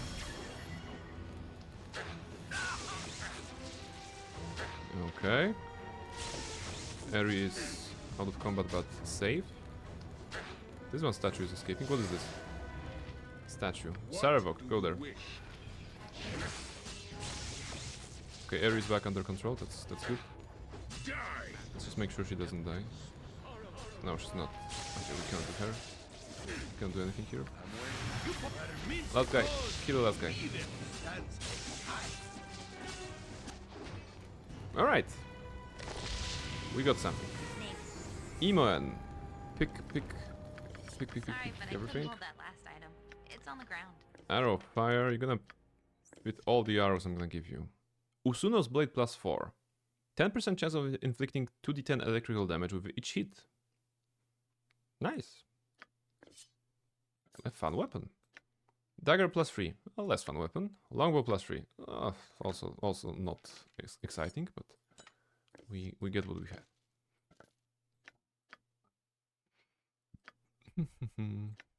Okay. Alright. So that should open the path to the second level. Gotcha. And I'm absolutely eager to explore it. Just not today. Today we're ending. But yeah, as far as design, this was absolutely amazing area. It had fighting, it had puzzle, it allowed me to. It had traps, of course, and loot and everything. And what I love about it is that it's not super big, right? Just a couple of chambers, a very short dungeon at this particular level, right? I'm very happy about it. So they packed up so much variety into this location that I actually love it. The mysterious ghosts. I can imagine running this as an adventure for my players at the TTRPG. You enter some ancient, library / tomb, temple, and there's a ghost. You don't know what the ghost is, but then you learned about the kind of a curse placed upon the ghost because may his eternal spirit be with us, whatever. Then there's like a priest that you can talk to, so there's some encounter, the social encounter as well. Some more mysteries about those notes that we've been gathering. Not those ones, right? With the LTM loom. So this is also something that is, you know, very interesting. A portal, an altar, a ritual, you know, gathering the items as we go. Perfect. Did you talk to the archivist? You didn't light the fire, did you? What fire? Give me some direction. I talked to the archivist, and if by archivist you mean this guy, I did not. I tried to talk to him, but he was like cold, so very cold. So there was nothing here. Top left, you can light the fire. What? Top left? Let's see. It turns out that even on a micro scale, I'm still very capable of missing something, right? Oh, there's something here. I'm waiting. I'm there. The soot-blackened stones of this ancient fireplace are evidence that it was once well used. The hearth is undamaged, and the fire could possibly be lit again if the proper tinder box could be found. Okay. Yeah, okay. Cheery glow, very warm, very nice. There we go. Yeah, oh, an archivist is here. Oh! Another social encounter. I love this level. Oh my goodness, this is such a good level of the dungeon. Like on a micro scale, perfect. Everything. It has everything. Okay, the only thing that it doesn't have is it doesn't have a boss battle. But other than that, it's super cool. Who are you? Actually, few things in life are as fine as the simple pleasure of a warm fire. Who are you? I am Giltan. We learned about this name here. The temple archivist. I look after things around here, mostly maintaining the library and walking the old priest for services. But I was not expecting visitors. It seems as if the outside world has abandoned us. It is just myself and the old priest here now, wandering amongst the dusty archives. We can be sarcastic here. Thanks for your life story. Riveting stuff, really. Excuse me. I have to go. No, excuse me while I go somewhere to take a nap. Do you know how can I get to the lower levels? To open the gate, you must first perform the ritual. Yeah. Okay. So we won't learn anything new. About the old priest? There's little to tell. A good man, though he has become forgetful in his old age. Perhaps you should speak with him. His chambers are near the northeast corner of the temple. Approaching with caution, he has developed quite a temper. When I wake him up in the morning, the only way to calm him down is to have his favorite slippers ready and waiting. So, again, beautiful design because you can learn about the slippers and the solution to the priest thing in multiple ways. By talking to him, by talking to this guy. That's awesome. What about the dungeon below the temple? Do you know how to get to it? Okay, that's all. Old priest. No. I'll be going. I would offer to give you a tour of the library, but it's so nice and warm by the fire. I hope you understand if I prefer to stay right here. You know, Gilliam, just stay. You're my favorite ghost NPC in this game so far. So yes, you can stay. All right, perfect. First level of the wonderful, hopefully wonderful Watcher's Keep done. But I absolutely love it as a DM. I love it as a DM. Because the design of this this particular location is super. I would only give like a boss here instead of all those minions. But other than that, it was perfect experience. And it's like a very short one. It has dialogue. It's awesome. All right, save the game. Barnabas. What? Barnabas is best. I think 103 right now. All right. So this is it. It has some nice writing, this dungeon. There's more of the writing in further levels. Are the further levels just like this one so that there's gonna be a story, maybe NPCs and mystery? Is there something like this? Because actually, Jesus praying you're still at it. I'm just wrapping things up actually. Perfect timing to say bye. Yes, I'm just hyping because this particular section of the game was really enjoyable. So yeah, I just saved the game and let's go to the main menu. Here's some music in the background. Every level has its own story. Oh my goodness, I love Watcher's Keep now. I love Watcher's Keep. It feels like micro adventures, right? And I absolutely love the idea of micro adventures of one shots in general. I enjoy the long term campaigns, of course, but there's something that brings me joy about carefully crafting a very like a short, condensed experiences for my players as well. So this is what I love, and that was actually something kind of cool. Nourish, thank you very much, Luna. One for the road, I suppose. Also for the road, I'm gonna show you Mischief on the big screen. There you go.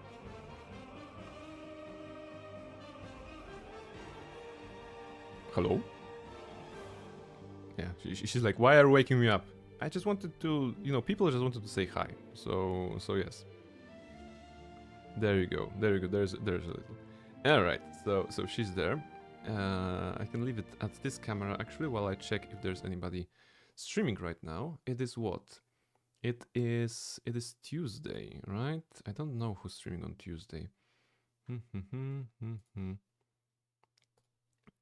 Let's see if there's any friends. Ooh, I can see Seraph watching the stream of Ren.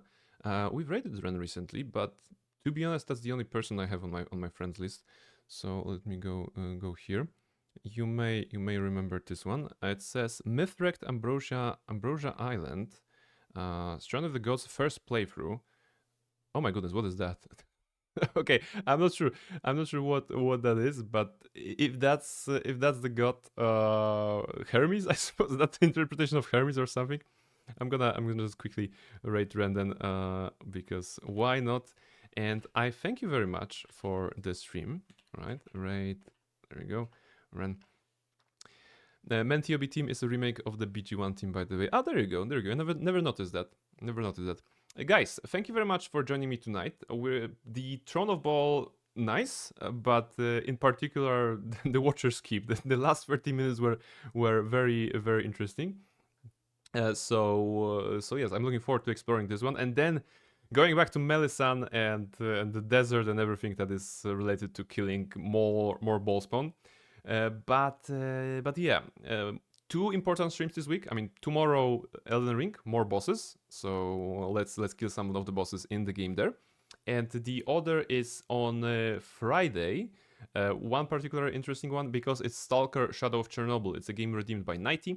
It's gonna be the first time I'll be playing Stalker game. So I'm looking forward to experiencing it.